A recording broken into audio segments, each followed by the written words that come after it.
Ladies and lads, welcome to the final day of Pakistan versus Korea live here from Seoul. We've had two amazing days of Tekken action between these two nations. Yesterday was incredible. It was the first day of the main event where Pakistan took it 7-3, but today is the conclusion. If Korea can win, we're going to be going to a tiebreaker. If Pakistan wins, it's going to be a clean sweep. My name is Spag, joined by Margin Obama, the legend. How you been finding it, man? Man, after that first day, what a tone setter with the Edge versus the John, and it feel like, man, that first day was just exhibitions. It was kind of just for fun. Yeah. I feel like Korea should take that point. I feel like there should be a tiebreaker tonight. They should take that point because after the beatdown yesterday and the way some of those matches went, man. First of all, like MVP honors. I don't. For you, I think for most people, it's got to be. We looking at Numan and Numan and Hafiz with the performance that they had yesterday, being able to punch that in on the top of the big wins that Farzeen and Arslan had. Team Pakistan, a resounding victory. But today's going to be a little bit different. It's not going to be that knockout Waseda style format, of course. Format change. This is the Unleashed format. You're a lot more familiar with this one than I am. But because it's going to be about point total earnings and it's going to be shorter sets, these aren't going to be first to threes, right, Spec? No, it's going to be first to two, first to 13 points. A point is earned for every first to two that is won. And it's an interesting dynamic here because the first match is going to be a blind pick, but from there on out, the teams are going to be able to choose who goes up to counter the player that just won. So it's going to be a situation like that. And you're not allowed to sit down and get a hot streak, right? You get kicked off after 2 wins. Yeah. So what do you think, especially seeing how the exhibitions went on Friday and thinking about how some of those matchups played out yesterday, what do you think, what kind of picture does that paint for the matches today? And who do you think has the advantage going into it? Look, I was talking to Arslan just before the stream in the morning here, and he was saying that actually he feels very confident about this because looking at how day one went with the exhibitions and how strong Knee was playing, looking at day two as well, even yesterday, and thinking about some of the matchups, they're very confident that they know what they need to do in order to pick the right player to go up against Team Korea, no matter who they choose, right? We think about Rangchu and how strong he's been playing, but he has that Kuma, and Kuma can cause problems for some of the characters in the Pakistan side. So there are certain people, and of course Atif and Ulsan, right? If you're Atif right now, if you're Team Pakistan, you're not wanting to put Atif up against Ulsan, right? But if you're Team Korea and you see Atif on the stage, you probably want to put Ulsan there, right? So there's this dynamic right now, which is perfect. We've set up today to be perfect in a way that now the information is there and these guys can make their reads and go in. And I think you're going to, like you said, it's dynamics, right? Synergy, team synergy is going to come into play here. When you think about the Korean outfit, right? Bro, I thought this was a 7v7. It's like an 11v7. What was going on? I don't know. You know more about that than I do. But regardless of whatever squad they're working with, you know how tight-knit they are, how, you know, for better or worse, good relationships and bad relationships. But you know how tight-knit they are, how well they can work together and strategize. But to me, the Pakistani team, pretty much since they came on the scene, I've been looking at them. They almost approach single tournaments like team tournaments. They almost have that same kind of mindset. So I think in this kind of format, especially today, especially knowing what we know now after the past 2 days, I feel like they have the advantage in this where they can kind of just cherry pick, like you said, play to matchups that they want. Because yesterday, of course, was just blind match draw, right? Yeah. It's not like they got to choose those opening matchups. And some of them, they came up okay. Some of them weren't okay, but they outplayed them anyway. Yeah. Now that you have the benefit of knowing that, and you can kind of play into those matchups, you might be able to, you might say, you know what, this matchup, this first opening blind match, maybe this doesn't go our way, but now we can play to the points. Like, hey, we'll spot you 1 point, we're going to take 2 here. Well, yeah, I'm going to tell you what Arslan was saying as well. Like, they're looking at Numan, especially with how he was playing, right? They're like, look, Numan has been playing incredible. And it's crazy because we know Numan has been a player who in Pakistan wins majors, wins against the best players in Pakistan, right? But he wasn't able to convert that into international wins. Because when you first start traveling, there's so much to take into account, so much to get used to, even just the flight and getting used to a foreign environment. I think now is coming into fruition. He's finally getting to understand how to travel, how to play internationally. And we're seeing that kind of potential that we see from him in Pakistan. He and Hafiz and Veer, as you mentioned, are both very strong against Brian because they play versus Hamad and Bilal a lot in Pakistan. So this is something that's going to play into this game. Some characters are just like regionally popular, right? And I feel like low-key in Pakistan, yeah, they have a lot of Brian experience. Yeah, it's one reason why I feel like they all kind of came into this like looking at Knee like all kind of like licking their chops, right? But it's something else you mentioned too, and this was something that we were talking about a lot. I talked about it with Gerald. I'm sure I mean, you've been chronicling this for the past 7 years, so I'm sure you know it very well. But it's like, when I look at that opening Pakistan roster, and I think for a lot of people looking at that team roster, there are like 3 players that travel a lot less, significantly less than like the other 4 players, right? Yeah. They've been seen less on international stages. Not to say that Numan didn't have an awesome performance at the Tekken World Tour Final just a few months ago. You were there. But I mean, I don't think it's a surprise to people who have been watching Pakistani Tekken like that, but maybe to internationalize, it shouldn't be, is the point. But that's the thing, is traveling and playing is a different kind of stress.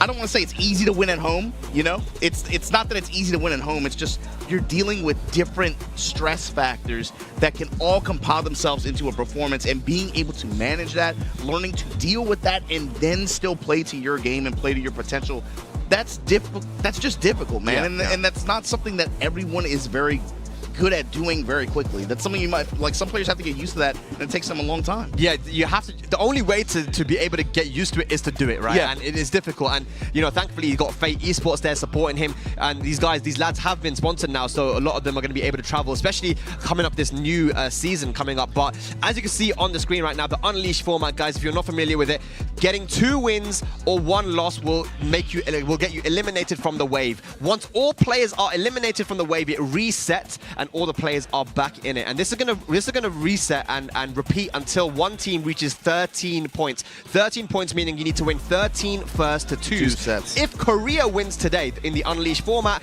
then it goes to a tiebreaker, which is going to be a single champion versus champion first to 5. And that's again going to be a blind pick. And I was talking to Arslan about who of these 7 players on screen right now is going to be the champion.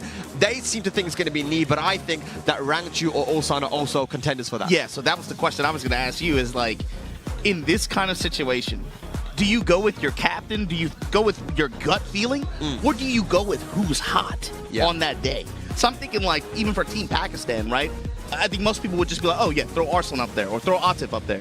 But what if Numan steps up in this team format and he's just playing out of his mind? Are you going to tell him to slow down? Are you going to ice, like, you should put someone go for else on? I think you leave him up there, let him play. And as you see on the Team Korea side, ladies and lads, there is one change. Chanel is not going to be available for today, so they have subbed in LowHigh, one of the best players in Korea, of course. So that is also going to play into this as well. It's something for Pakistan to take into consideration. That's a different kind of hype, man. I think I love having a little bit of game show in my team showdown. You know, just Chanel just mashes on the eject button. LowHigh drops from the rafters in the crow face paint. Baseball bat in hand. Put me on the team, coach.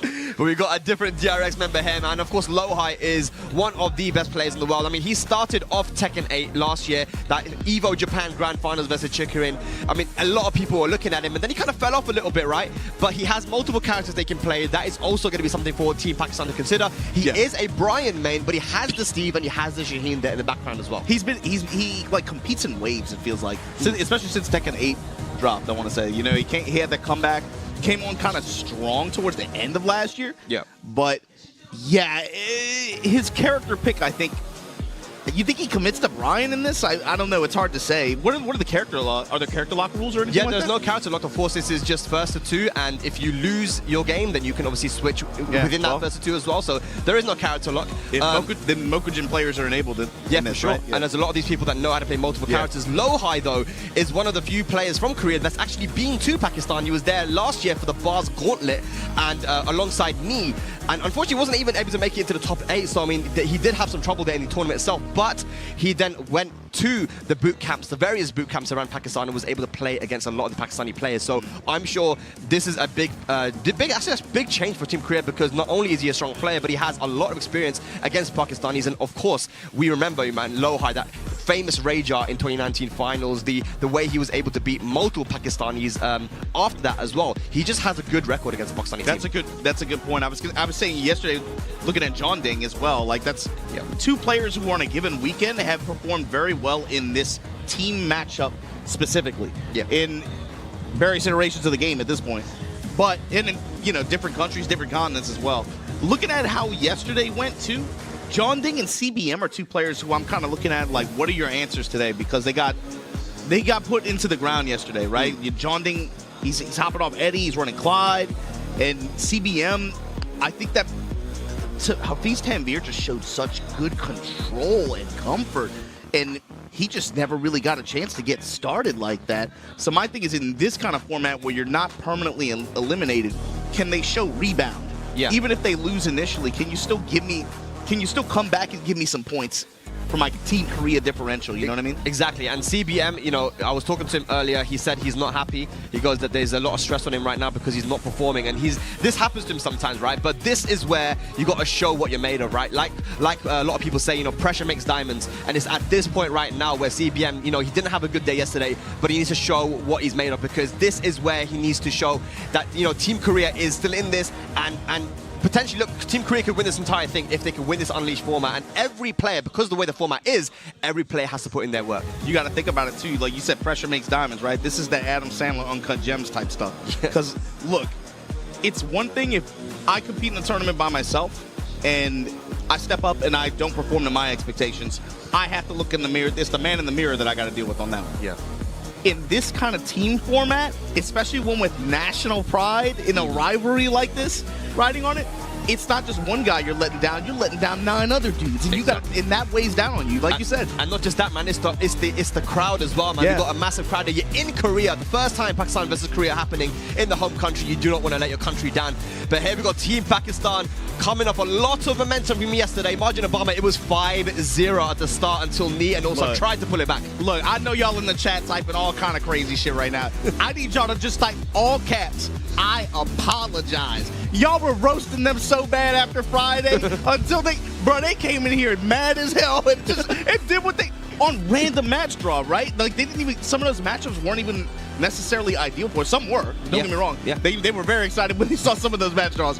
But for them to play and get the results that they did yesterday, the way they did, nah, y'all better say sorry, man. Delete those comments. Just I apologize in all caps. Yeah, I don't think that anyone would have expected Numan Chaudhry to do what he did as well, man. I think that's one of the standout plays, as you mentioned. Hafiz Tanveer as well hasn't been able to travel a lot in Season 1 of Tekken 8, but, you know, still sponsored by Twisted Minds, was able to qualify through the LCQ of the EWC, and whenever he has been given an opportunity to play internationally, he does really well. Yeah. The team really, really came through yesterday. Yeah, and it's like the way he did it too. It looks so impressive. It very quickly was able to kind of get into showcasing what his strengths are. It felt like he found a counter hit for every button on every player. As soon as he sat down, it didn't even take that much time to develop. But yeah, I'm looking at this. I'm saying, look, based on the performance yesterday, Hafiz, Tanveer, Numan, y'all gonna have to share that MVP trophy after yesterday. Farzeen, you get the Junior Varsity MVP. Yep. Usama Abbasi, Rookie of the Year. I like him. Yeah, and look, there is one problem here with this team, though, and that is Atif. Looking at Atif right now, of course, this guy is not used to losing, but losing is all he's done when he plays versus Ulsan. And I was talking to Arslan again, and he said, look, Atif isn't really feeling so good right now. He is not used to losing the way that he has. There is no one single player that has given him as much trouble as Ulsan. The only other person is Arslan himself, but he says, even me, like, Atif beats me, you know, we go back and forth. He has lost 4 times in a row on the big stage versus Ulsan. Now, even yesterday, being 2 games up, couldn't close out. That was a reverse sweep from Ulsan. So, obviously, right now, Team Pakistan is going to be trying to keep Atif away from Ulsan, but even without that, the confidence is not looking so good right now. Yeah, so there's 2 points on that, right? That's a matchup that ideally Team Korea wants to play into. That's going to be one that Pakistan wants to avoid. But also, yeah, it's so strange because you associate Atif with just like world-class, you know, global elite, best in the world, former world champion level play. But it's so strange to see like when somebody just has that person's number. Yeah. And then I feel like we saw it in the exhibition. I felt like we saw it yesterday to a lesser extent. But I feel like he loses confidence and then falls into like self-defeat. It becomes like a negative fold. I need him to lock in and to stay confident in himself and play to that. Even if it gets tough. Because in this format, the thing is, because you lose and you're not out, it can't be a situation where we put him up. Let's say he runs into Ulsan set 1 here. If he loses and then mentally checks out for the rest of this thing, that's a big chess piece off the board for this team. You can't do that. You're too good for that. Yeah, not someone like Atif, you know, who is one of the people that, you know, Pakistan are relying on to get some wins here. Atif, you know, he has had trouble getting over the finish line. I mean, I think we don't need to talk about that, but you know, all the big majors that he's gone to second place, but that shows consistency as well. It shows just how strong he is. EWC, Evo Vegas, the Tekken World Tour Finals, second place. I mean, he's having trouble getting over that finish line, but even versus Ulsan, you know, started off really strong in the exhibition, started off really strong yesterday in the main tournament, you're right, in the Waseda style format. He was 2 games up, but couldn't get over that finish line. Today, he's going to have to step up, whoever he plays up against, right? And another player, another player I want to talk about is also Rangchu, because Rangchu played versus Arslan, and Arslan was saying that he feels Nina is one of the worst matchups for Kuma because of the in-close pressure that she can give. In-close pressure, and then defensively, it's just like very it's difficult for him to move around. Exactly. It's just everything. You have to commit to guard and you just hold the pressure. Despite that, though, Rangchu took it very close. I mean, I think that if that was a bad matchup for Rangchu and he was still able to make it that close, what's he going to be able to do when he gets to play against the other Pakistanis? I mean, do they have a Kuma that's on the level of Rangchu? I mean, they got Usama Mulgold in Pakistan, who's very strong. Of course, they have other people playing Kuma, but no one on Rangchu's level. That's what I'm looking at for it's not character unfamiliarity. It's specifically player strengths that are going to come into play here, right? Rangchu just has a play style that other players, even in 7, right, they just like, you can't replicate the way that guy blocks and his patience. His defense is insane. The mental warfare that he enforces, especially with this character in this game, with the tools that this character has.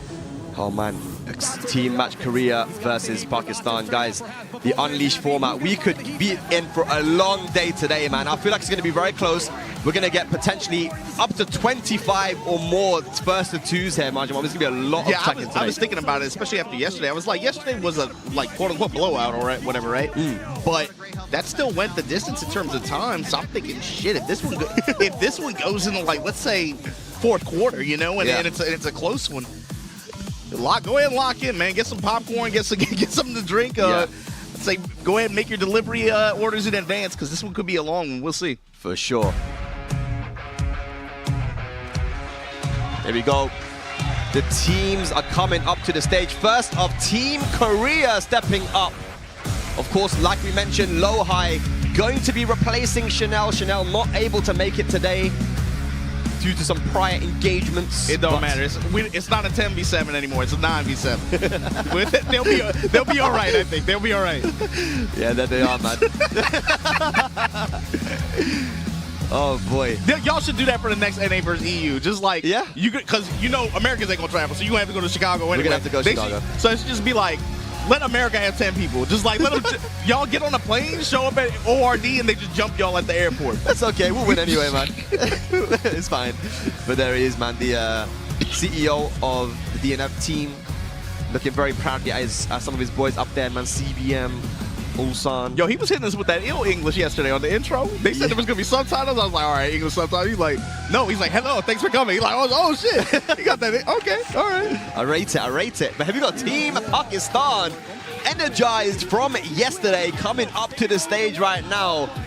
They're just like all smiles right now, Margin Obama. These guys are very, very happy. And of course, there are some Pakistanis that we got the crowd monsters, yeah. We've got about 20 Pakistanis who have just come down to support their boys that actually are living in Korea. They brought the drums out too. Yeah, man, the Pakistan Zindabad chant strong in the crowd. But yeah, I mean, yesterday there wasn't many people apart from myself screaming for Pakistan. But today, do you know what, Margin Obama? I'm on Team Korea right now, man. What? I'm on Team Korea right now. How can you just casually change uniforms like that? Absolutely. Look at my uniform right now, bro. I'm wearing it. You know, I want Korea to take this to. I want to see a tiebreaker. You know what they say, Spag? Is Ted DiBiase, everybody's got a price. Well, for you, is it a jersey? Is it a jacket? It's a very nice jersey, Margin. It's a very nice jersey. There they are, Team Pakistan. Look how happy they are, Margin. They're smiling and laughing. They tight after what they did yesterday. After having a random amount of people here like this in the crowd supporting them like that. And then we got some Brown brothers in the crowd as well, man. Chanting, standing up, screaming. Yeah, we ain't talking about Brown, man. There's a little bit more to him. But there's 2 points to that too. Looking at this team roster right now, they're feeling good. They were talking about it yesterday. Man, it feels like after the past 2 days, everybody has been so goddamn emotional, bro. They've been on Twitter like, I'm mad as hell after the way this exhibition went. Yeah. I'm mad as hell after losing the way the event I did. But if things go south, what I'm looking for from Arslan and Atif specifically, I need mental toughness. They're supposed to be in the leadership position on this team. Yeah. The rest of these guys are younger, I think with the exception of Numan, right? Yeah. On the other hand, with the exception of Numan and the John, they're supposed to be in that leadership position. I need them, if they falter, stay mentally tough, stay locked in. It's a marathon fight. You're not out of it. On the other hand, I need the younger players to do what they did yesterday. And if those guys falter, they got to step up. With the way if they can do that again, this is going to be a very tough win for Korea if it's going to happen. I wonder though if after the exhibition with how Knee played, you know, I remember Ulsan running up to me going, oh my god, Knee. He's playing so good. Oh my gosh. And then CBM was like, look, we can rely on Knee. We're good. They've got maybe a little bit too comfortable looking at how Knee was playing there, right? And then, you know, what happened yesterday happened. Now Pakistan being the one that's, you know, kind of, they flipped the table, right? They're more comfortable now. They're all smiles and laughs. But Korea locked in. They're not smiling at all. They're not laughing at all. They are locked in. They know what happened yesterday and they want to make this comeback. Are they the angry ones now that will make the comeback? Is this a fighting game tournament classic? Is this you lose the exhibition to win the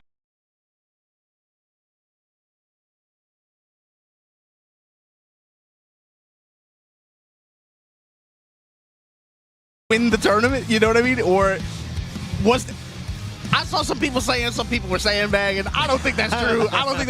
I don't believe that. But maybe, who knows? After yesterday, I'm kind of like, damn, maybe they are playing 4D chess out here. But yeah, I mean, at the end of the day, I was talking even LowHigh jumping in. Obviously, that was a change that was made very recently. And I spoke to the Pakistan team about it. And they said, you know what, at the end of the day, we know how LowHigh plays. We know we have a lot of experience against him. And we know his characters as well, you know, whether it be Steve, Shaheen, obviously S and Ali, who plays Shaheen very strongly, but Bilal and Ahmad, who play Brian, and of course Numan, who plays Steve, as well as Hira and other people. So his characters are very popular in Pakistan, as well as his playstyle as well, which Arslan said is something that we're familiar with. So they're not too scared about that, but I am a little bit worried, man, about LowHigh, you know, if you're Team Pakistan. But it looks like the two players have been chosen, the blind pick, for the beginning of this day, and it's Atif versus Rangchu Tekken World Tour Finals run back. Which team do you think is happy about this matchup? I think you got to be Korea, right? I mean, Tekken World Tour Finals, it went to Rangchu, right? I mean, it was a 3-1 match. That was 3 months ago, though, and you know who's been in the garage, yeah, practicing on that matchup, specifically running that character just to make everybody else better at it too, right? Yeah, Atif plays every character in the game, and Kuma is one of those characters, but it didn't look so good versus Ulsan, man. I can't lie to you, but. Yeah, I mean, this could go either way still. These were both two of the best players in the world. Tekken World Tour Finals run back for our first game of the Unleashed format, final day of Pakistan versus Korea. But looking at how Rangchu was playing versus Arslan, though, he is on top form. Yeah, in first to 2 game format like that too,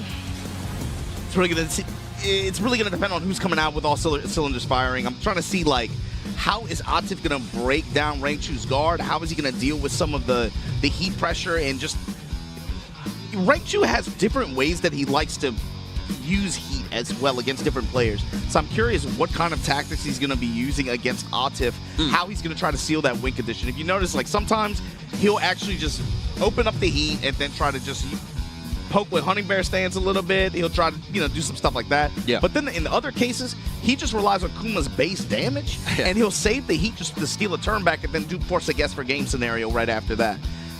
We'll see what happens here, but there you go, Baro. Rangchu, two-time world champion. Two-time world champion. You see there, Red Major, Manila Madness, Combo Breaker, TWT Finals. Over the years, representing with this character, they had to nerf him how many times? He's about to happen again. Let's be real. It's gonna happen. As we can see, Atif right now on screen, of course, he has won a lot of tournaments. He even won CEO last year as well, but those second places, it wasn't a first place, but still the only player to go that far in all of the major events that we had last year. You know, Evo Vegas, Esports World Cup, and Tekken World Tour Finals, getting second place at all of them. That is insane consistency and just pure fundamental from that guy. Consistency, but also, you know, you talk a lot about the second places. He's gotten a lot of first places in there too, man. He does, and you got to think, Team Pakistan, he's part of that team championship that they had, at Gamers 8 a couple years ago, right? Yes. With his teammate Arslan last year. And he played in the boss match multiple times there, even versus Team Korea. So, I mean, Atif has that. But the question is, How is his confidence going to be now mental. that he's lost to Ulsan so many times, man? I mean, now you're going up against Rangchu, which is also someone that you weren't able to beat. You weren't able to get over that finish line. But ladies and lads, this is what they're playing for right now. The first time in history that we're having a team exhibition, Pakistan versus Korea. But here we go, we're starting You could put off a now. lot of soju in that cup, man. You could put a lot of that stuff in Or there. a lot of mango lassi, guys, if you're Pakistani. But yes, Atif and Rangchu. It looks like it's going to be the Kuma versus Dragunov. And typically you would say that Dragunov does quite well versus Kuma because of the pressure that he can put on all the plus frames. But this is a matchup that Rangchu played many times. Yeah, he's played this matchup a lot, right? Especially Dragunov is a very popular character in this region, specifically Japan as well. Yeah. Obviously, you have access to Nobi. I mean, countless other Dragunov players around that level. But here we go, getting into it. Oh boy. Atif versus Rangchu. We're gonna open up with a barn burner. This is so important for Atif, man. You know, he's been on a bit of a losing streak versus Korea recently. If he can win this one, that will definitely be good for his confidence. Oh my God, just going for the QCF2 right off the bat for a big launch. And immediately, wall damage. Rolling to the left. Just putting that mid pressure out there, but counter hit. Here we go, throw. Beautiful. Able to crush the armor. Just out of range, but again, activation just to steal a turn back. And that's exactly what you were talking about, Majmama, right? He likes to use that heat just to steal his turn back. And now you got to deal with Kuma in heat. One of the faster and advantageous smashes like that. So I'm representing the electric a little bit as well. That might come into play. Yep. Right now, the jab pressure from Atif, kind of pushing him towards the wall. Wow. Clean step to the left side, finds the uppercut. We're going to bury you with this rage art. I think Rangchu knew that that Atif was going to try and sidestep. That usually that second low will actually track the sidestep, but that was really good timing on the side there for Atif and get the launch. First round to Atif. Always going to be so careful about being too aggressive versus Kuma as well because of the G-Clef as well, the 10-frame counter hit launcher, which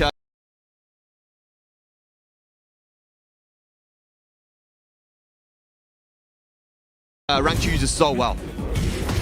G-Clef, 1+2, a couple other faster options in close range like that. But right now, Atif kind of setting the tone here. Ooh, beautiful Clean sidestep. walk around, yeah. Able to get away from the angry bear charge. Bear wake-ups. Oh, good punish on the last one. Rage available now for Rangchu. Pops heat. Scary time. Goes to the back four. Electric. Can he close it out? Nice. Good punish there on the whip from Rangchu. That's 2 rounds up for Atif. You see Rangchu, at range 2, he's going for angry hook a lot. Hasn't really been that much of a factor outside of chip damage. Atif in the very end there had perfect spacing to be able to counter it, deliver the final blow. Yep. Trying to catch him sidestepping or get that counter hit on that. Or spacing him out. Bear X, back one. Rangchu's throwing out all the heavy hitters. Full crouch mix here from Atif now. Wall pressure, stepping the line. Ooh, he had the jab counter hit, and there's another counter hit, back forward too. Yeah. This could be very close to dead, man. Counter hit, angry hook, still pushing. Dude, Dash for the wall. Bro. Toot that ass up. Rangchu. What a combo recipe to go wall to wall. I'm telling you, Kuma, one counter hit, one hit away from killing you at most times. Insane combo. Plus frames here, poking with the safe mids, able to crush the armor activation. Okay, nice down jab check there from Atif, and right now Rangchu on the front foot. He's just getting poked down. Yeah. Activate. Atif down with back 4-2. Activates heat now. This is where Kuma gets very, very dangerous. Running 1+2 plus frames. Oh, look at all the chip. Atif uses the heat smash there. He was running out of heat. Back 1-2. Rangchu, good break.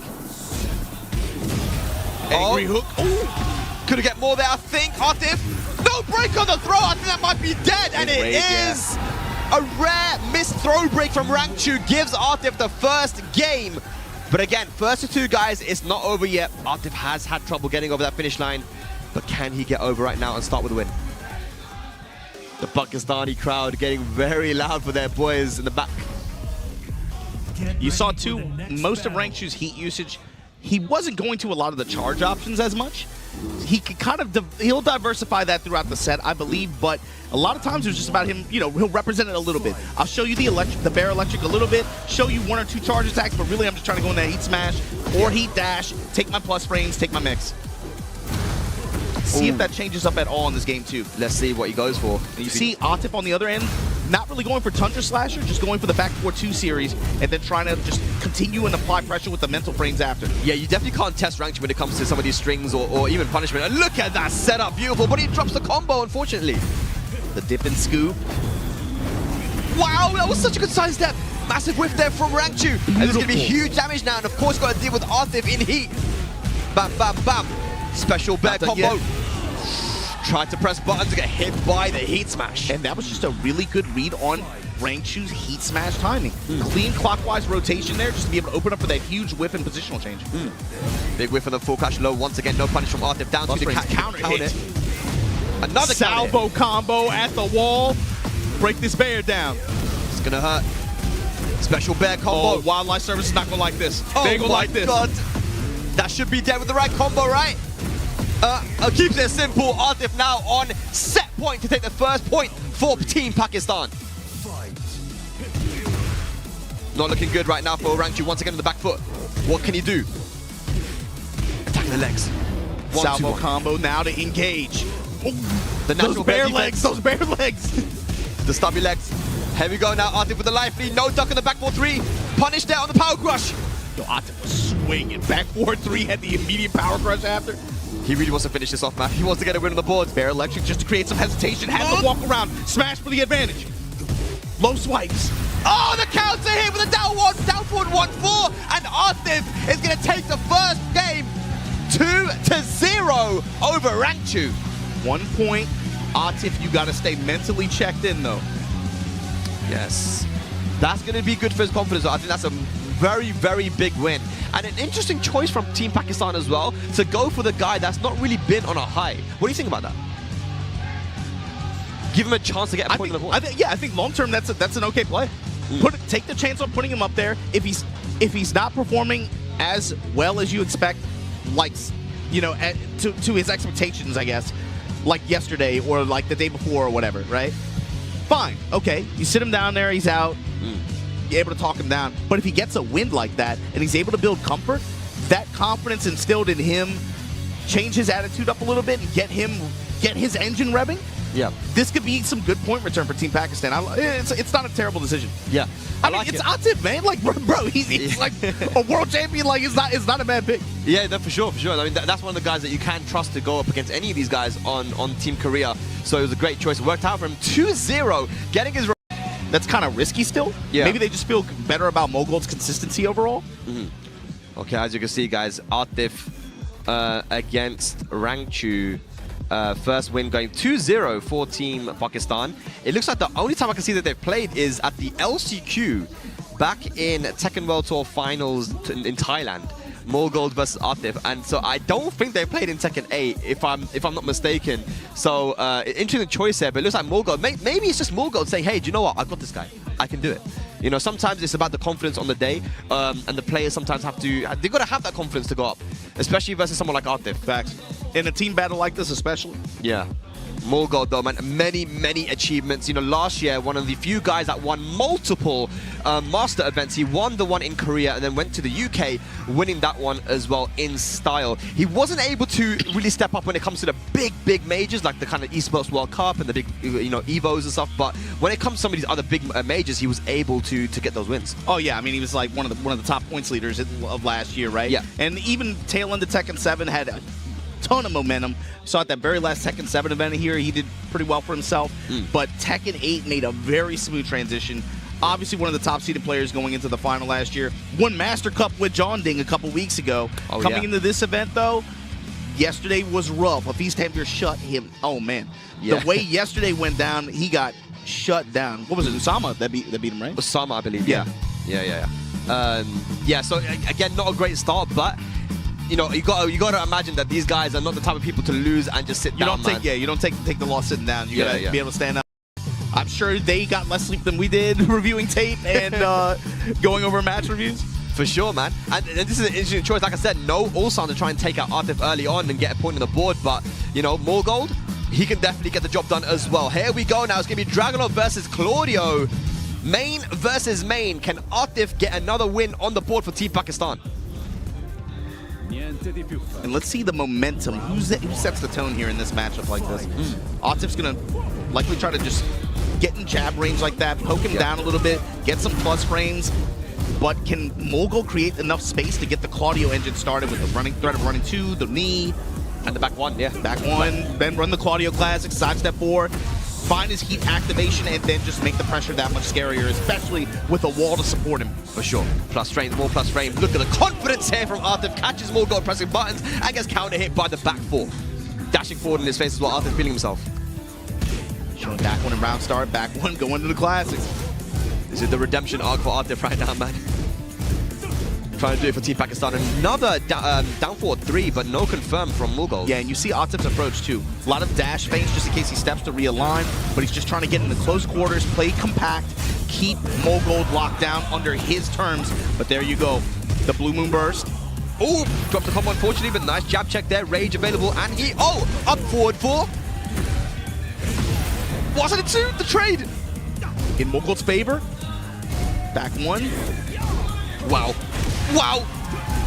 Spring kick and punish. Oh my gosh. Atif, the defense looking really, really strong. Almost took that one Mulgold. Trying to use a lot of back 1 early on here to not let Atif sidestep.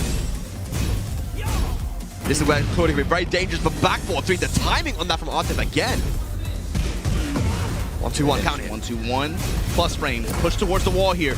Bomb blast. Beware Mulgold. There it is. Oh, that might be dead. Yeah, blow him up. That's going to be wall blast. What's the combo? Re-wall splat, and Atif going to take the first game 3-0 over Mulgold. First 2 action. God, what are you thinking for Mulgold right now? And you were talking about this earlier. Is like, how do you feel about that Atif selection? Maybe this was the potential reward, getting this guy to sit down and feel good about himself. And then you got to think about it. If he's feeling this good and feeling this hot after, let's say he takes this set, right? He has to move out. Next person loses, put him back in. Yeah. In the next wave, after this, he's got to be feeling good about himself, right? For sure. If he can take this one, that's 2 points for Pakistan. And the most important thing is that he's getting back on the win column, right? Because losing versus Ulsan, 4 times in a row, that's the only guy you really played. Getting that win over Rangchu, again, and it's also a big win over someone that you lost to in the Tekken World Finals. Now you can see the confidence in him. There you go, Mulgold, he needs to bring this one back. Mulgold, though, got enough space, be able to kind of fight back here against Atif's up-close pressure. Had to step just a little bit off time. Oh my god, the good block on the hop kick there, and good punish as well. Plus frames here, jab strings, back 1s. Wow! Finds the mid launcher, and here you go. Mulgold on the board here. Yeah, make him watch the movie as well, bruv. Nice. Goes for the rage art just to finish it off and keep it simple.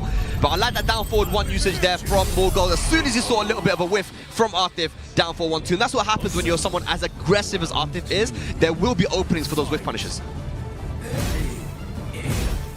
Running to pressure straight away off the bat. Just Assault. Give me the plus frames, give me the wall. Back 4-3, Duck could have been a lot worse. Yeah, messed up the Arslan in 2, unfortunately. This time gets it. That's what you get for trying to seal my step at that range. Activate, parallel to the wall here, 2-1. Oh boy. This is where dangerous. The wall pressure, activates heat. Can he get himself out of the wall? It's the wall pressure, especially in heat. Low smash, and that's one reason why. Sidestep 4, I like it. 2 rounds back from Mulgold. We have the floor blast available now here. Who's going to be able to utilize it? The big boys doing battle in the background. Big boys doing battle in the foreground. Here we go. Sweep. Atif.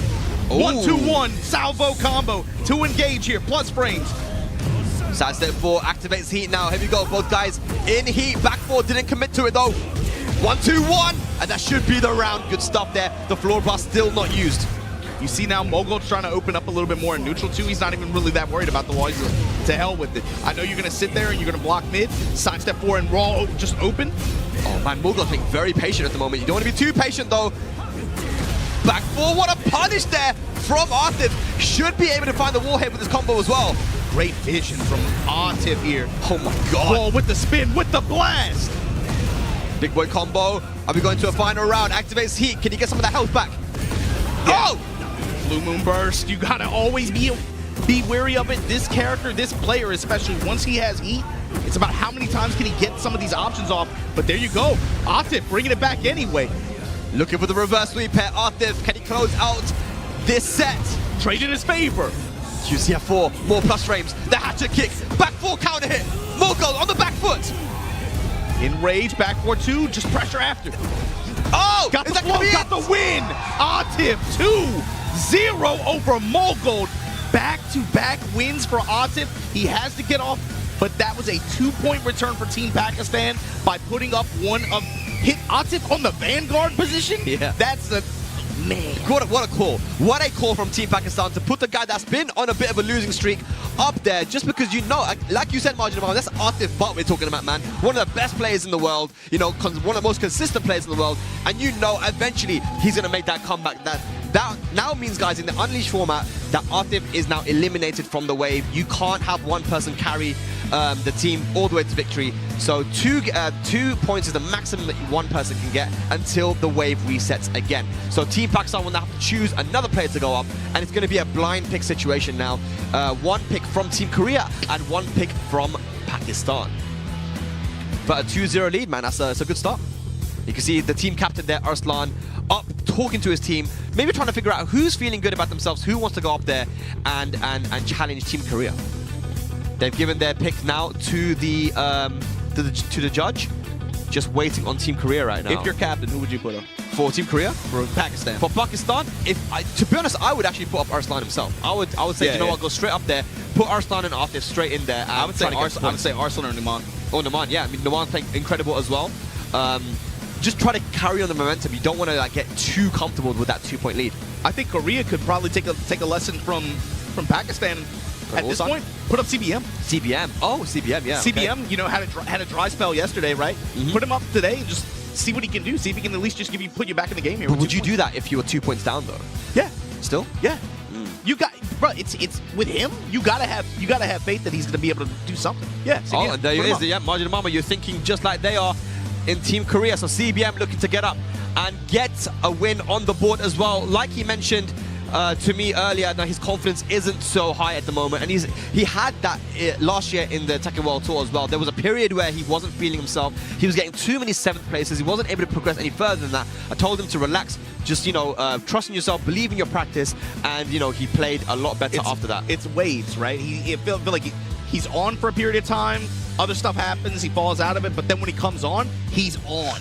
But however, if you're Team Pakistan, this was a matchup you wanted. This was what happened yesterday, and Hafiz Tanvir smothered CBM, did not give him any room. And it's going to be, again, this Jin versus Claudio matchup. Yeah. Hafiz Tanvir as well showed a lot of comfort with mid strikes. He ran a lot of that 2-1 string, that high mid string, just to be able to just quick duck check, but then also play around the Rekka ender. That is a heat engager as well. That was giving his opponents a lot of trouble. He played that whole small Tekken game very, very well. And then heat usage was, he got max value out of heat as much as, all the time. As many Blue Moon bursts as you could possibly run. Awesome Starburst usage. Heat dash to follow up the force, your mix afterward. And it was just all Hafiz Tanvir. But CBM, you got to show us something here, man. No, it didn't go well yesterday. This is another very consistent player, and he's one of the most well-traveled. To me, this is somebody you got to put up here and hope that he gets 2-0. Yeah. Hope that he gets some confidence. And your CBM, there's one result they didn't show there, which was the Challenger event in South Africa, where he beat the crap out of the John in that grand final. So again, this is someone that someone has a lot of experience. And CBM, one of the few players once again that has been to Pakistan and competed in Pakistan in tournaments, right? So experience is there. Hafiz Tanvir, like you mentioned, the way he played versus CBM yesterday, I felt like every single time CBM tried to parry, and you don't even see parry that often with Jin anymore because they've nerfed the auto block frames on it in Tekken 8. But every single time he tried to do it, Hafiz Tanvir was there ready and launched it every single time. Ready with the launch or hit him low. It was like every, I think it was like 3 or 4 times at least. And I'm sure CBM has watched the tape several times by this point as well. But it was like every parry was either raw launched or side step 4. The first time that Hafiz Tanvir went internationally was Tiger Uppercut in Tekken 7. 2023. Yeah, and his first, he beat CBM. He beat CBM, Knee, and Arslan. So we said it yesterday. That was a matchup that came up in the draw. But if you were Team Pakistan, you're like, okay, maybe that isn't that bad. Actually, you have history. You played this guy before. Obviously, different game at that point. But it worked out to where Hafiz Tanvir, he saw something, he understood something, so. But again, this is so important, like you mentioned for CBM, because if he's able to get a win over someone who's beaten him multiple times through multiple Tekkens, especially in your home country when you're feeling low, that will give CBM the confidence to potentially get some points on the board for Team Korea in multiple waves. But Hafiz Tanvir on a high. Round 1. Here we go, the run back from yesterday, guys. Pakistan, Korea, Hafiz Tanvir versus CBM already going for a confirm. Yeah, just a mid interception, just that down 4-3, far-reaching mid strikes like that from Claudio. Not, he's a mid dispenser, you know. Oh, delayed it a bit too much, doesn't get the full string. Yeah, that time looking for the heat engager option. Back forward, just for some plus frames here.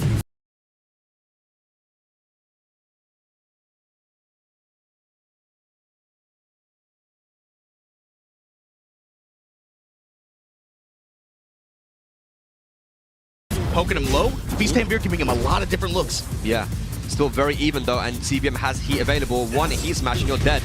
Running two, great mobility so far from CBM. Was able to tag it, could have been a lot worse. Oh, trying to get the pick up. Nice parry!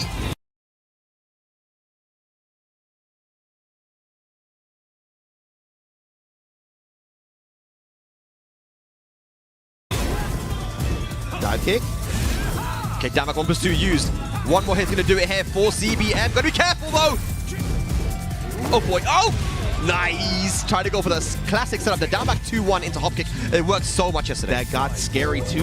I mean, even CBM won it, but Hafiz Tanvir was right.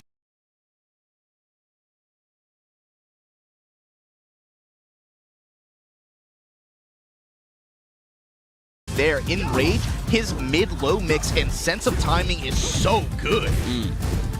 Down 4-1, doesn't confirm it. No punish on the whilst 2 there from Hafiz Tanvir. This time just playing around the one jab, playing around the 2-1, and then the mids, and then the Sky Slash Nova. That is actually launch punishable, right? But you can see how you can space it so that some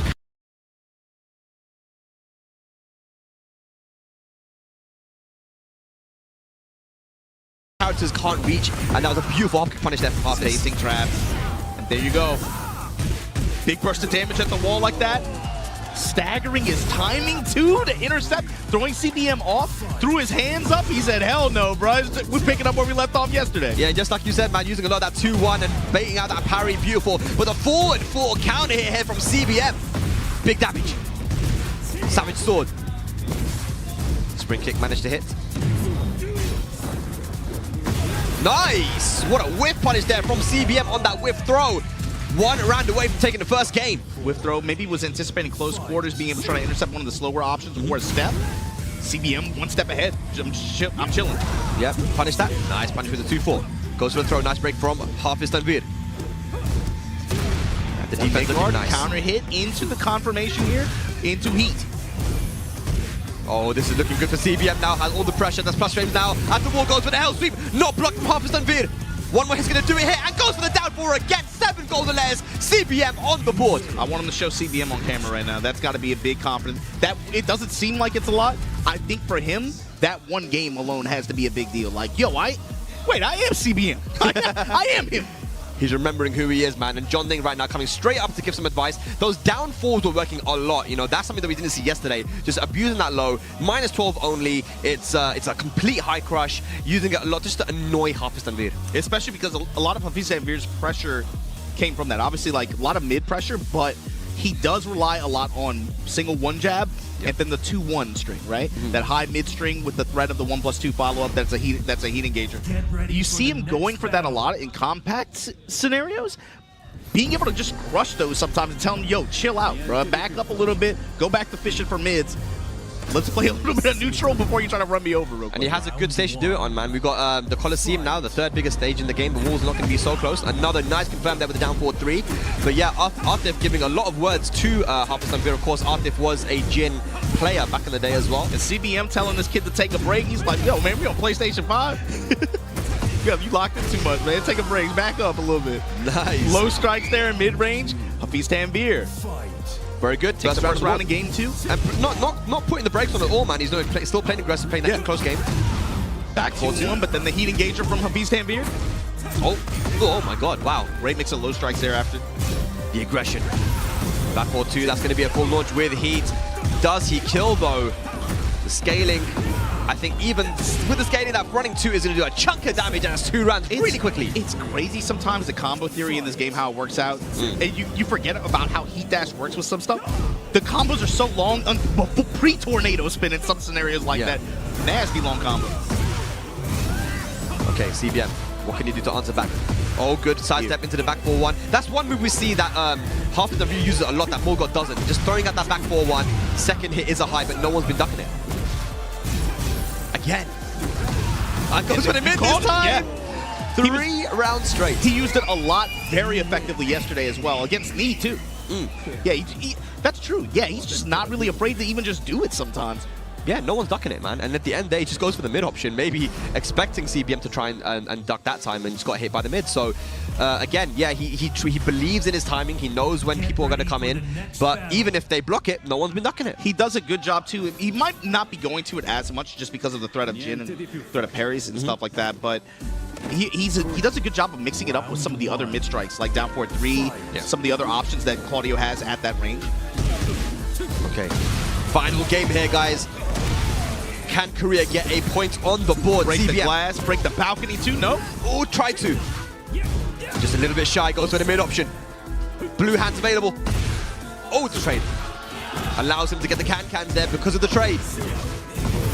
Big damage incoming. What's the combo? Spike. Plus frames. Oh! Alright, but then the medium line destruction. CBM with the advantage in this set here in game 3. Oh, trying to go for the confirm. Didn't get it though. Spring kick. Oh, the counter hit. Beautiful. Everyone's favorite move. Down 2 to the wall. Side 1, unfortunately. I'm liking the pressure here from CBM though. Momentum on his side for sure. Down 2. Made the hurt box in the rag. Nice sidestep, but no launch. Sidestep 2. Test him with the back threes. Oh! Blue Moon burst into the spinner Rooney. Break this balcony and you going downstairs. Oh, this is a lot of damage, man. He's still got heat available as well if he wants to use it for the heat dash. Oh my god! Be careful. Test him with the 2-1s. Punish Test him it! with the mids. Nice! Got the splat. Back to 1. And goes for the rage art. That was a massive risk there from Hafiz Tanvir. Once again, not confirming the down forward 3. And CBM ready with the punish. 2 rounds up now. 1 round away from getting the Korea's first point on the board. Both players this set with combo theory and combo selection routing. Insane awareness. Very, very good on both players. Is it going to be another reverse sweep though? Can Hafiz Tanvir bring it back? Paw of the Demon. Back to 1s here from CBM, pushing towards the wall. Break him the grab.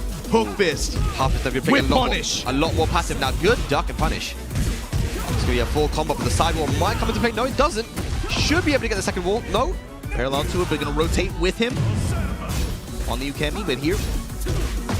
What a punish. Heat active. You got to beware though of your CBM. Dash follow up, drop, leg drop. Pressed. Gotta be careful now. Side step 4. Another low and back 1 again. It seemed to beat the jab there almost. That low mid mix. Really, really good timing from Hafiz Tanvir. Keeping it simple. Running 2 now plus frames. What a block. Wow! The Z1 plus 2. Here we go. CBM should get the wall here. Is he going to use the wall blast? No. We're doing some Jin stuff now. Uh-oh. Down for 1, down for 1. Punish it. 2-1, stepping away now.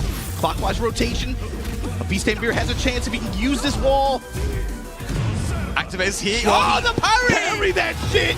And just like that, CBM put a point on the board for Team Korea. Yeah, he's happy about that one. You can tell how much that meant to him. It went down to a final game, but CBM has got a point on the board. For Team Pakistan is going to be Numan JeonDDing. I like this pick. Yeah, we said it earlier. I'm like, if they need some kind of win and they're coming in here thinking like, I gotta prove myself, put them up. But also, if they're hot, put them up. Let them stay hot. Put Numan up. Let him do some work.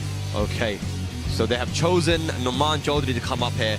Perhaps thinking about the later matchups that we might get, because there are still some players remaining on the team, on Team Korea. Of course, you still have JeonDDing, you still have Knee, Ulsan, LowHigh available, right? So maybe Arslan thinking, you know what, right now let's put Numan up to try and take out CBM and one more player. and then the rest of us will stay there for the remainder of Team Korea. Playing But into the Steve versus Jin matchup as well. yeah, and typically that has been a good matchup. I mean, I remember Nee would always go for Steve versus Jin players back in Tekken World Tour 20, in Tekken 7, right? And the reason would be because Jin doesn't have a ton of high crush moves. He has down 2 and down 4, those lows, but apart from that, I mean, you're not really high crushing with Jin all too much. So getting counter hit by back 1 and 1-2-1 is something that Steve was very good at doing versus Jin. You can see as well in his career, man. I mean, he hasn't really traveled all too much, but just based on yesterday, I'm hoping now you guys at home can see what all of Pakistan has been seeing for such a long time, over many years. You know, when me and Joker were traveling down to Pakistan, I remember there were these big major tournaments and dojo events when Numan was beating everyone, winning them against people like, you know, Arslan, Atif, Dawood, whoever it was. He would win tournaments there. We knew his potential, but finally we're seeing it on an international stage. It's cool seeing it be realized like this, right? Especially in this context, in this kind of environment, in this kind of event. With a character that you don't see all too often in Season 1. I feel like, what do you think? Steve's gonna get buffed in Season 2? Bro, I hate the way this is played out. What, like, you know how bad it feels to be like, yes, the Steve specialist. You know what I mean? Like, we're rooting for Steve players? What are we doing here? Like, what happened? 2025, man. We hate Yoshi, we love Steve. I hate this trend. I hate, like, the mentality of, like, I cannot get behind rooting for Steve players, rooting for Paul players. Like, what the hell are we doing here, man? We're boomers, bro. That's what it is.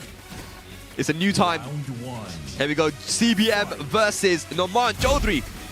I love watching the Steve as well. Again, like you don't see a lot in Tekken 8, and he's got some cool setups. To me, what shines really about him is his neutral, the way he uses so many different stance shifts, and just to give his opponents so many different looks. But he's always in control, and he knows when to look for the whiffs or find their press habits and take advantage of that with these counter hit launchers that this character has with so many stances. Oh, good punish down on the Sonic Bang. Oh boy, one more mix. Guess the game goes for down forward 4. Mid-check the beautiful CBM. And something, it hasn't come to play in the first round, obviously, but something that really stood out to me about him yesterday, too, is where he stands enables a lot of what we just talked about, too. He stands at this perfect range where you think you're in range to be able to strike him, but actually because of the threat of Lionheart 2, Bloodhound, he is always in a position to strike back and take advantage of your willingness to try to press on him like that. Yeah.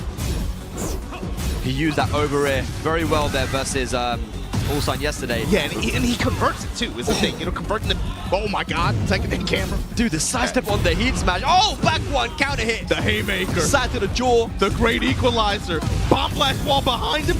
Dude, look at the combo. Oh, down forward 1 check as well. Catches CBM ducking 1 round apiece. Those combos have been on point for Numan all weekend. Down 2-1. Back 2 there. Backing away, no. Pressing. Yep. Trying to delay. Look at that beautiful duck on the down 2 as well. Good reactions. While standing wild man. Ooh. Damn. That is one option for high crush as well. Just a raw Zen 1+2. I mean, riskier option for sure, but yeah. Activate. Now where does Numan go? Up +2. No break on the throw. Heat available on both sides. Oh, good! Nice confirm that should be the round. He has rage available as well for the rage art finish. And that should be the round there for CBM. Beautiful confirm. Utilizing heat very well. CBM on a roll right now. Yeah, so that's a key point too. Numan is also very, very good at heat utilization, and that hasn't really been a factor so far in this game yet. And we haven't seen any over air either. The British back tempo, there it is. Finally starting to use it. That's what we call it now, the British back tempo? That's what it is. All right, cool. All right. BBK. Down forward 4. Strength eating the down 2 here, pushing towards the wall. Bomb blast to support him. Jab string's gonna push him off a little bit. Give him but oh baby, the while standing lip punch. And here you go, CBM cooking with the bomb blast wall to support him. Guess for game? He's playing with so much belief right now, man. Believing in his reads. Gonna have to hold that heat smash. Nice duck on the high, though. The guard break. CBM can do no wrong. That is 1 game up here versus Numan Chaudhary.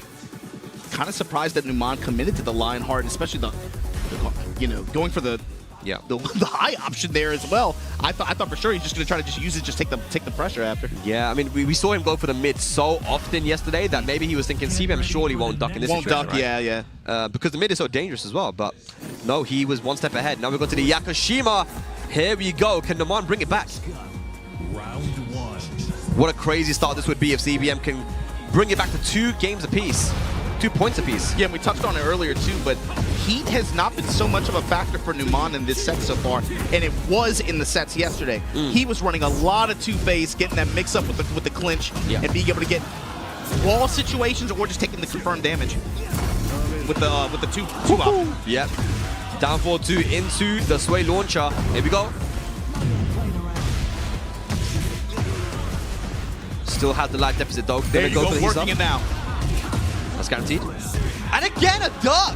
Beautiful read on the 50-50s there from CBM.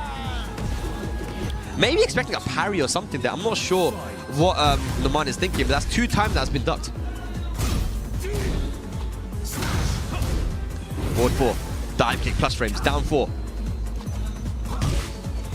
Trying to open up this defense here of CBM. Good duck on the string, no launch. Sonic Bang. CBM is so defensive, shifting between that and, like you said, looking for some of these just high impact, high crush attacks. Over it. There you go. Gonna get some big damage from this one. It won't kill though, but he does have heat available. Heat dash. Oh, nice timing. Hit too. Oh, wait, he has a lot of resources available here. Back him up, he has rage, activation. Just gonna go straight for Rage. I like it. Take the health buff. Yep, get rid of all that recoverable health, recover some health as well, take the life lead, and you're gonna have heat available to close this round out. What's it gonna be? Down 4? No, goes mid. Oh my god, the pixel remain. Nice block on the down 2. The reactions there from Numan. Not too risky to use that down 2 as well. It's minus 14, and Steve's only really gonna be able to get like Watley 2-2, Watley 1-2 there, right? Yeah. So it's not too bad there from CBM. 1 round apiece. Sonic Bang again, just throwing it out. Laser Scraper. Albatross. Good duck and punish there on the throw. Get the medium line destruction. But Numan's defense, it's kicked in high impact moments this game. Over here. Back 1. The haymaker again, back 1. Let's see what the return's like. Got heat. Likely gonna activate here. He does. Oh, the running tackle. Interesting. Does he work the clinch? No. Just burn the dash, take the pressure Did he press though? No, I don't think so. And goes for the throw punish. Very clever stuff there. 2 rounds to 1 now. Numan looking to even out the set.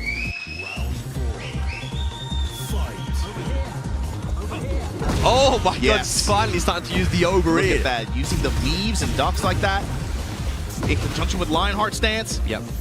That shovel punched low. Just like that, CBM really quickly down 50%. That could have been dangerous. Smashes into, oh my god, gets counter hit after anyway. Numan, activate. What's going to be the combo? Pushing. Bro. No way. Perfect. Numan JeonDDing taking us to a final game. Another exhibition of amazing combo play there with Steve. And now, I mean, like how back and forth, even the beginning of that second game was so sided for CBM. I mean, he had all the momentum, but I think a couple of counter hits there made CBM kind of step back a little bit, and that allowed Numan to get more comfortable. A couple of counter hits, and then the way he played it too. Like those counter hits at that range, that puts a hesitation or sense of nervousness in CBM to poke back like that, right? Opens up the 3rd round, he tries to. Where was Numan? Far out, uses Lionheart, gets the party started, come with that big right hook. That's it. Oh, catches him ducking. The 50-50s now. Yeah, the swinging low. Does he cancel this time or takes? Yeah, there we go. That time goes into duck pressure after. Woo! Full crack down 4-2. The pickup. No heat necessary. Yeah, okay, Numan in the driver's seat. This is someone that if your team career you want to take out now. CBM, this is a hugely important game. This man's been on a bit of a hot streak. Forward 4, look for the counter hit. Testing with the 2-1 strings here. Yeah. Oh, it just finishes the string and gets the water back for the full combo as well. Yeah, there's Tornado. Activation, parallel to it, gonna put him in the corner. What a combo! Oh my god! Masaji! Oh yeah, yikes! No way, bro! You got parries, I got him too! Activate! Nice duck there from CBM though, bringing it back. Take your damage, counter hit. Great confirm here, steps in, go parallel to the wall, there's your Tornado. What a combo. Gonna use heat as well, interesting. Yep. Trying to max out the damage as much as possible, and then scoops him up low at the wall. Okay, okay. I like that. I like the confidence there from CBM to go for that health stream, even though it was blocked so much yesterday. 2-1-4, no duck on the high there. Again, just going for the Sonic Fan. Poke for poke. The delays. They're trying to get some kind of response on a CBM. Oh, that was dangerous. Over here. Down 4. I like the option off the back one. Oh, the over it again. The BBK. Bam, bam. Stepping on the shoes. Good back dash from CBM. No punish. Heat available. Going to use the heat dash for the plus frames. Bad positioning here from Numan, though. Activate now on the side of CBM. Needs to get out. Got splat for it. That's what it is, man. 15 seconds left on the clock. Uh-oh, mix up time. Goes for the mid. 10 seconds. Good duck. Oh my god. No way, Numan. Down for 1. Down for one. Oh, the whip. There's nothing he can do now. Guard. The defense timing him out. Numan now moves on to set point. The patience, ice in his veins. What a duck. Over here. Oh no, he's testing CBM right now. Yeah, CBM's not either backing up or trying to dash in or realign and not throwing anything out at that range. Too scary to poke back. Uh-oh, that was a counter hit. Wall splat. Big combo. No, Numan's cooking. Oh no, he's gone. He's cooking. Look at the combo, the massaging chain in Numan. Gonna take it over CBM. Gets another point on the board for Team Pakistan. Man, on a hot streak. First to 13? Yeah. That's not a bad opening 3, and Numan's going to stay seated on this. So my thing is, you at this point put up CBM, you put up Mulgold. Who was the opener? Who was the opener for Team Pakistan? For Team Korea. For Team Korea, it was Rangchu. Rangchu? Yeah. So Rangchu, CBM. You have LowHigh. Rangchu, CBM, Mulgold are out on this round. This wave, yeah. Right? So you have LowHigh, Knee, Ulsan, and JeonDDing remaining. And it's so who are you going to go and put up against Mulgold, against Numan? I would say Rangchu would actually have been the good choice there, but he's out of the wave. Yeah. So they are actually going to be going with the GOAT, the greatest of all time, Mr. Knee, who's been on a hot streak himself. I think Team Korea realizes getting rid of Numan right now is very important, and you don't want to let Team Pakistan run away with the points. Knee versus Numan JeonDDing. Now, I was talking to Arslan Obama about this, right? He said if there's 2 people that I want to put up against Knee, it's Numan and Hafiz because they have the most experience versus Brian. Because he plays versus Hamad and because he plays versus Bilal. Bilal, of course, a very well-known Brian player from Pakistan as well. Shouts to him. But Knee and Numan JeonDDing, it could still go either way. Just look at the way that Knee's been playing this weekend. Yeah, I mean, after those exhibitions on Friday, I mean, the last yesterday, even yesterday, but I think the last 2 or 3 games of that exhibition on Friday to me is like that was me telling everyone else. That was me sending a message like, "Yo, it's not 2024 anymore. I'm here." You know. New year, new me. But I'm just thinking about it, right? If Numan has that much experience against Brian, what? You know, we know Knee. We know he's one of the GOATs of the game. Obviously, I mean, they can't even fit all the accolades in the screen, right? Like, yeah. he's known for this character. What is he going to put on the table that maybe Numan won't have that much experience against? Man, so the thing is that, Bilal and Knee play very different styles of Brian. I would say that Bilal is definitely a little bit more cautious. The way that Knee's been playing recently in like the end of 2024 to now, just no fear, asserting very simple mix-ups with the QC back 1 and QC forward 1+2. I was talking to LowHigh and Knee actually about how he tried to approach Tekken 8 in the beginning. And he goes that he was trying to play Fang and other characters just to try and play Tekken 7 like. But then I think at one point his brain just switched and he said, you know what, I gotta play Tekken 8 now. You know what that point was? What point Tiger Uppercut 2024. I mean, when yeah. we saw him like you remember? Do you remember like watching the top 16 matches? Yeah. And like, wait, holy shit, he's playing the game now. He's playing the game. All of a sudden, it felt like up until that point, the first like 5 or 6 months of this game, there would be so many of those moments where he would back up and wait, and it's easy to identify because I still play Tekken 7. You know what I mean? Yeah. So I'm like, no, bro. That with this character, especially with what this character can do in heat, with the pressure, with the damage, with the threats that this character can impart, especially on walls, with the wall to support him, like, bro, in that moment, you activate, you take your turn back, and you get in that ass. And as soon as he started to do that, and you could see the gears turning in his head, I feel like the past 6 months he's been like. Definitely you've been seeing like the Knee factor kicking in, and you saw it Friday, you saw it yesterday. Can he show it to us today? And this is huge as well, man. Look, if Team Korea is looking at their captain to get 2 points on the board, but you're going up against Numan right now, who has a lot of experience. Talk about that. Here we go. Knee's the god. Knee is cap. You got to be able to set the tone right here. He's got to do it for Team Korea, man. You got to watch out for QC back 1, man. That's a move that Knee uses a lot, that goes under highs as well. I think Numan, though, he's going to have a lot of experience versus Brian. He's got a lot of experience, but look at how Knee is playing him, too. Hanging out mid-range, not really showing any whiffs, not really throwing anything out there, trying to dash in, take the fight to him, keep it compact with Numan. Finds the launch here, finds the damage. Just outside of Rage's knee. Yeah. Activist heat as well to try and finish this round off. Back 1, what a duck on the high. The call on the crash, oh man. The cannonball straight, great anticipation from Numan there. Holds true south, takes the damage in return, and just like that, up 1 round. Beautiful. Peekaboo style, finding these mid and high strikes. Just staying in his face right now. Poking away. A beautiful twist up on the QC back 1. Anticipation on Numan. Oh my god, sidestep. Masaji. Back 1 counter hit, side of the jaw. That should be the round as well. He's got heat available. Damn, look how That high whole round was 3 decisions. The anticipation on the cannonball straight, the sidestep sonic bang, and then that final interaction there. That was 2 decisions, 1 key decision, 2 hits. Seal the round. Heat available right now. Counter hit again. From the peekaboo stance. He's been going to peekaboo a lot, especially against Brian. Showing how strong Steve can be, man. Numan, the best Steve in the world. Heat available. Can he use it? Activate through. And again, that hesitation. Ooh, chase sidestep. I like it. Snake Eyes no longer a factor for me. Punish. Testing with the Vulcan punches. Look at all the recoverable health for Knee, though. Rage available. 15 seconds left on the clock. It's been a bit of a slow round right now. Numan, can he close it out? Nice low parry, though. 10 seconds left on the clock. Can he steal the life lead? No, he got the combo! Wow! Hatchet! Oh! They No way! And Knee actually won it. Oh my gosh. Okay. Still alive. That turned into a scramble at the end, and now they're starting to get a little bit wildly and neutral. Here we go. Heat engage. Down 2-1. Down 2-1. Count it. He somehow finds these. Numan, you said it, right? Numan counter hit. His sense of timing is so good. Uh-oh. Chain punches.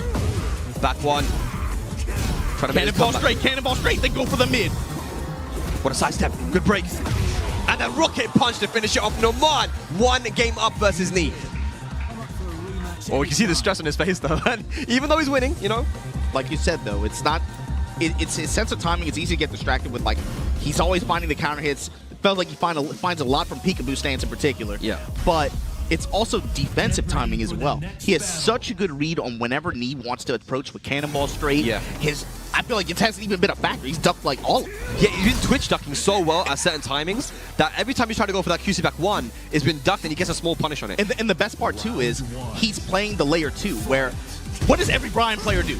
It's cannonball straight, and then they go for crash impact on the mid, right? Yeah. He checks the mid.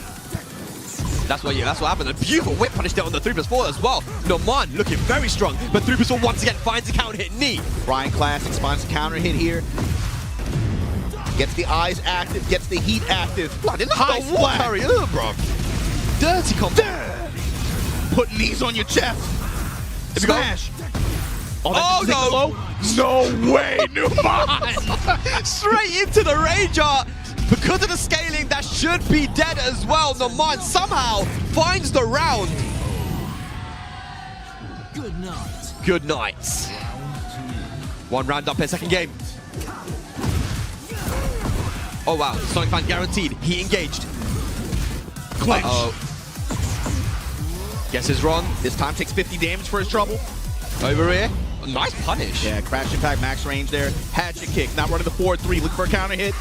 Numan not going to give it to him, though. I'll give you one right back. Oh, the back 1 counter hit again. Is this going to be dead? I think it might be, ladies and lads. And yes, Numan moves on to set point to take out the team captain from the wave.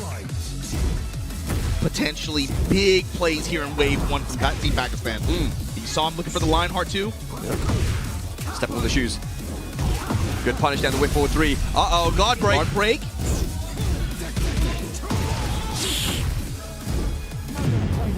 Okay, here we go. He activated. Immediately goes to the Lionheart, looking for Knee to strike back or step. What a timing. Okay, we'll count it while standing 3. That should go to the wall. Nice. What's the combo gonna pop heat as well? Taunt set up. What a block. Okay, getting time now. What's it going to be? Goes for the high. And Numan JeonDDing 3 rounds straight, 2 games straight. Team Captain Knee eliminated from the wave. Numan JeonDDing will also have to bow out because you can only win 2 in a row. But Numan JeonDDing has done his job, taking out CBM and Knee. Big smile on the face of Atif, the Pakistani crowd going wild right now. But that is a good start for Team Pakistan here on the final day. And so let's talk about progress here. Right now, Team Pakistan is up 4-1 in this race to 13 in terms of set points. But left on the team, you still have Arslan Ash, you still have Farzeen, you still have the John, Usama. You still have Usama. Yeah. Whereas Team Korea is left with LowHigh, Ulsan, and JeonDDing. LowHigh, Ulsan. I think at this point you gotta go for Ulsan, right? You gotta pull it back, man. Get a couple points on the board. The thing is, you can't plan in advance. You got to plan for what's on stage right now. But yeah, if both teams have to put up a player, yeah, I think you put up LowHigh or Ulsan and hope that they can get something running. JeonDDing, I think you put him in the back, and it's almost like he's JeonDDing in this team format to me is X Factor. Yes, yes. Maybe you put him as a late flex pick. Maybe he ends up matched up against Usama. Maybe he ends up matched up against Farzeen or something like that. Hope that he can get some momentum started. He can be something that can kind of get the engine revving for the rest of the team. Yeah. But I think right now, just to even get some sense of life, you send up LowHigh going up against Usama here. Okay, Usama versus LowHigh. They believe in Usama, man. Again, the young kid from Pakistan, you know, he traveled his first time internationally to Saudi Arabia for the EWC LCQ, be out in the grand finals there, won the entire thing. It's always very impressive to me when someone can just get off, you know, his first ever international and win it, you know, the way that Dawood did in Tiger Uppercut Especially as well. with a weak character like June, right? Yeah. Right? Very weak character. Isn't she so struggle bus, man? Yeah. Shouts to all the Jun mains, all 2 of you out there. I don't see any, like, the damage, like, what, the damage, the options, like, I didn't see it until, no, dude, this character's cracked, bro. She is low-key cracked. Man, very strong character. The way that Usama uses her as well is incredible. And I don't know if there's any Jun players, many in Korea, actually. I know that we have Shonen in Japan. Shonen in Japan. Yeah, but I feel like no, Kira in Europe. We have Kira. But I feel like in this region, performing at, like, this high level, I feel like that's all I really see, to be honest. Yeah. LowHigh, though, I mean, stepping in for Chanel here as a sub. Also, Team DRX, you know, a lot of accomplishments under his belt as well. Nah, Evo champion, you can't take anything away from That's LowHigh, bro. Like, stop playing, man. Yeah, and even last year, you know, Evo Japan, 2nd place, man. You know, that was the first big major for Tekken 8. Yeah, you're right. That was the kickoff of the tour, and he kind of just showed up, dropped in from the roof, and then just, you know, made damage happen. Yeah. In that bracket, went up against what? It was him and Chikarin in the end, correct? Yeah. It was the Shaheen O'Brien versus Lily. Yeah. Usama Basi, though, you can see there's not a lot, but he's a young kid who's just starting out in his career. Recently sponsored by ROC Esports, Esports World Cup, you know, LCQ winner, but getting 17th, 24th, and Tiger Uppercut, he went as well, getting a top 16 placement there, which, if you look at that, I mean, Tiger Uppercut is always so stacked. Because of when it happens in the calendar, yeah. And also because of the lack of visa restrictions, yeah, right? Pakistanis can go there very easily. It just turns into such a just melee event. And I love that event, being able to just make it even the top 16, especially top 8, you know, like that event is always just, the venue is always on fire. You never know who's going to make it out kind of scenario, right? Yeah. A lot of drama this past year for sure, too. Yeah. But Usama going up against LowHigh here. Let's see what the Rookie of the Year for Pakistan can do. Yes, absolutely. And I got to think, if you're watching from overseas, this is the kind of guy you got to be thinking like, man, what if this guy gets travel support, you know, from his org and starts coming out a little bit more regularly, can make it to the United States by chance, you know, something like that. This guy could do damage in a bracket for sure. LowHigh, though, it's 4-1 for Pakistan right now. LowHigh needs to try and bring it back. Getting 2 points on the board there will make it 4-3. That looks a lot better. Jun, though, is a character that has really strong pokes, but has that hard-hitting stuff as well as really good defensive tools. You've got to be careful if you're LowHigh, but I'm sure LowHigh's a grinder. This guy plays all the time. He will know the matchup. You're talking about 4-3. Can we get it to 4-2 first? You gotta take it out who's in front of you before you worry about what's coming next. That's it. There we go. Nice forward 4 to be able to seal the step on LowHigh at the wall like that. Knew he wanted to rotate around. Big damage return too. But here we go. Activation on LowHigh. He burns it on the immediate smash. Putting the elbow chop on him. No punish down forward 1-1 there from LowHigh either. Hatchet kick, cannonball straight, delay cannonball straight. Hatchet kick, working the low. Oh, we're playing Brian. We're playing Brian. Goes for the rage art as well just to make a statement. I like that. You know, all he needs is 2 moves, bro. Q's back 1, Q's forward 1 pursuit. Beautifully played. Good pressure. First round stolen by LowHigh. Those delays too, it's layered offense with the cannonball straights and then working the mids and then the hatchet kicks as well. Really good mix there. 4-2 gets the big clearance here. Gonna get the wall as well. Usama, great damage, 50% at the wall. Crazy wall combo there, back 1. Really consistent too. Ooh, down forward 2 just hits. It's gonna go to the wall. Gonna activate heat as well. Get some health back. For the health resto. This time 1+2 with the dash behind it. Okay, this time didn't finish with the low. Down forward 1-1, hang on a second. Able to clip. Oh, did he get the taunt? Nice, again, LowHigh from the back foot steals the round. I mean, just Usama not able to close him out. Put knees on him and there's that up forward 1-1. Yep. High damage 10 frame punish. LowHigh, QC back 1. I like the pressure right now we're seeing. Side step 4, plus frames. Usama show the easy mode stance feint as well. Look at the timing. Usama giving him different looks, but LowHigh just not giving him anything. What a block on that down back 2 as well, and that should be dead. Wow. The mid-range pokes, oh my god. Mid, low, mid. LowHigh. He just ran into everything. That's it, really well played. And again, those 2 first rounds, Usama just needed 1 more hit. Went for the low the first time, got blocked. Went for mid the second time, got blocked. LowHigh's game, I mean, his mind game is so strong. And in that final round, that's where he looked the most scary, right? Yeah. Doing what he does best, putting on pressure, standing and defending in your face, right? Usama needs to try and crack the code. Felt like just it took 2 rounds for him to develop that mid-range presence, but then like, oh yeah, that's LowHigh. That's that patented just control. Yeah. So for Usama, how can he crack this and be able to finish some of these rounds a little bit better? That's it, man. You just got to try and finish the rounds, man. He's allowed LowHigh to get back in and apply a lot of plus frames, and that's what Brian can do to you. Core suck back 1, back 1, hatchet kick, all these things. Also, you know. it's the mental frames too, right? Yeah. At that range like that, you know what to expect from this character in terms of those mid-range threats. He has so many. The jab timing's been really good. And they're so good at being able to chase too. They move him forward so much. Yeah. Usama's timing has been very good there with the jabs, finding a counter hit many times. That should go to the wall here. Cans for those small wall. Oh no, we dropped the combo. Unfortunate hatchet kick. He's dead. Eats the knee. Oh my god. Oh my god. No way. He's dead. And then the heat. Bam, bam. We go downstairs. Oh gosh. Is he going to steal the round again? Oh, he does. LowHigh. 4 rounds in a row on a streak.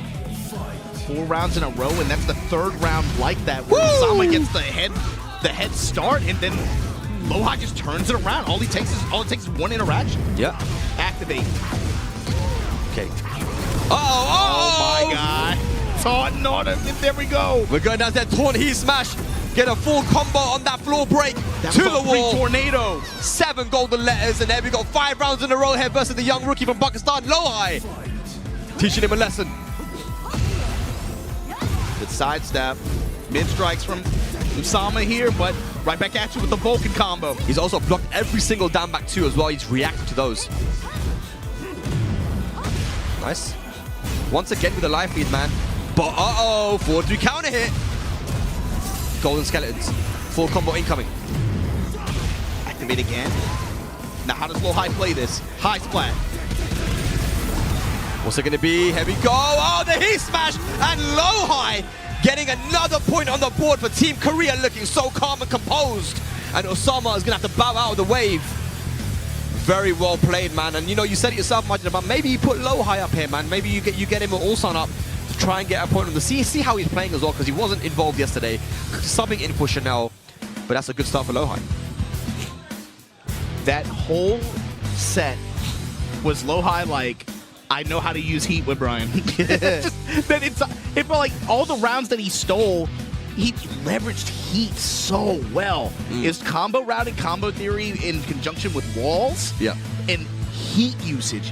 He just had, that was like a clinic on, bro, do you remember when people were like, yo, Brian is struggle? Do you remember that? I remember, it's crazy, bro. That was very annoying. Man, I can't believe people are actually downplaying Brian. That's insane, man. I remember like, reading the tweet, they're like, yo, I'm not seeing the vision. I'm like, what are you?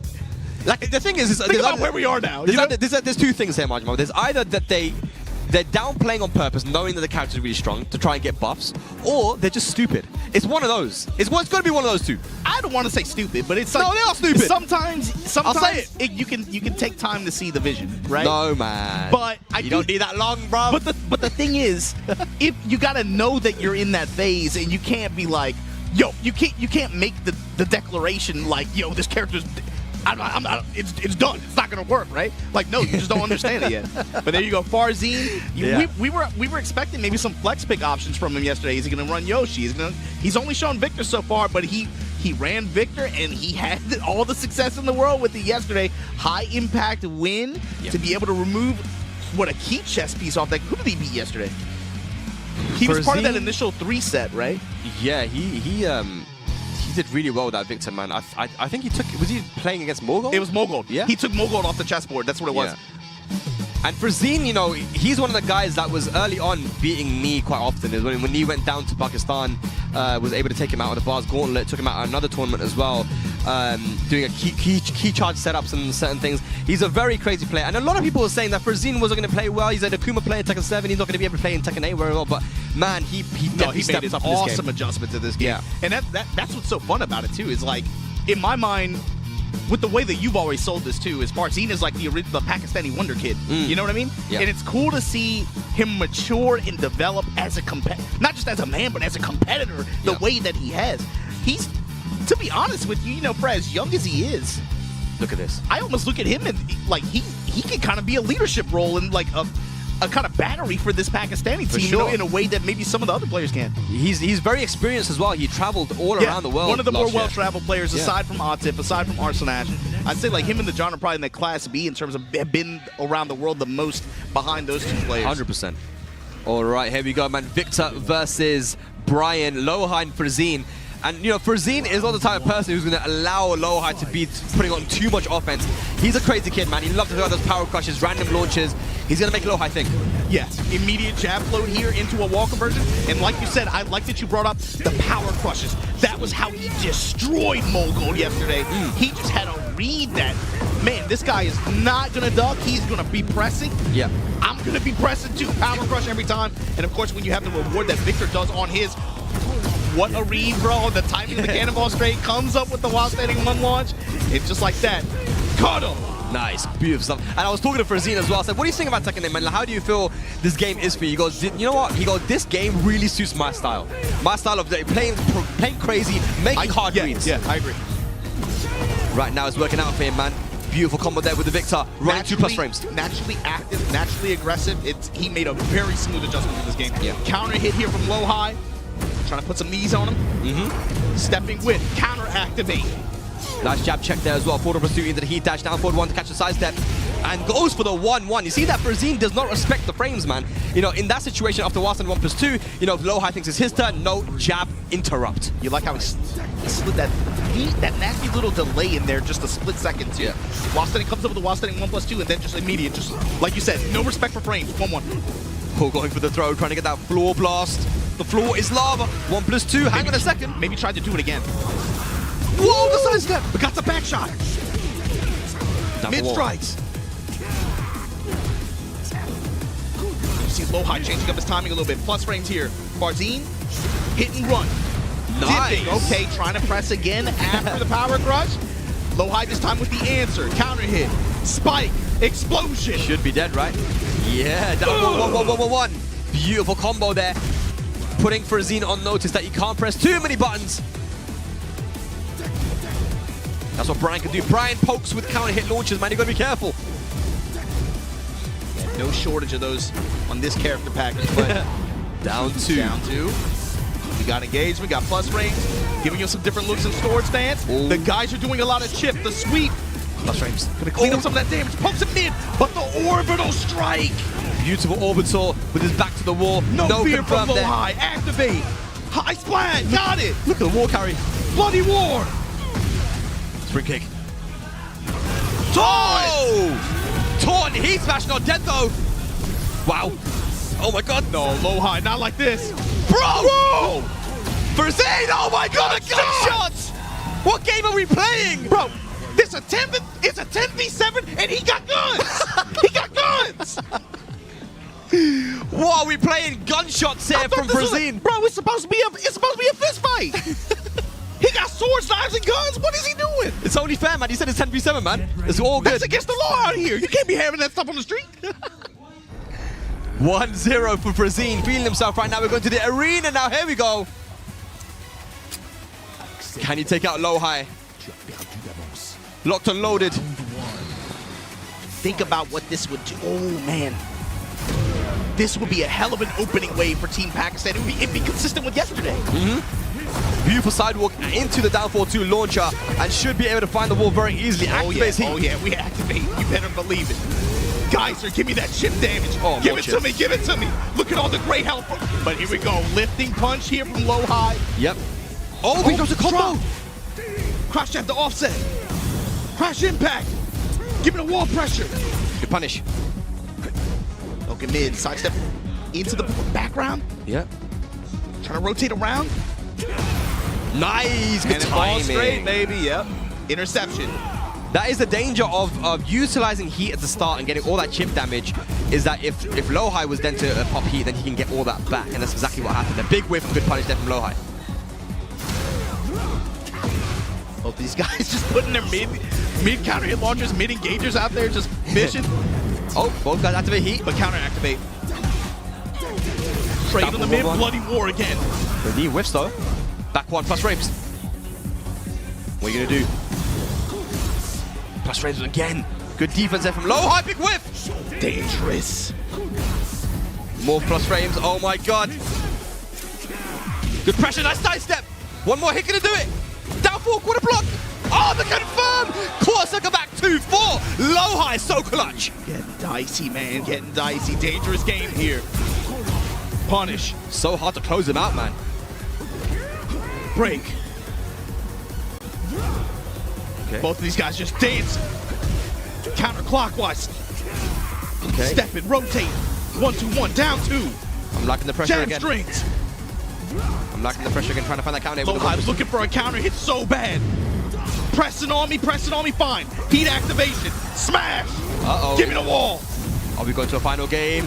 Kick him in the head. Oh, Kick him in the head. Oh, we can't even let him play the game. 3 rounds straight, LowHigh. That's a red card, bro. You can't kick a man while he's down like that. How you gonna kick him in the head twice, then knee him in the head? What is he doing? That's got to be illegal. All right, 3 rounds straight there. LowHigh versus Farzeen. We're going to a final game.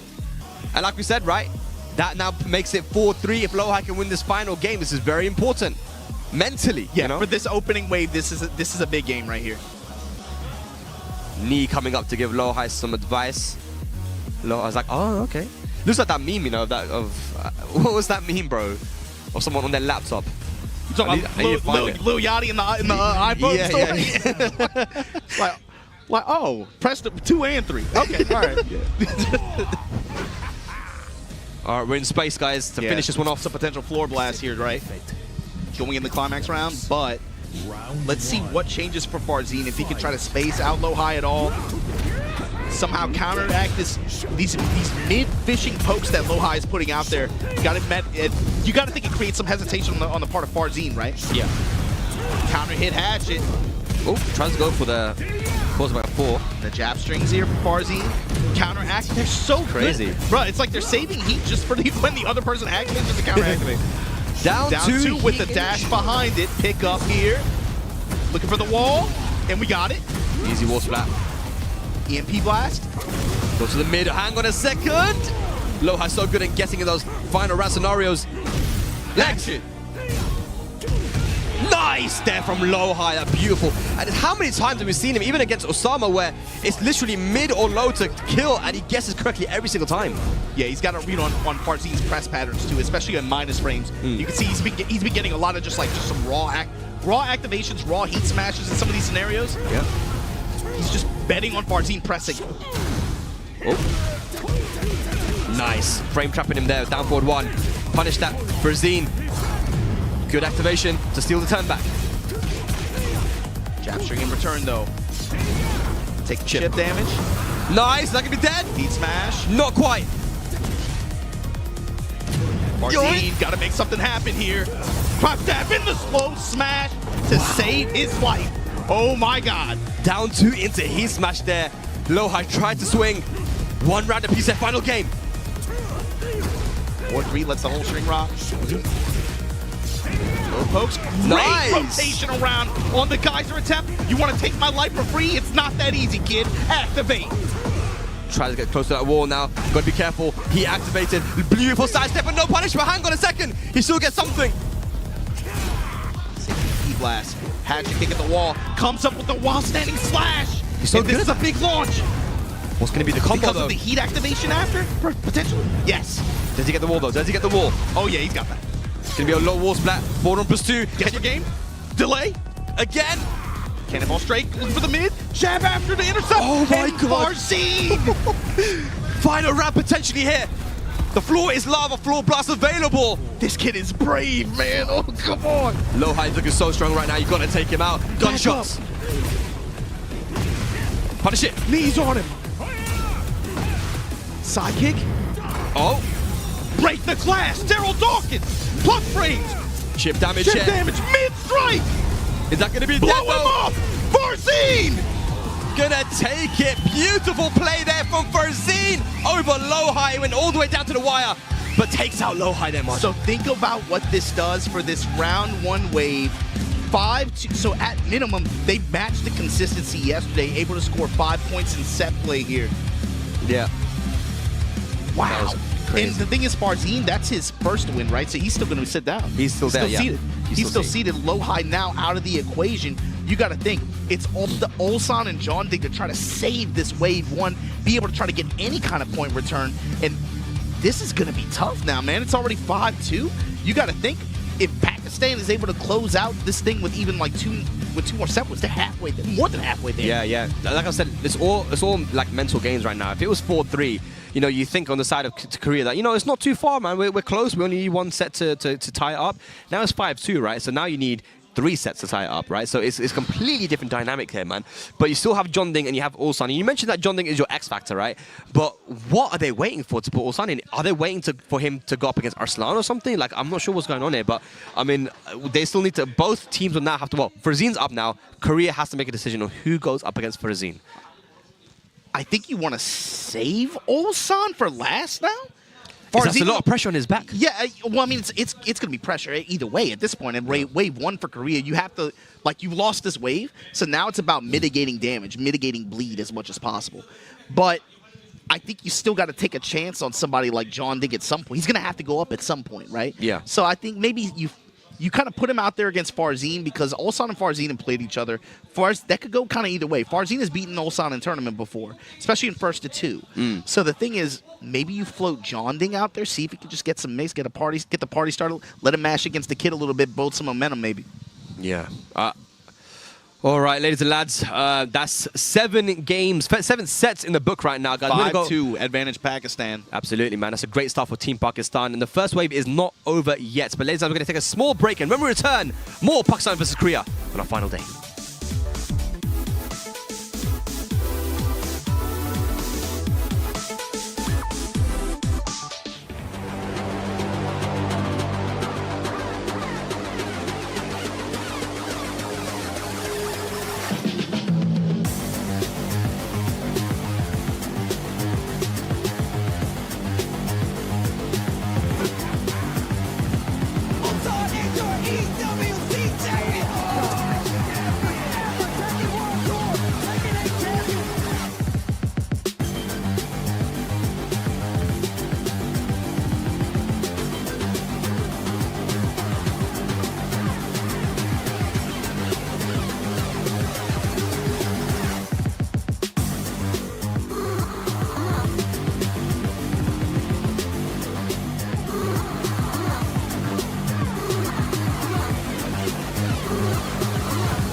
It gets me lit when I see how I'm running this thing. On the track, run laps, so you running his lips. Ain't talking about facts, so you talking this flips. Yeah, it gets me lit.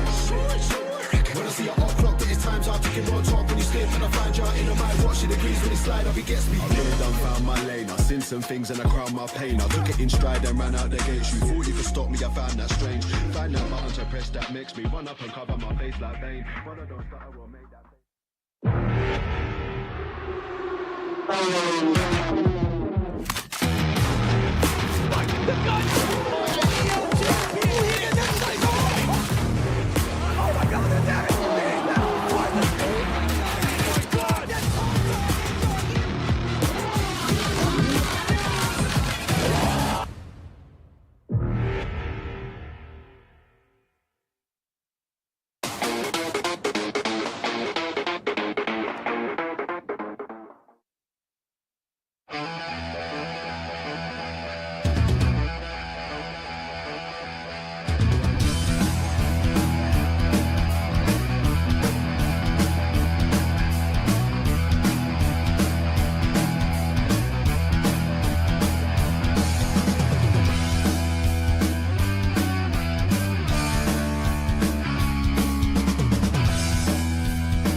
Welcome back, ladies and gentlemen, to the altercation that shakes the nations, the Slugfest 2 test. Who's the best? The Pakistan versus Korea 7v7.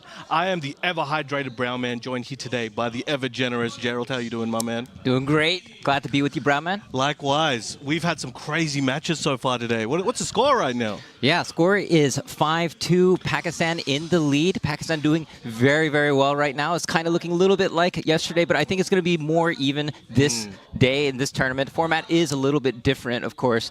We have players coming back from the dead. So the yesterday's format, of course, once they're eliminated, they're gone forever. But now, once we get through a phase, the players all come back, and we can see players that have been eliminated. So yes, a lot of times when you lose a set, you got to wait a little while to get that run back. Hey, if you got some grudge to take care of, you might get it today.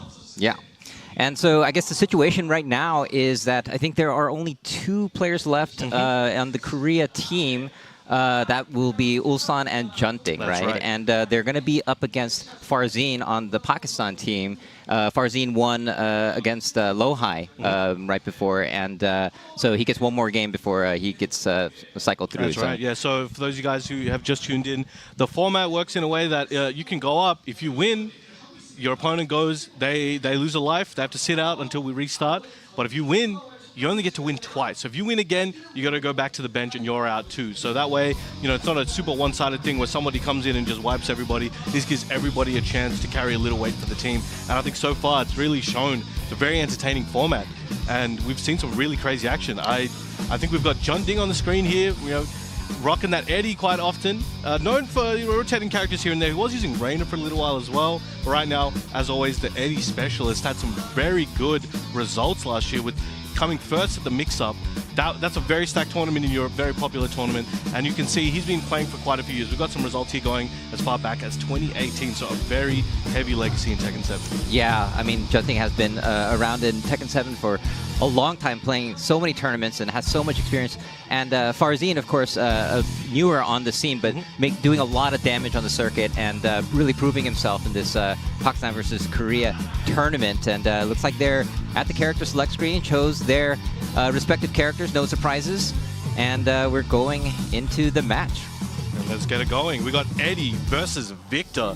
Now, I don't know if you guys saw, but Farzeen was hovering over the Yoshi. He does have a pocket Yoshi, but decided to stick with his main today.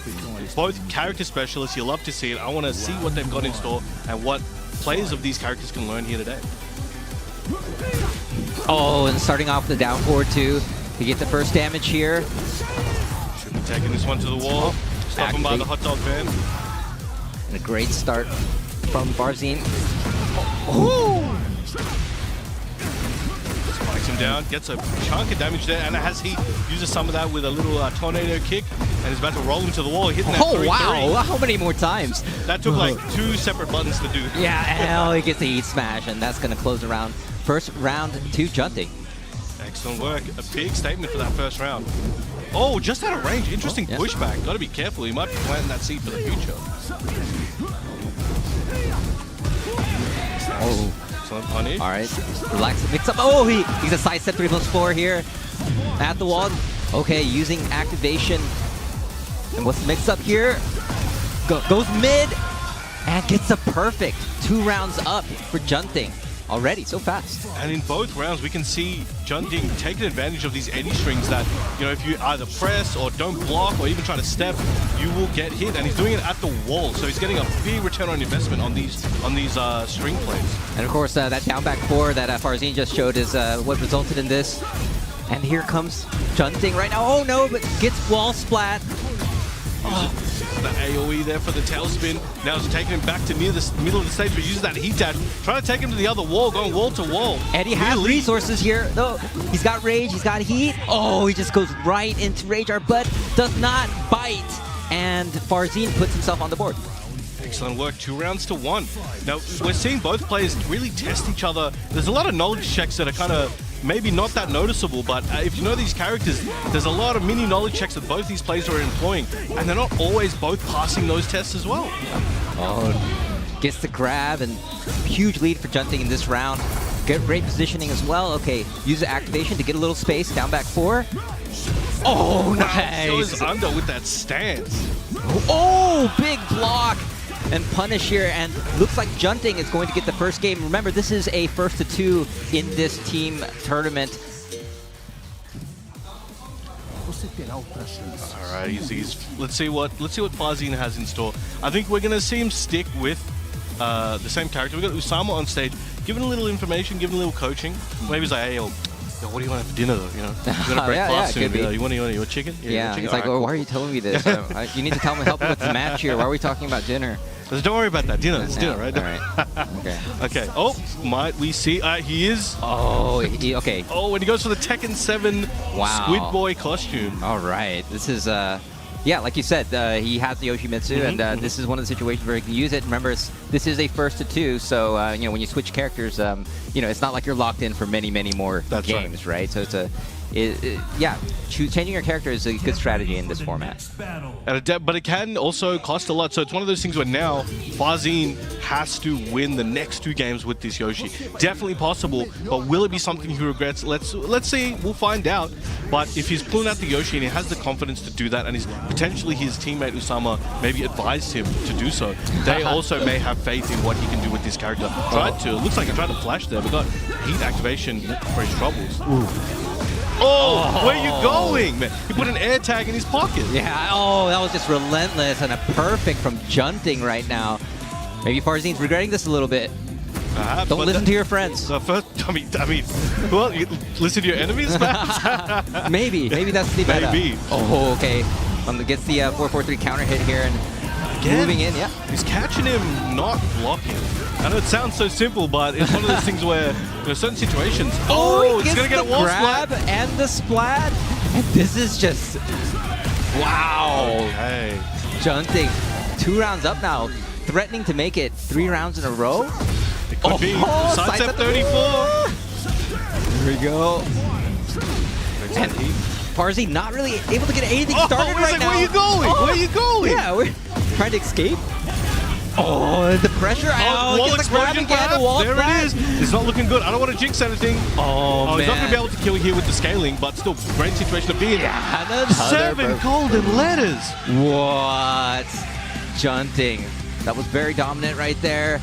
And yeah, I guess maybe Farzeen is thinking maybe I should have stuck with my character at that moment. But maybe, but it's one of those things where he can potentially redeem himself later. Yeah. And arguably, you never know. There's an alternate reality where maybe he did stick with the victor and the exact same result happened, or maybe it went the other way as well. So hard to say. Whatever decision you make in the moment, win or lose, you got to be able to just deal with that and not let it phase you for when it comes back around. Exactly. You don't want to play with the coulda, woulda, shoulda moments in your head. You can't do that in this tournament. And right now, that was a much-needed win from Team Korea. It was 5-2, but 5-3 is way more palatable, right? It It's is. like a small, like it's a one-win difference, but Yes. psychologically, 5-3 is like, okay, we're still in it. 5-2 is kind of like, oh wait, It's a they're bit hard, pulling bit away, hard. right? Yeah. So that this was great stuff from JeonDDing to get the psychological win and the win in the match. But it's going to be JeonDDing versus Arslan Ash now for match 9 of this series. Remember, this is going to be a 1st to 13 tournament. Right now it's 5-3, so we've got a lot of potential matches. I guess up to 25 matches if it Yes. goes down to the And then the very end. potentially, if I understand correctly, if Korea wins this lineup here, or these points, it'll go to a tiebreaker, which will result in a 1st to 5 with a champion of each team's choice. Yeah, that is kind of crazy if you I think want to about see it. that. Yeah, I want to 'cause, see like, that. We'll be here till tomorrow, but I still want to see it. Yeah. I mean, this is where, in this format, you have basically yesterday is like 1 point, right? Yes. Today's another point, Yep. and if it's tied, right now it's 1-0 Pakistan. If it's 1-1 with Korea winning today, then you get that 1st to 5 with whoever is chosen for both sides, and that's going to be a very. Now we're back from team tournament to like the exhibition style, right? 1st to 5. So that could be a very, very hype match. But of course, right now it looks like they're getting locked in with their side characters. switching. Oh no. Yeah, they got to decide sides. So Yeah. we've got Arslan Ash on the screen here with his stats there. If you do want to see those, you can check those online. We do have the trophy. That's what they're fighting for. Yes. Nice trophy. Very Korean style esports trophy. Korean style Yeah. esports trophy. Yeah, yeah. All right. Nice I mean, if and you take it back shiny. to all the early tournaments, even Tekken 6 and prior, that was that style. Of, Oh, really? Okay. yeah. All right. It was this one's a cool. bit taller, I guess, due to the grandiose nature of this event. Yeah. But it's those Yeah. type of very chromatic, shiny, two-handed Interesting. trophies that you All right. I might have to do a YouTube video Yeah, on for sure. trophies. All right. Looks like we're gonna get the expected Nina versus Eddie match. Perhaps. No surprises here on Yep, there we go. characters. Now getting situated. Of course, Pakistan, they have so many players left, Yes. right? And Korea is really just down to JeonDDing and Ulsan. But of course, if all the players from one team are gone, it resets into the next phase. Right now, it looks like we're getting into the Rebel Hangar. Oh, sure. God, Hey, shots whoa, fired. whoa, Shots whoa, fired. whoa, whoa. Okay, yeah, you don't use guns in a hand-to-hand combat match. I mean, dead men tell no tales, right? Oh, yeah. All right, nice duck punish there on the power crush start from Arslan Ash here at the wall. Getting that damage, doing that work. Oh, Down forward one strings, Yeah. poking for the low. Big health deficit here Oh. for JeonDDing. what a low crush there, and that's going to do it for the round. Arslan Ash up 1. All right. That was a quick one. Making a Yeah. statement. Ooh. Sidestep it. Well, lets the string rip. Excellent punish. Yeah. Activates heat. All right. Oh, okay, nice block and punish here. Here comes JeonDDing. Coming back. Is he going to activate? Yes, he will. Taking it to the balcony. Yeah. Oh, he misses the rest of the combo and gets shot up for that side wall splat. All right, here comes Arslan Ash, getting a lot of that health back. Oh my God, he got so much health back from that. Well, just like hovered there near the wall as well, just off Yeah. screen. That was the limit of the stage. Ooh, and just broke his back or something. Arm, perhaps. Yeah, But 2 I don't rounds know. ahead. Yeah. Cerebral assassin over here. Just one limit at a time. Great defense here from Arslan. Gets the grab. A lot of these are hitting. These grabs are very successful at the moment. Yeah. Ooh. Yeah, that's I said 3+4. You know, hard to punish if possible. Well, this could be JeonDDing's opportunity, but as I say that, got caught in the back. Oh. Oh, tried to go for the side switch combo. That was a weird angle, weird access there. But Oh, yeah. they be doing that combo. That's why he was ready. Oh, But really? just the axis just really messed it up a little bit. But usually they'll get that kick and it goes to the other side, Oh, and then really? they continue the combo. Oh, that's so Yeah, sick. they be cooking, man. Don't Yeah. let them think they don't know what they're doing. All right, all right. Well, Arslan Ash gets the first game there, and JeonDDing looks like he's trying to think of what to do right now. That was quite a no round brown. Good old was classic. indeed. Yes. All right, let's see what he's got. See what stage he gets. He wants the game audio. Yeah. Is it true that you can like time when you press the button to get the stage when it's hot? There was rumors of that in earlier games. I remember they used to say in Tekken 6 era that Takedo used to be doing that on people. Really? Okay. And I was like, I don't know how believable this is, but I do believe it was a thing that was doable. But I'm like, I don't know who's out here with the brain of a bot able to do those just frames. But hey, who knows? That's another video I can do. Yeah, you should check that out. All right, now JeonDDing trying to take advantage of the backwards movement that Eddie has and comes in and gets a hit for himself. Oh, the heavy low. 4-4-3 there. Oh, he's letting him fly. He's letting him fly. And just stepping back, be patient. Oh, goes for the mid option. Do it again. Do it again. Oh, punishes that get up 3. Yep. It gets the first round for JeonDDing. Good stuff. He's coming. He looks like he's waking up now. Yo, once we get a first hit on the floor, everybody's gonna be in purple. The stage is gonna be purple. We're gonna look like the inside of Grimace's brain. Yeah.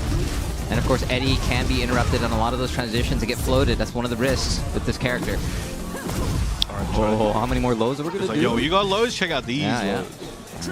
Still trying to go for the whip punish. Let's it rip. That's gonna hurt. Yes. Trying to build that momentum. Got heat for Nina though. Oh, and again another float here, and he's gonna be able to close it out with using his resources. And yeah, tied up in rounds. Excellent heat dash combo. All right, 1 round apiece.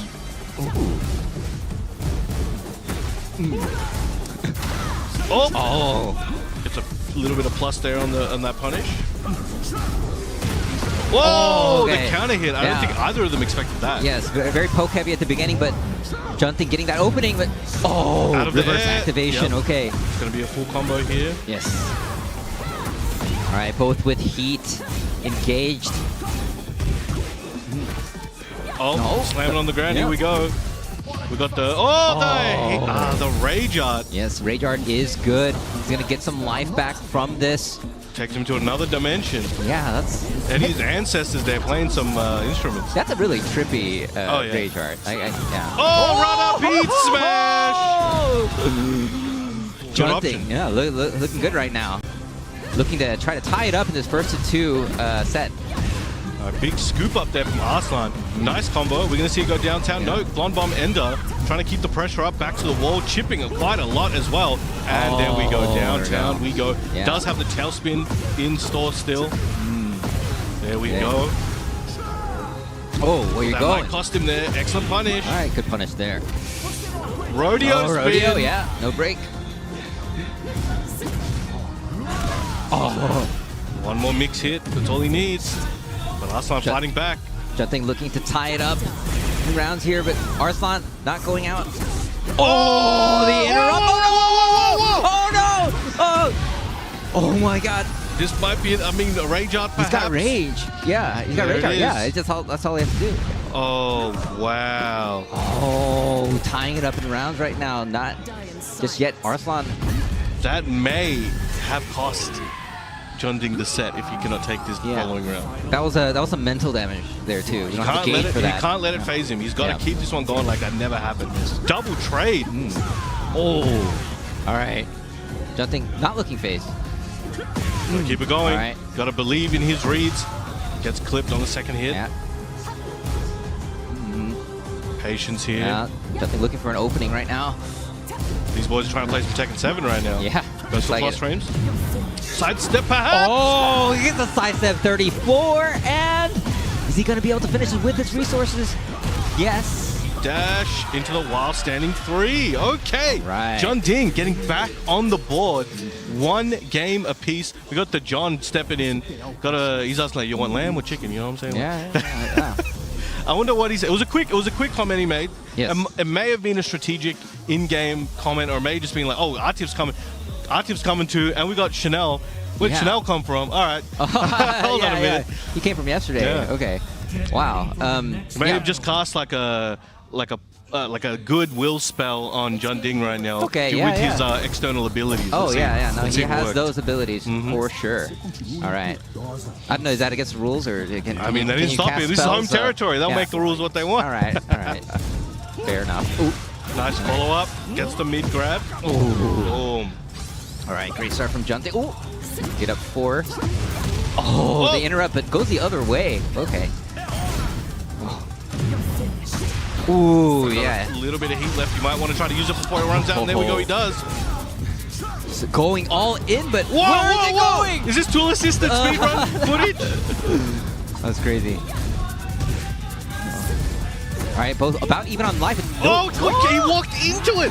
One more hit for JeonDDing is all he needs to take the round. Arslan's gonna be able to do something here. No, just gets hit by the low and JeonDDing up 1 round here.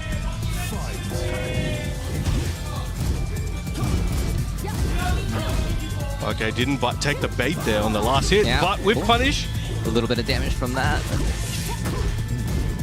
think we might see, I was about to say, I think we might see JeonDDing start to throw out some more mids here. Where did JeonDDing's life go? Oh my god. It's gone. Where did JeonDDing's life go? Just disappeared. It was Yeah. all pokes and He's a nothing magician. crazy. Yeah, This yeah. is that David was a- Copperfield stuff right here. Yeah. Starts off with the low commits. All right. Taking his turn back with the activation. Good break on the 1+2, the rodeo spin. Oh, Clips wow. him, yeah. Heat smash, plus Yeah. frames, 50-50 time, goes to the mid shoulder. Jump forward 1, confirmed. Oh, I think he's going to get hit. Oh, no! no. Oh, I thought he pressed the button, my bad. Yeah, I actually thought that too. Yeah, he cancels out of that sense pretty fast. Yeah. JeonDDing looking very good right now. And Korea really needs this point. Out of the air. What? Just he was just hopping. All right. Excellent combo here. Yeah. JeonDDing in trouble. Yeah, keep him Going- at the wall, not letting him out. Okay, But there we they go. switch sides here. Use the 1+2 break to change sides. Oh, gets that wall splat. Doing some chunky damage, activation. Oh, Hit him with a roll reversal Oh. back to the wall. Oh, the punish gonna that hit the is- wall. gets the splat. Activating that heat Oh, perhaps. heals him off. Yep. Yeah. Other wall? Nearly. Oh, see the camera ended there. He couldn't even get to the wall. Oh. All right, uses the rest of his heat Oh. resource. Gets the interrupt here. Gets the float. Does have Getting rage. life too. One, two. Gets the we float. talk about interrupts. Yeah. A rage art. What? Oh yeah, Yep, yeah. yep, Okay. yeah, One more just hit one of and the then rage tornado. art. Yeah, yeah. Just Yep. maximize That the damage. should take the round here. Yeah. Again, commentator's curse is a powerful thing, but I feel like I don't think it'll we're be all that good. scaled, would it? Yeah. That would be super scaled. Okay, so we are at 2 rounds apiece. This is final round for this first of 2 set. This could change quite a lot throughout the course of this exhibition, well, this tournament, this whatever you want to call it, this team battle. But Yes. Arslan trying to repeat what he did the last round and put JeonDDing back to the wall. Oh, Clips counter him there. hit. Ooh, this is not looking good for JeonDDing right Gonna now. use He's the gonna have to heat make dash. something happen. There it is. Oh. 50-50 time. Goes He's to the using- mid into the low. Clutch block here. Can he make something happen? Can he make a turnaround here? No, but Oh. the jab will take it for Arslan Ash with the pop off. He's popping off at the camera. He knows that was a close one too. GG, shake my hand. Shake my hand. Wow. Sit down. Damn, that's crazy. Yeah, he's got to be really happy about that one. That was so close. That went down to the final round, and that was that's a pivotal win. I know it's still first to 13. Yep. But I mean, you know, whatever lead you can keep on compiling, right, at this point, and yeah, it's still looking very, very good for Pakistan right now. All right, Ulsan, the last remaining player on the team right now until it resets. So if Ulsan were to lose here, then I think all the players will come back. So we'll have that again. And yeah.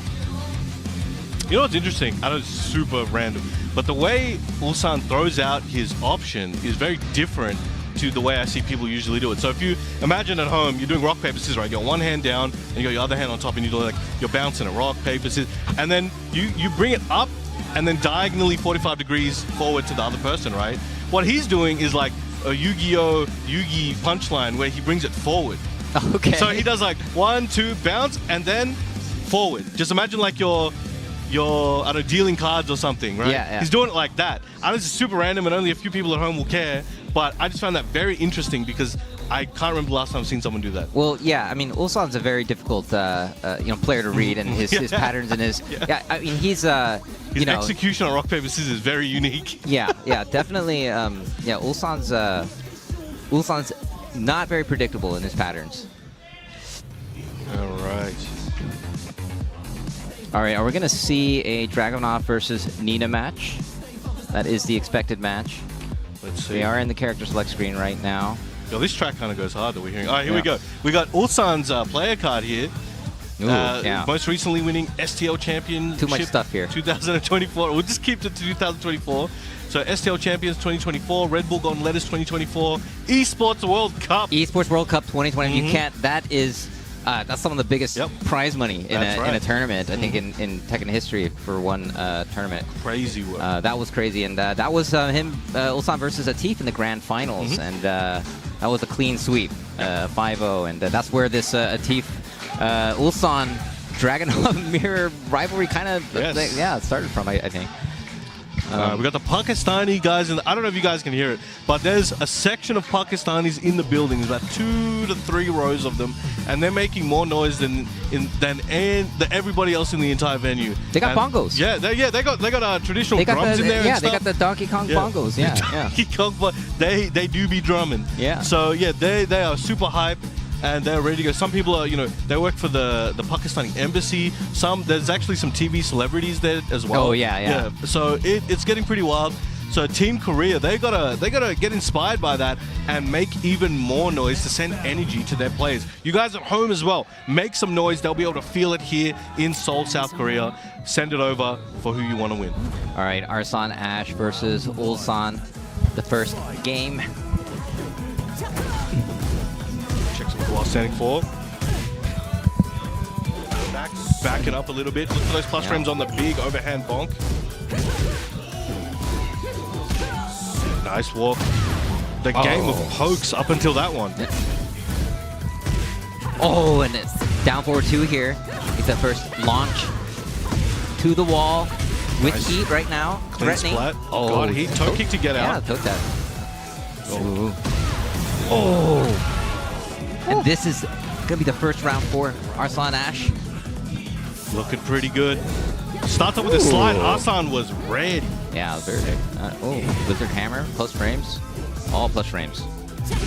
Now you can see Ulsan is trying to keep this range 0.8/range 1 distance there, just outside of jab and maybe while sending full range, but just enough for 1 step forward to reach his target. Ooh, big block here on the full crouch, and here comes Ulsan working on a comeback, getting his life back, getting that rage damage, still has heat to activate, activates it, and we've got this, that was a nice combo into the hatchet. Oh, and then heat smash, Yep. and didn't explode the wall. They killed before it, so that is still available for the next round. Yes. All right. We got, this is Ulsan's prize money down here, all scattered. Big overhead. Ooh, just laying there. All right. All right, check with the down forward 1, 2. Trying to find a counter hit opening. Yeah, lots of pokes, side steps, movement. A lot of flash stacks here from Arslan as well, doing wonders, but it's making it a bit harder for Ulsan because now he needs to think about it, but it's still not getting a huge ROI quite yet. Yeah. All right, activation from Ulsan here. Oh, okay, burns the heat. Nice! Oh, big block there. And yeah, Ulsan takes the round. 2 rounds to 1. Slight lead in the set so far. Trying to catch him walking with that homing string. All right, just throw break there. Yep, very good punish there. Engage. We'll try to call him out in case he flash ducked or tried to press on the sidestep. Ulsan has been trying to use that 3+4 quite a lot lately to try and catch people, and he has hit it a few times, so it is threatening. Oh, big sidestep, down forward 2. Whoa. Nice combo. Yeah, and here is the explosion. He did a mini forward dash just to try and ensure that heat. Oh, just a heat smash and gets the explosion. Oh my God. Good damage from this. Going to the other side. Oh, and gets the wall splat and the extra damage for the kill. Ulsan. They're both takes sipping. the first game. All right, yeah, they're drinking that water. Gonna need it after that match. Okay, this one is gonna get very interesting. I wonder if we can get a wallless, or like not wallless, but a bigger stage where walls are less of a factor at round start. I wonder if that will allow Arslan to try and play the rubber band game a bit better, where he's able to backdash away and try and get Ulsan to come in to make a mistake. Oh, we got a disconnect here real quick. Okay. You probably can get it going before the round starts. Yeah, but yeah, There we go. Yep. Oh, and play one, too. Yeah. To your point, though, I mean, yeah, these players have been playing as if they are playing on like a big stage or an infinite stage or something. And it seems like that would be almost like both players are kind of looking for that kind of gameplay. But then, like, yeah, with the wall stages, with the explosions, yeah, it really becomes a different game. I mean, this has always been like this in Tekken. Yeah. Now, Ni using this opportunity to give Ulsan a little bit of tips, and Atif doing the same.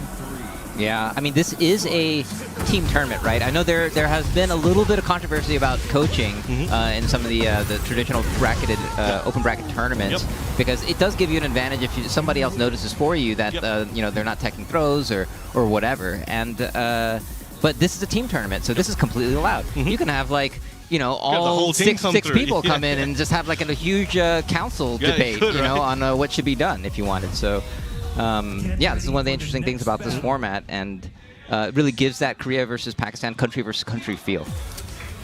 We back at it again. Got over that little speed bump very quickly. Yes.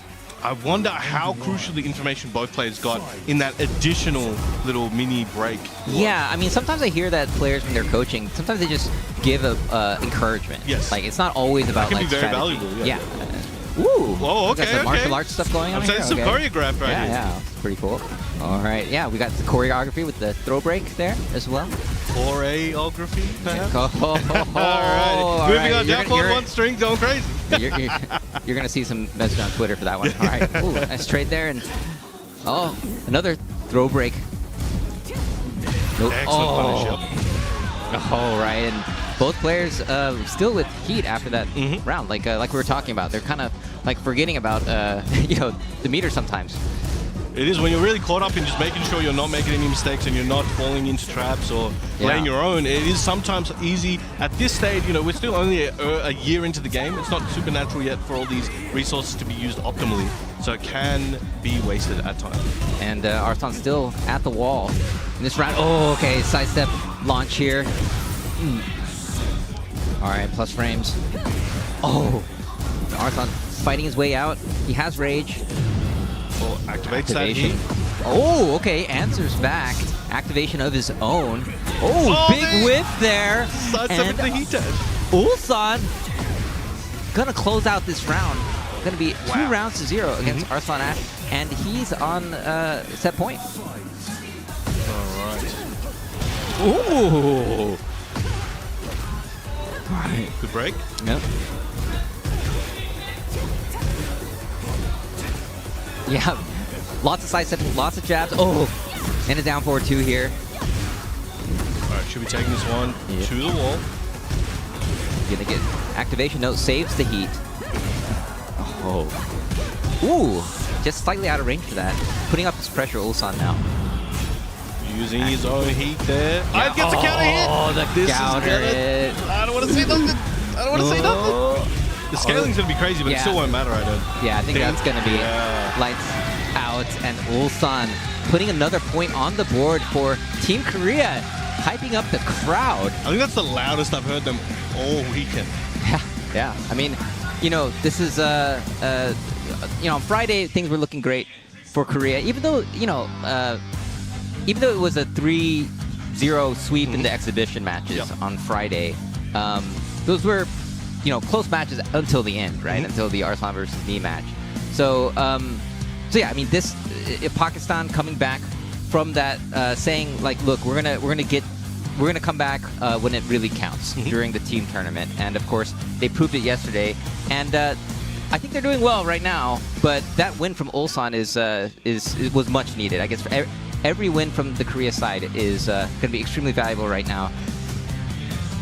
And they're doing the paper, rock, scissors to determine sides right now. Oh, okay. So look at his angle, right? Yeah. Compared to the John, if you look at the way he puts out the option. How many?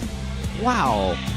Yeah. How many ties was that? I think the most I've seen ever, though, I think I've seen over 10 ties in a row. Really? And I was just like, what is happening right now? Okay, that means that they're like mind linked or something at that point. There's something going on. Hive mind, single brain cell options. Yeah. Good old Rock. Nothing beats that. Yeah. No, Rock is pretty godlike. All right, the John here, rocking that the golden lever. Shout outs to Waz.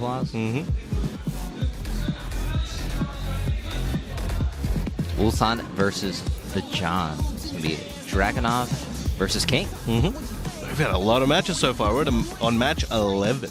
Yeah, and right now it's Ulsan is by himself right now in terms of who's left on the team for this phase, whereas Pakistan has has some players left.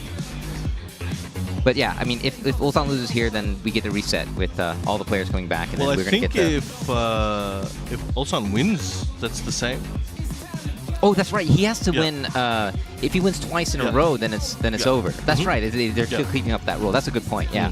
All right. So this is. So win or lose, we're getting a reset right after this one. Yes, that is correct. Yep. All right. Interesting format. It's another thing about this format, of course, that you didn't have from yesterday. Yesterday was just kind of like a draw out of the hat picks and blind picking.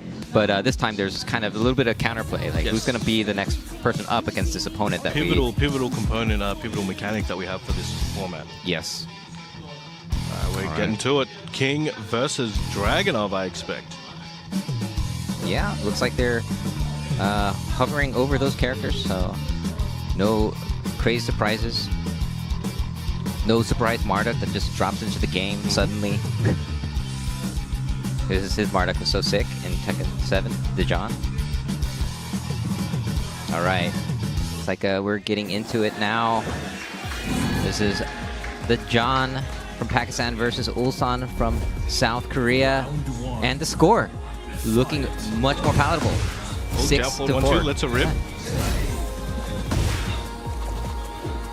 Oh, look at this range 0 stagger timing. Terrifying. Ooh, Power Crush. Did not want to deal with any more of that. Trying to chase him down. It's like, where you going? Where you going? Oh, the step, hop knee. First launch, activate, and Shining Wizard Ender. Big damage. And the sidestep button going crazy this first round. Wow. And the 3 rows of Pakistanis are going ballistic, as they should be. Yeah, they're getting hype. Oh, nice duck and punish from Ulsan. All right, and we're talking about bigger stages. This is a much bigger stage. Muscle armor right now, trying to bait something. Yeah, the John was waiting for some good openings there. Used his defense and used the muscle armor, but it did cost him a lot of health. Yeah, down forward 2 counter hit here with rage damage. And the activation and the Shining Wizard Ender. Nice, but he still has some work to do. All right, 50-50 time, goes for the leg drop. On the floor, down 2. Oh, he's out there and he gets the mid-grab. Nice, and the John up 2 rounds against Ulsan. He's just finding ways to bring it back. It looks like it's in Ulsan's favor. And then out of nowhere, the John just finds 1 to 2 openings and bang, takes it back. Right. Both players looking for the big hit right now. All right, armor. Just saying, come on. Come at me, bro. Oh, the power crush. Like, yo, say it with your chest. Say it with your chest. Oh, and another one. Drop. Oh, went for that low blow, but gets blocked. Oh, he tried. Oh, again, down forward 2 counter hit. Spikes him. Boom, boom. 50-50, goes for the low. No, doesn't quite kill. Is Ulsan gonna have a chance here? Activation. Oh, what a walk into the knee. 3 rounds straight from the John to take the first game. Yes, sir. That was some nice stuff.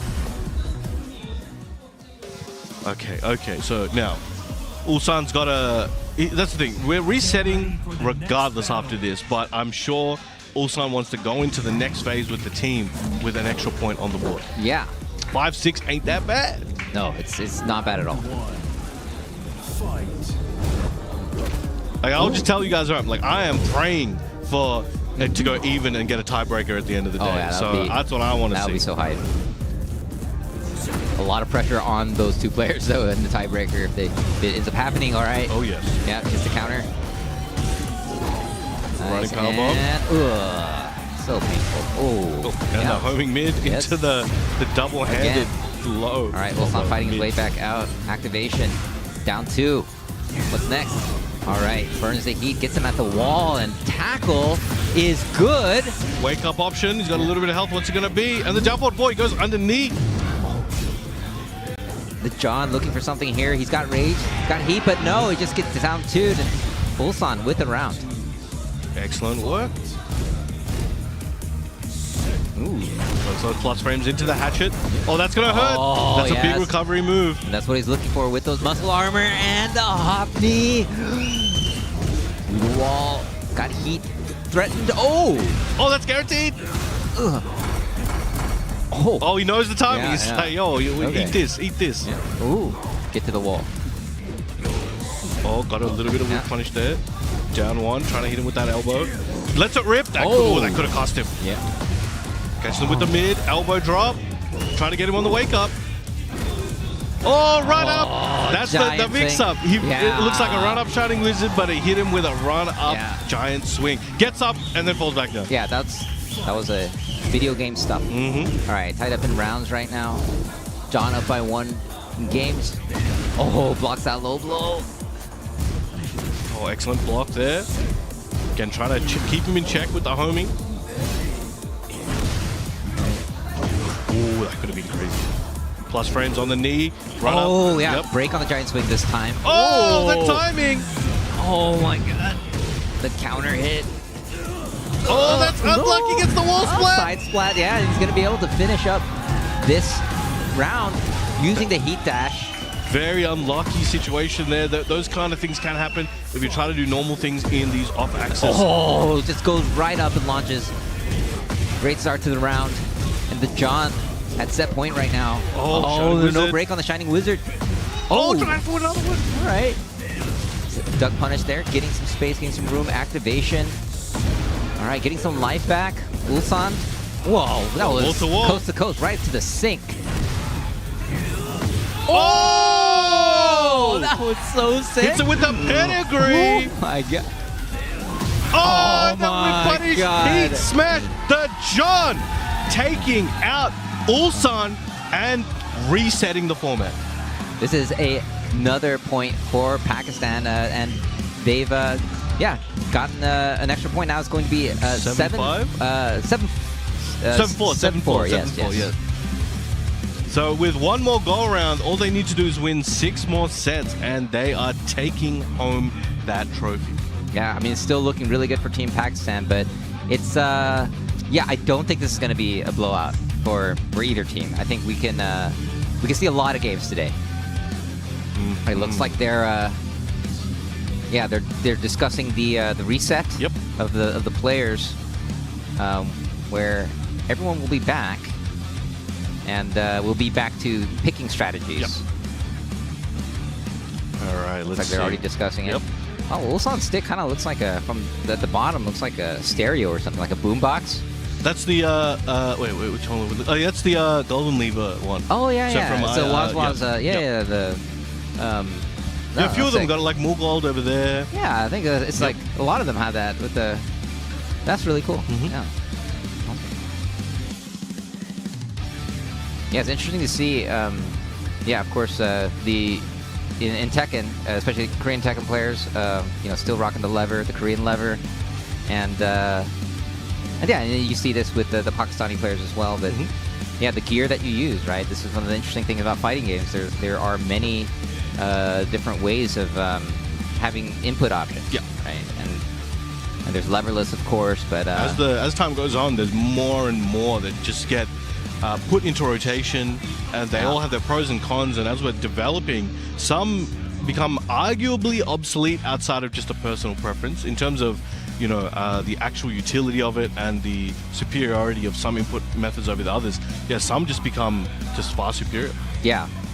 Well, it looks like we've got Knee and The run back John from yesterday. I guess the John lost the paper That's server? right. Yeah, he Oh, looked yeah. salty there. That- So yeah, I didn't see the actual. I looked away for a second, but all right. Player I one was play. referring to, sorry, when you said the John lost. Yeah, the John fell yesterday in the set between these two. So that's what yeah, Knee that's moved right, forward, that's and then right. he continued in his the start of that potentially historic streak. But Yeah, was not and able I to think that match was kind of the favorite for the John, because John has had a good record against Knee. Yeah.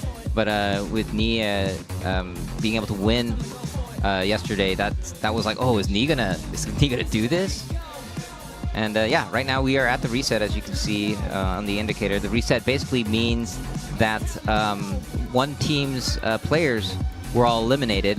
That was Team Korea, with Ulsan being the last player. And all the players are now revived, which is in contrast to the format that we did yesterday, where once you're eliminated, you are eliminated for good. So yeah, you can see some of your favorite players come back and play again. Yeah, this and, is we like hit him me. with the Monster Reborn just now, so they back for now. Yeah, definitely. All right, so yeah, I guess we are kind of we are getting a rematch here. The John versus Knee. I was about to say the Knee. The Knee. The Knee. He's the Knee. He is the Knee. Yes. All right. Yeah, I don't really expect a character change here. I mean, this is the first of two, so I don't know. I mean, this is a format where you can do kind of a weird surprise, just like maybe like pull it out like once or something. But I think also in a team tournament, you kind of have like There's a lot on the there's shoulders. a pressure. Yeah, there's a lot of shoulders from the other players. It's like there's like 6 other players that are gonna be like, "What are you doing, It's man? like, yo, man, what are you? Like, come on, bro, take we it came all the way serious." here. You know how hard it was to get the visa? Yeah, like take this serious, man. All right, here we go.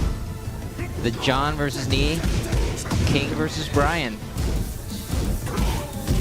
All right. These are honestly, in my opinion, some of the most exciting characters that we have available on both teams. Oh yeah, it's such a pleasure to watch. Both being very careful, lots of respect for each other. Oh, Nice. Got the Brian Electric. The Brian Electric. Yeah, I like that. Oh, nice duck and punish here to Excellent take the work. round. First round goes to Knee.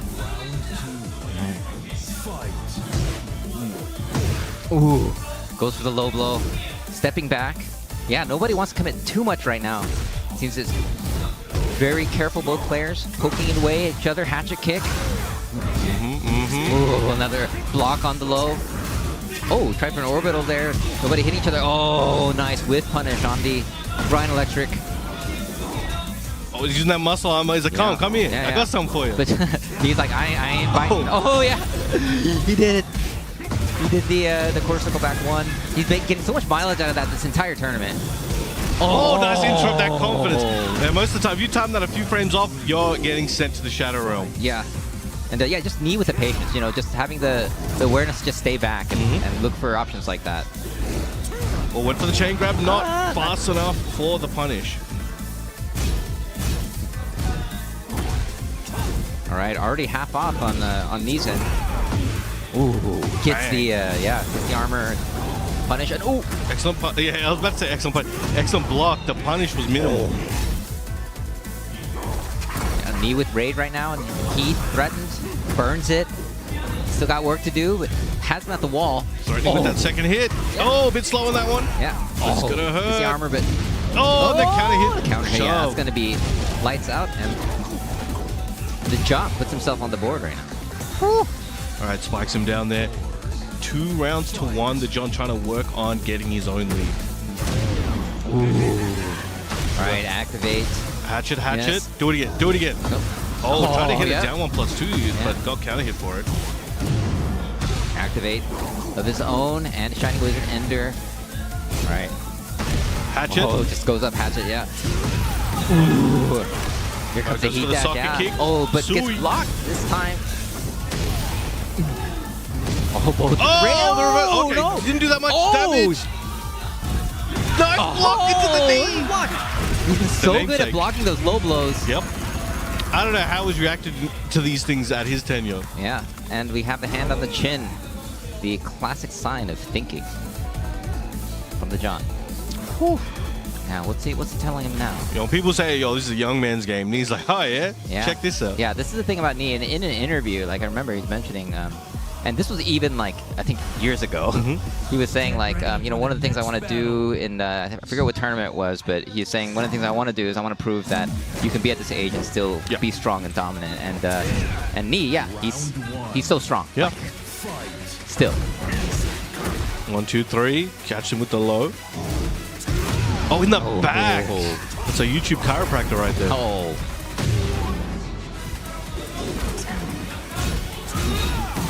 Alright, uses up that heat, goes for the heat dash, trying to push him near the explodable wall, but nice sidestep! Jet up, but then it's so difficult. How does he always do it? It's gonna be a difficult situation for Nice this combo. John, but he has rage and heat. Catches him on the wake up. The first round goes to knee. Fight. Ooh, buttoned armor in from there. the beginning. Yes. And he let that go for a while, and that worked out for him, as Yeah. Knee did the 3+4 little slash kick.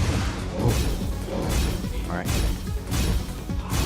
Me blocking everything. Oh, but not that one. Gets the counter hit on That the was a low lot blow. of damage. Yeah, that does a lot of damage. Nice sidestep. Yep. All right. Oh, okay. Here comes knee with the rage boost. Damage activate. All right. Burns the heat. Oh, the counter hit! Oh. And the knee on set point right here to give another point to Team Korea that really needs it. They definitely do. Nice! Oh. Yo, the knee with the sidestep jet uppers. And looking like knee has a read on the John right now. Oh, great wall combo there. Oh, check with his down knocking on forward the too. door. Oh, what a whip punish! He's not going to be able to kill him yet. What's he going to do? Oh, tries to go for the homing. Oh, and what can the John do right here? Activate. Oh, he tried to go for that reversal as well. All right. And about evens it up in life. Goes for low blow here. Ah. Oh, nice. It just The goes rule of low, three. low, mid. Yes. All right. Oh, I hear some bongos. The drums are beginning. All right. The Can wall the King cries. come back? Can the John come back? I'm calling John, John. And knee, the knee. The knee. This is- all right. The John Ooh. and the knee. Yep.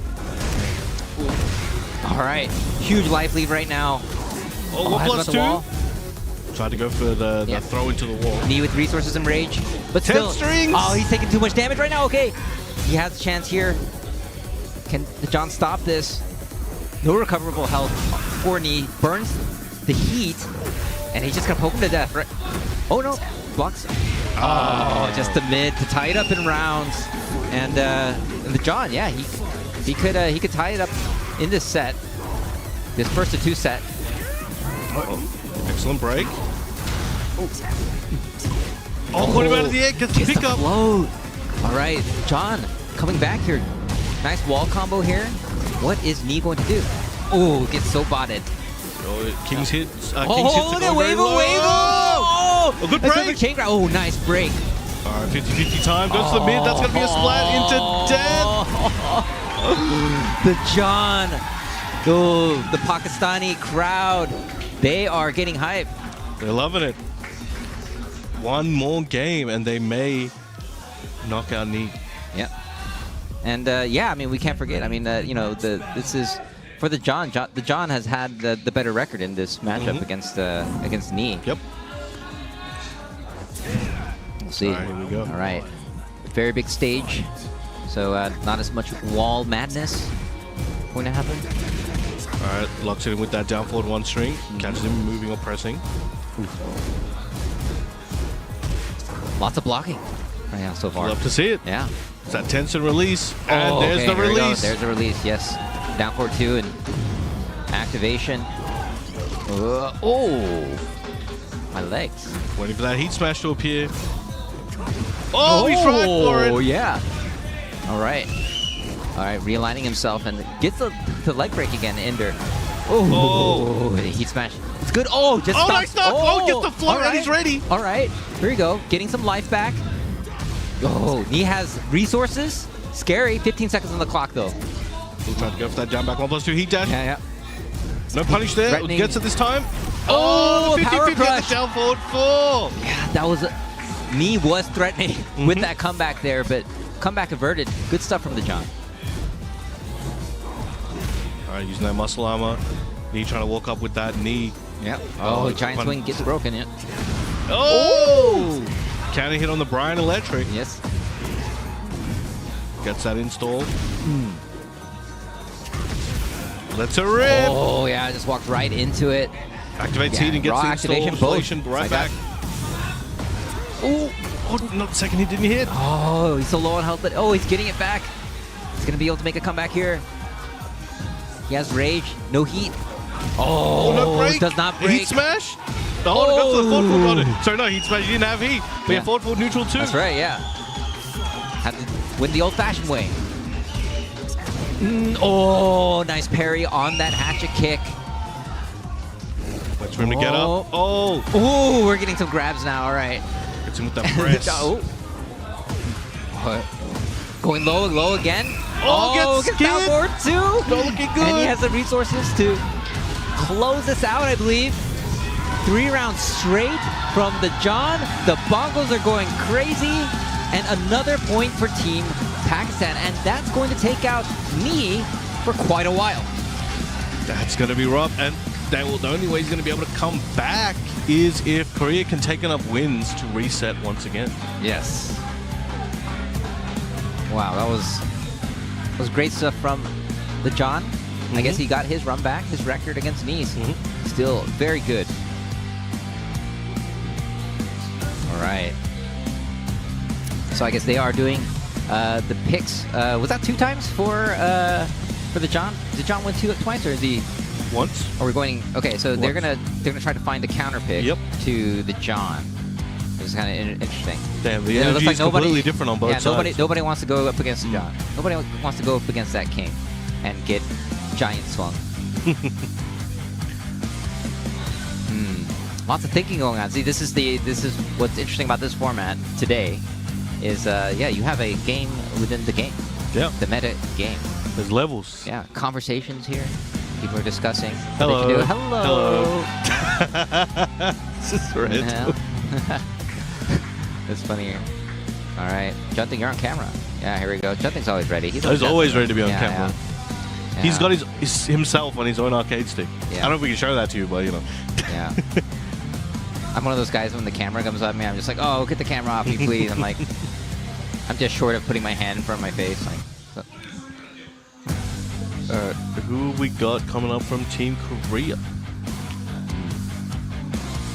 All right. Well, they got their phones. You can watch anyone's match now. What an age we are in when it comes to fighting games, right? Yeah, those replays. Yeah. Constantly uploaded every hour. Yeah, you can just find it so easily because these are all very, well-known players. They all have tons of matches, and now you can just study. There's so many resources now for studying these games. Back in the arcade days, you just kind of had to know somebody, right? In the arcade, it's like, how do you do that move? It's like, it's not on the move list on the cabinet, so it's like, and they might not even give you the right information, whether they meant to or not. That's a whole other thing you got to worry about. Yeah, that's -12. You keep trying to punishing it.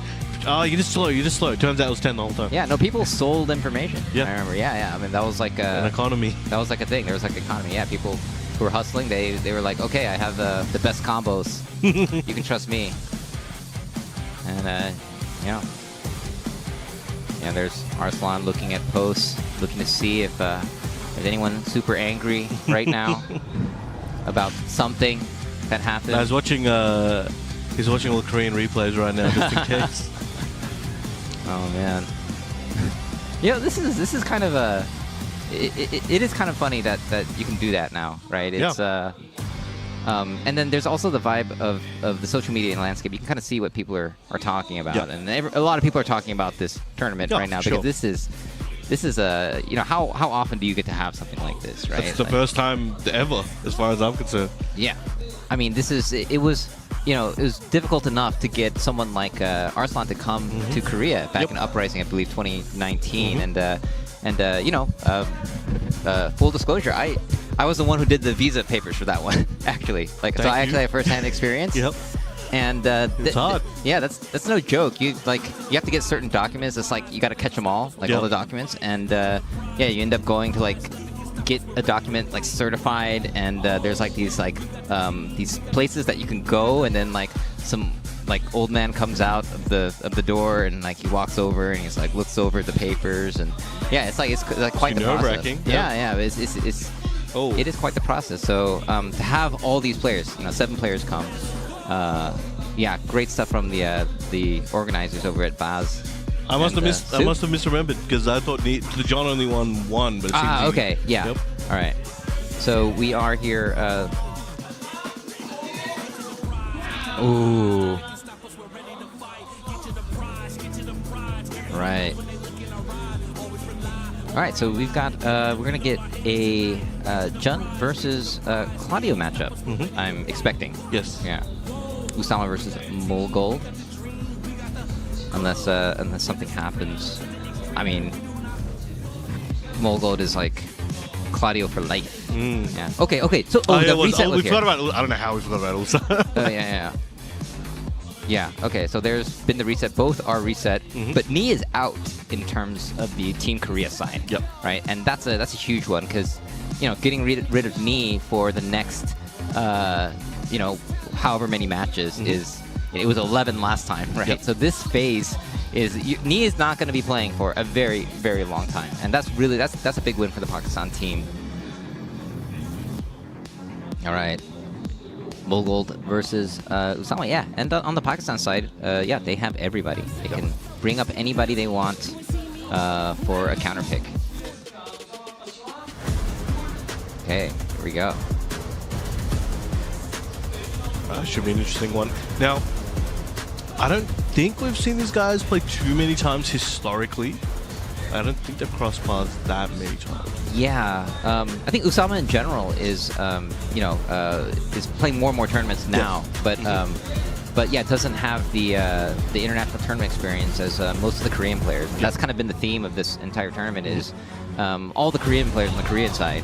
I mean, these are names that you've heard from the Tekken 7 days throughout all the years, and even someone like Mulgold, who's he's relatively new compared to the other Korean players. Well, he's been around. Yeah. And he's now a player that's been around for a while. So, yeah, it's going to be Usama versus Mulgold.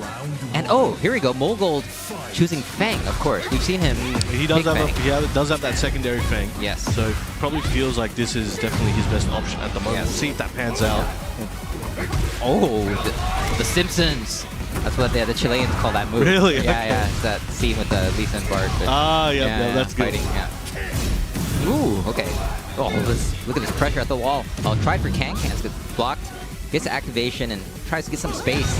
Oh, wow. Because on the highs, it seems. Yeah. And Usama's going to get some life back from this. But Mulgold in rage right now. But, okay. Nice. And Usama takes the first round.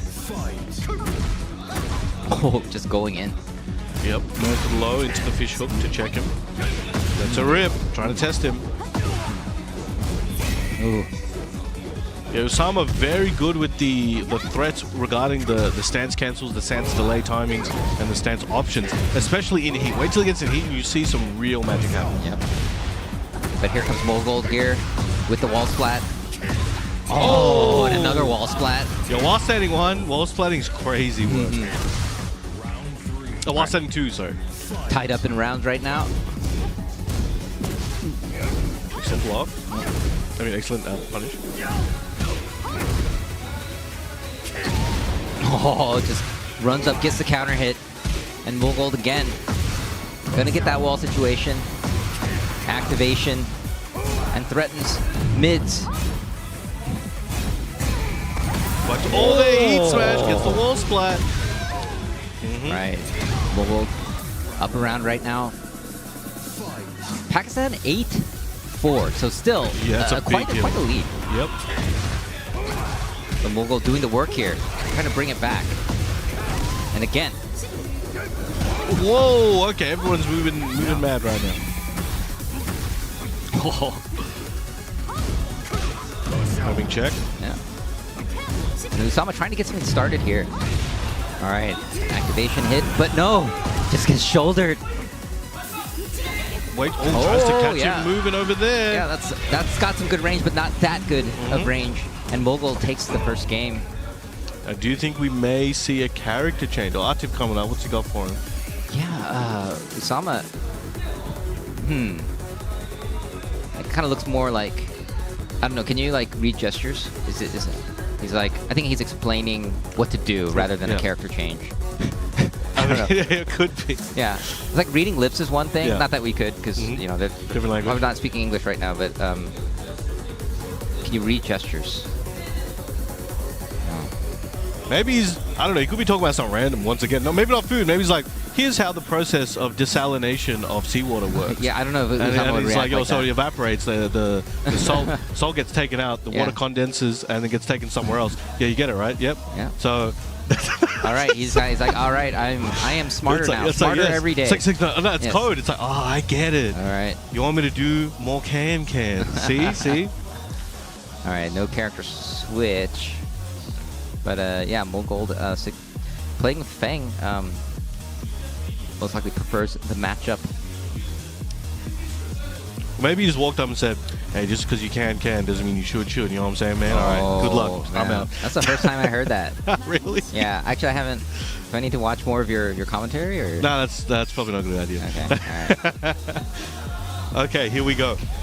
Yeah. Sanctum. Ready for the next Now, battle. Team Korea will be able to just break the 5 points if Mulgold can take this game. Mm-hmm. But yeah, there's still a lot more to go. But yeah, Round one. Korea needs to start chipping away at Team Pakistan right now, and Mulgold is doing just that. There's that fish hook. Oh, okay, nice block on the launcher. Oh, gets the can-cans here, and here comes Usama, getting Mulgold at the wall this time. Ooh, didn't get the combo I was looking for, but knew to stop a bit early. Didn't Oh, want to just- risk anything. Wow, it's harassing him with lows and everything to take the first round. Usama coming back. Looking good. Yeah. Oh, the magic Oh, Florida yeah, started the out. guaranteed down 1+2 afterwards. And no magic fours are different in this game in Tekken. Yes. 8. They were pretty crazy in previous games, so I can see Yeah, why yeah. they've done what they did. Oh, my God! Walks into back the back three, back flip. Let's go. And things are looking really good for Usama. Whatever the desalination conversation. I'm saying. Yeah, it was working. He's taken out what he doesn't need, and he's kept Yeah. the quality gameplay. That's what I'm saying. And the range on that is insane. Like, desalinate your mind. All right. Ooh.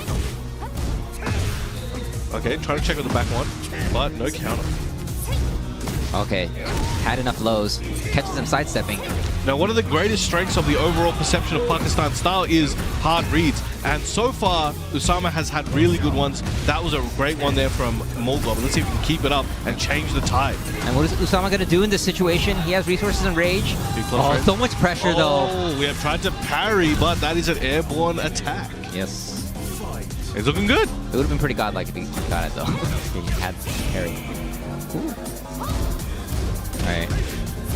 Usama going in on the offense. But still backing away. Being careful. Oh, loaded now with the got him. string. Good wall position. Good life lead. Looking good for Usama right now. Oh, nice Iron Mountain. Oh, full charge. Oh, That's the gonna hurt. break. Yes. Ouch. And still has a little bit of heat there to work with. Oh, man, this harassment. Oh, again in the heat dash. Trying to make a break the pizza throw. up. He's like, I ain't hungry, but eat this. Oh! Ties it up in rounds. Mulgold, what a great round from him. All right. Going downstairs to, what is this place? Oh, Somewhere you probably shouldn't be. yeah, there's definitely ghosts here. All right. Another can attempt. Yeah. Now we do have some stage gimmicks here as well. We've got breakable walls. Yes. This is set point for Mulgold, so Usama has to win this round. Oh, okay. Activates. Oh, Going nice in. block. That's yeah, that's a good, Got a little great bit block. of punish. Yeah. All right, Activates keeping that. up the pressure though, but out of resources both players. Whoa! Oh, the shoulder, yeah. Get off me. I think he was hoping maybe for the wall spot. That gets can. the can-cans. Perfect. And that time he should, and it worked out very well. Yes. One game apiece. Usama staying alive in this set. And are we going to get some coaching on Mulgold's side? Are we going to have somebody talking to him about Wikipedia knowledge or something? I don't know. Get ready for the next battle. All right.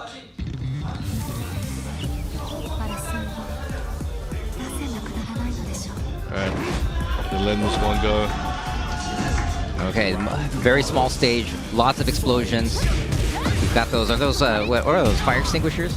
They're probably not fire extinguishers. I mean, they do the opposite of extinguish fires. Yeah, so that's. they're fire instigators. Yeah. Oh, okay. Already. Oh, he just got all that life back. Oh, let's it rip with the second hit. That would have been a big risk, but it paid off. Oh man. And he's getting that rage damage. It's so weird to see. You know, in this game, you could have half your health and rage. And He used all his resources in this one, and he should Yeah. be able to take this round. The drums are going crazy. Yes.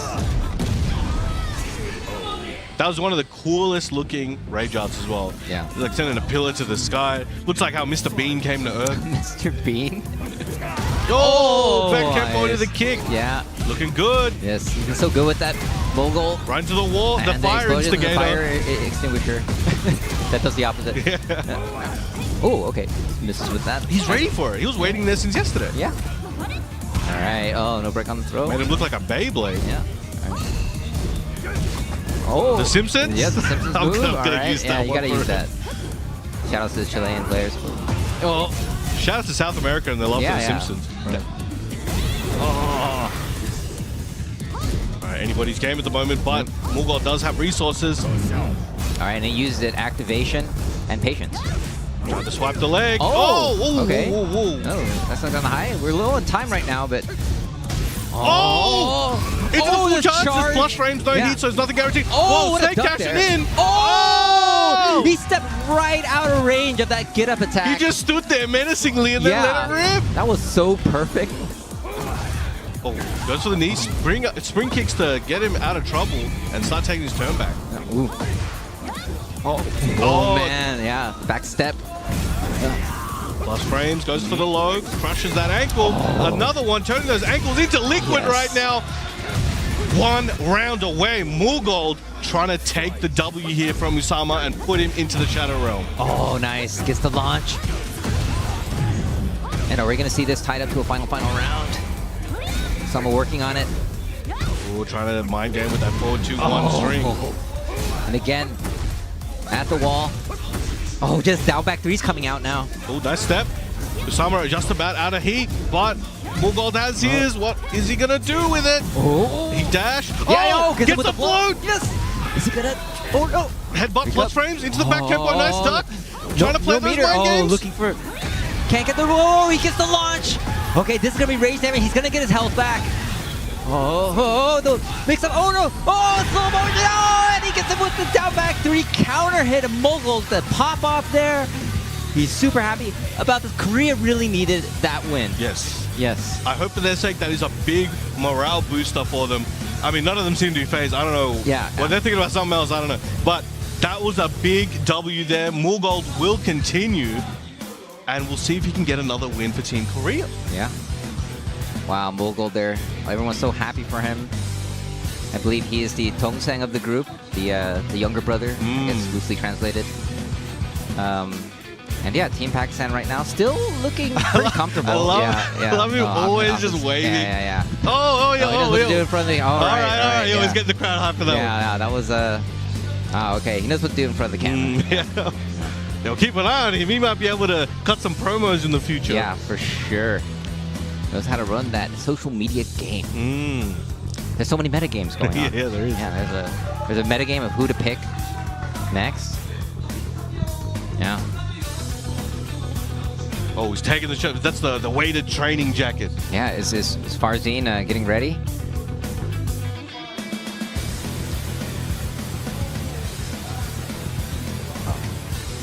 All right, looks like, yeah, Farzeen is going up to play paper, rock, scissors. We're talking about games within games. Here's the oldest game in the book. I think these are two of the younger brothers in the team. Yeah, both very young players, and looks like Farzeen got his way. Gonna probably take player one side. So it's like family gatherings where you get your two younger cousins to battle it out at something. Yes. Like playing yeah. wrestling on the trampoline, you just watch them. It's like hopefully no one gets hurt and calls the auntie. This is the match right here. The trampoline match. Yeah. All right. the elders are just watching, rooting for the future of their country. Is it? Are they in good hands or not? Let's find out. Yeah. Yeah, Mulgold is yeah, I think he's probably gonna go with Claudia for this one. But yeah, we'll see. There it is, what they're fighting for. Well, really, what they're fighting for is the prestige of the win. The trophy is just a physical manifestation of that. Yes. But the feeling in everyone's hearts is really the reward here. Yeah. But it's a pretty cool looking trophy. Oh, yeah, for sure. definitely a bonus. It's you can put liquid in there as well, so you can drink out of it. Okay, So that's all also right. something to note. Yeah, hydrate yourself. Yeah, for sure.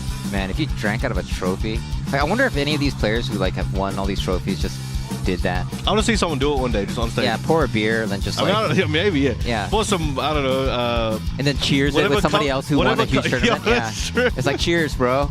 Like we have, Let's pass we're around your winning winners. team. Yeah, let's go. All right. What character we getting used? This is moving around. Yeah, moving that is. All right, going for the Victor and the Eddie. I mean, not Eddie. The oh, he's on. Okay, stick Okay, with the stick thing. All right, all right. All right, Cool. let's get it going.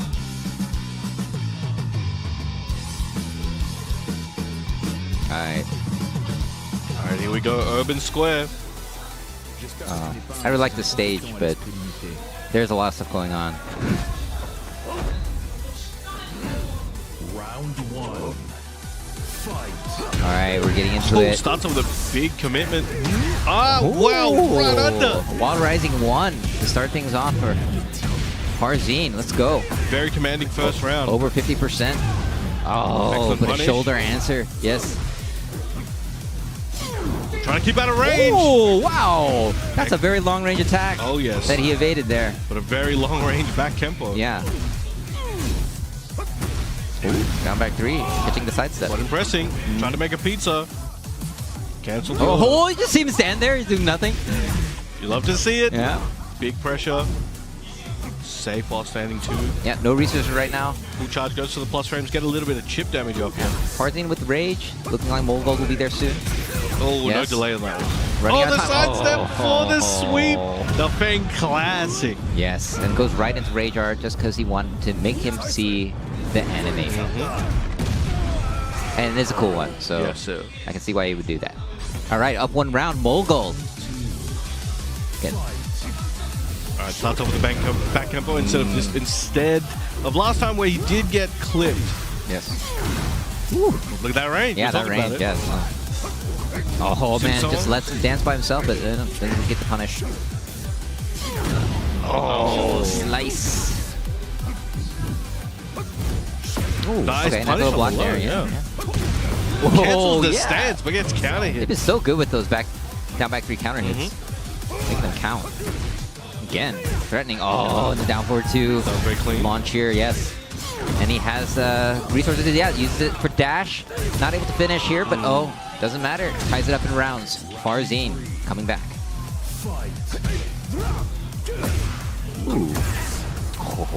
We'll run in. Got him trying to back tempo. Yeah. Looking for Look at that these- counter hit, at but these still pokes. getting some reward. Yeah. Oh, pokes going all his way. Farzeen. All right, here goes the shoulder. We've seen this before. Mulgold. Oh, he finally gets it. Yes. Alright, should take this one to the wall. Very nice. Boom, shoulder to finish it. Has the heat. Goes low. Oh! Turns things around, literally. Oh, he's mind game with this. Got the heat. This is very Yes. dangerous. Heat dash plus frames into the mid. Mulgold, what do you got? You got a lows? Oh! You got a shoulder. And Mulgold up around right now. Looking good. Starts off with the generic low, trying to find his footing. Half Oh, Simpsons. that was a counter hit. Here we go. Going towards the wall. Activate. What's the mix? Oh, pressure. He's still able to Excellent. get out. Yeah. He's ready with these 13 frame punishments. Oh, he like stuffed that. Oh! Very linear move, of course. Was able to step it. It tracks pretty well usually. He just got in a very lucky situation that it worked out. Even he was surprised. That's why he wasn't Yeah. ready for like a hop kick or something. He's like, oh, Yeah. shoulder. All right, quick, go, go, go. Oh, the down back. Oh, no punish Yo, finish there? your food, man. Man, Finish your food. He's not ready for anything. All right, he's got it. He's okay. got it. All right, all right. All right, goes straight for those ankles. Yeah, that could have been one of those situations where you accidentally blocked it because you were like dashing back and Yeah. it was just like a crouch and you weren't really expecting anything. You're like, oh shit, okay, that was Yep. like a down back 4. I need to. Yeah, but being able to recover in that situation, like, Yeah, he kept it going, kept composed, and took the first game. yeah, Mulgold looking very happy right now. Yeah, getting admiration, getting props from his bros. I did well, right? Like, yes, you did well, son. Oh man, we've got some audience shouting chants. A Midnight Siege, aka the War Zone, and if that's not a good description of what's happening here today, I don't know what is. Yes. All right. Those are pipe bombs. I don't know what do you call them. This is gonna bother me the whole tournament. All right. No, I think there's some sort of warhead type situation that have not been, or like kind of like landmine style explosives, right? All right. But I prefer the term fire instigator. All right. I'll do that. 1+2. Rick. We're at the bathroom. Make sure to wash your hands, ladies and gentlemen. Oh, activation from Mulgold. Huge life lead. Oh, no, that is such a strong option there from Feng. Farzeen feeling it right now. Mulgold feeling himself, and he's showing out very well at the moment. Looking good for Team Korea. And as far as he's going to be able to open up Mulgold right now, he's been so evasive. A lot of blocking. Yes. Simpsons. Nice. Yep. Aware. Oh, look at him play right now. Okay. Oh, okay. Here Still we go. not too bad. Not too bad. All right, got him at the wall finally. Can he make something happen here? No, he just gets out of there. Parallel wall situation. Goes to the knee. Yeah. Once again. Homing. Nice. Big launch. I'm going to get activation here. Yes. Should get to the wall perhaps. Yeah. Oh, no. Misses. My bad. Yeah. All right. Oh, trying to go for the shoulder block. Counter hit. He has resources here. He's going to be able to close it out.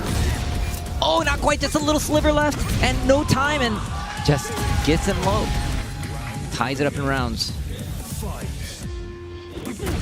Goes for the low. Excellent startup. All right, still looking for something here. All right, Mulgold with the launch. Taking him to the wall, taking him. What's the mix? Trying to keep him trapped at the wall. That tracked unbelievably well there. Oh! 50-50 and the down four to close it out. One round away, Gerald. Can Mulgold get another point on the board for Team Korea? Low parry to start things off, Farzeen. Big shoulder at the end. Plus frames and a lot of chip damage. Once again. Oh, okay. Oh, okay. Activates that heat and gets a little bit of health back. Nice reversal. Takes the tide back to his favor. Brings him back there. Oh, yo, he's getting out of there. Evasive. Very close to the fire instigator as well, but they are escaping. Yeah, down back three is coming out. That was a big commitment. Did work earlier, but not this time. He's starting to use that down 1+2. Maybe stop him from stepping so much. Oh, nice punish. Getting ready. No hesitation. A lot of times they will try to use that bullet to make you hesitate, and you can't get the punish, but he was ready. Locked and loaded. Oh, the sidestep four! That is a Feng finish if I've ever seen one. Mulgold taking out Farzeen to get another point on the board for Team Korea. But it will mean he has to step down. That's his second win. Yes. Of course, the rule in this format is that you can only win twice in a row, and then you have to go to the back of the line. But you are not eliminated if you're a winner. You are still available to get picked the next round if they want you. So big wins from Mulgold, 2 wins. Team Korea really needed those, and they're on their way to catching up against Team Pakistan. I really think this is going to be very close by the end of the tournament. I don't know. Do you think we'll get to a match 25? The very final I don't mind. This is a once-in-a-lifetime opportunity, so I wouldn't mind, because I want to see that. Well, we may get to match 25, but we may stop earlier and may get to see that tiebreaker if Korea can take the 13 points first. Yeah, and even without the tiebreaker, I mean, what I like about this format is that you get so many matches and matchups, right? This is it's first to 2, and you have people strategically picking to see the matches that they think will be in their favor. And you just get a lot more matches and a lot more players playing each other. I mean, this is going to be used as data and information for future people studying. We got here we go. We got the Pakistani fans there. Yes. I was told that homeboy there with the glasses and the flag, Korean flag, there is actually a TV celebrity here. So shout outs to him. Yes. They call him the Pakistani Robert Downey Jr. Because apparently he looks like Robert. I The don't see it Pakistan- myself, but hey, alright. good for him. And we got Alright. the John fan. What does it say? World's best oh, that king. was too fast. Oh, okay. What do we got here? Go knee. Yeah. Simple and effective. I like it. Yes. Yo, we stand. Oh, Doria, let's go. Oh my God, Doria. I'm not I'm going to sugarcoat it. Oh, okay. Yeah. Oh, Yeah. yeah. Yo, this guy's a Reddit user. Yeah. God fist type. Let's go. All right. right. Yeah. Okay. Yeah, I think so- they're swapping consoles right now to keep things fresh, giving everybody a little bit of a breather. Yeah, I mean, these matches have been really crazy this tournament, and yeah, this team format is definitely going to be longer than the one that we had yesterday. Yes, sir. And so far, right now, I think Mulgold had 2 wins in a row. And yeah, he was super happy about that. But now, yeah, we're gonna have like a reset situation. So what happens in this format is that once 2 players win in a row, they go back, and then I think they go back to a blind pick. Yep. And they just have to throw up whoever they think will be a good pick to start the next phase. That's right. And so yeah, I mean, this has been an amazing tournament to have all these players. I was talking about earlier, just to have all these different kinds of matchups, and yeah, this is something people are going to study for a very, very. Oh, okay. So we'll be right back for you guys with some more matches. We're going to give the players, the viewers, and everybody a few minutes of a break. Get back here very soon as the action continues.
Soop Nations Cup here, Tekken 8, Team Pakistan versus Team Korea. This is the final day of a 3-day team battle affair. My name is Majid Obama. You saw in the crowd, we got some Pakistani supporters out here. The crowd looked a little bit more diverse than it was yesterday and the day before. You saw Breadman getting excited there for Team Korea, but I'm joined by Brown Man all the way from out there in Oceania. Majid Obama here, and we are now kind of getting into the dirtiest part of this team event, man. It's Wave 2 that just got started. Mulgold was able to get a 2-win streak here on this unique Unleashed, is the name, tentative name, for this format. 2 wins means he's going to have to get off the winner's seat, actually. But able to get 2 consecutive points for Team Korea here, and that's a first for the day. So far, they've only been able to trade a point here and there to... And it's important. That was pretty important for being able to try to make up for that deficit that they had from the early start that Team Pakistan had. Yeah, it was a big lead, but we're slowly, as you said, it's getting real dirty right now. They're clawing their way back, and they're starting to build a little bit of momentum, and the fans are feeling that as well. They're cheering a lot more. They're trying to compete with the cheering of the 3 rows of Pakistani there is making more noise than the entire nation right now. But for sure, that Farzeen and Mulgold set that just wrapped up, that definitely injected some life into the Korean, the Korean audience that we had here. I hadn't heard them that loud pretty much the entire day, but 100%. then, and you can see Farzeen wearing the disappointment on his face after too, because he knows, yeah, that was a big momentum play for them to be able to try to get back into this. And even though they're 8 points deep, they only need to reach 13. They only need to win 5 more sets.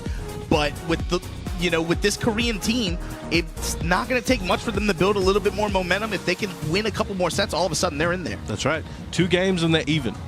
That's not. It's a big order for what we have on stage right now, but it's the set coming up. Keep the set coming up. You see the names? Oh. Yeah, I think these guys have played before. I'm not 100%. We might have to check the records. What is going on here, man? What is going on here? But if you, the thing is, if you're, who is happy about this matchup? Is it Team Korea or I mean, in theory, with the history so far, you would expect Team Korea to be a bit more pleased about it. Yeah, I mean, Atif got that early start, like we said in Wave 1, built some early momentum and early point lead for Team Pakistan. So I guess being able to combat him in this Wave 2, if Ulsan can make something happen, stop him at the gates, this would be a big come-up play for Team Korea and being able to close this gap a little bit. And also a big momentum play, momentum shift for Wave 2. If you can prevent Atif from getting a 2-point game like this and get yourself up 1, that would do a lot of work for Team Korea right here. This is going to be an important set. Okay, here we go. Yeah, get hype. Get hype at home too. This is a Tekken 8 matchup. Here we go. Drag versus drag. Drag race all the way. Yo, depending on what happens in the next few weeks, we may not see as many of these anymore, so enjoy it while you can. That's a lot of faith you're putting in the Valve team, but I believe. Anyway, here we go. Backdash it out, down to business, starting it out. And so far with the sets that we watched these two play, it really just comes down to, like, both of them using like 10% of the move list, but a lot of option rotation, especially on negative frames, on hit, on block. It's constantly like watching for sidestep. Ulsan's sidestep posed a lot of problems for Atif in this set traditionally, all the way back to EWC, to Friday night, to yesterday, to today. But slowly Atif has kind of gotten around to understanding that timing, and he's built in a lot more delays. But here we go, overhead swing from Ulsan, and then just lets the smash rip. And if this goes like the previous sets have been, this is becoming like the Fast and the Furious of Tekken sets. We're seeing it, they're milking it. They're going like 10 of these running. But here we go, and goes for the QCF4, look for those plus frames. Caught him. That round opening 3+4 too. He's just flailing in the air too, from nowhere. Counter hit down twos. And again, peep this. Uppercut, trying to snipe, he's like be really insistent on trying to find that uppercut. Goes for the sweep. 1-2-1 salvo combo for Ulsan. Went to sides. It went to 2 jab, sidestep, no hesitation into heat smash. And every hit Ulsan gets, bro, the commentary in the audience is pumped for this set. Where's he going? I don't know how. This is like the 4th time we've seen this weekend. They have hope. They have hope. Counter hit down 2. Russian assault. Russian assault. Russian assault again. Snipe the step. You see Atif using some of these homing attacks and more passive tracking attacks now. And again, watch how they react on hit, especially at minus frames. Uppercut, punish, and then finds the launch. Atif now, heat active, seals the round. It's like choosing between whether you want to come up with a while standing 4, commit to the full crouch attack, trying to go for a sidestep. It's this constant wheel of options rotating, and they're kind of just playing rock, paper, scissors with each other at a very fast pace. It basically is. This is speedrun rock, paper, scissors, gets the wall splat there. Into the running 4. This is going to hurt. Not going to be able to... Oh, he's got the heat dash. Let's see what he's got. Yeah, but it's going to be guess per game. Goes mid. 2-1. Goes for the plus frames there, and the 1-2-1 to fight back, evening up the score. It's back and forth, back and forth. Especially in first to 2, the difference in dynamics between doing this in a first to 10, doing this in a first to 3, and then now doing it in a first to 2. You got to think every possible format. Yeah. All right, 1-2-1-2. The mic checking out here. Oh, nice. Hatchet gets a counter hit. Down 2, salvo, going for the dash after. All right, not a great place to be. Oh! Oh, he didn't believe hard enough there. And the 1-2-1 wall splat. Gives up the hit. Atif taking this opening game. 1-0 advantage.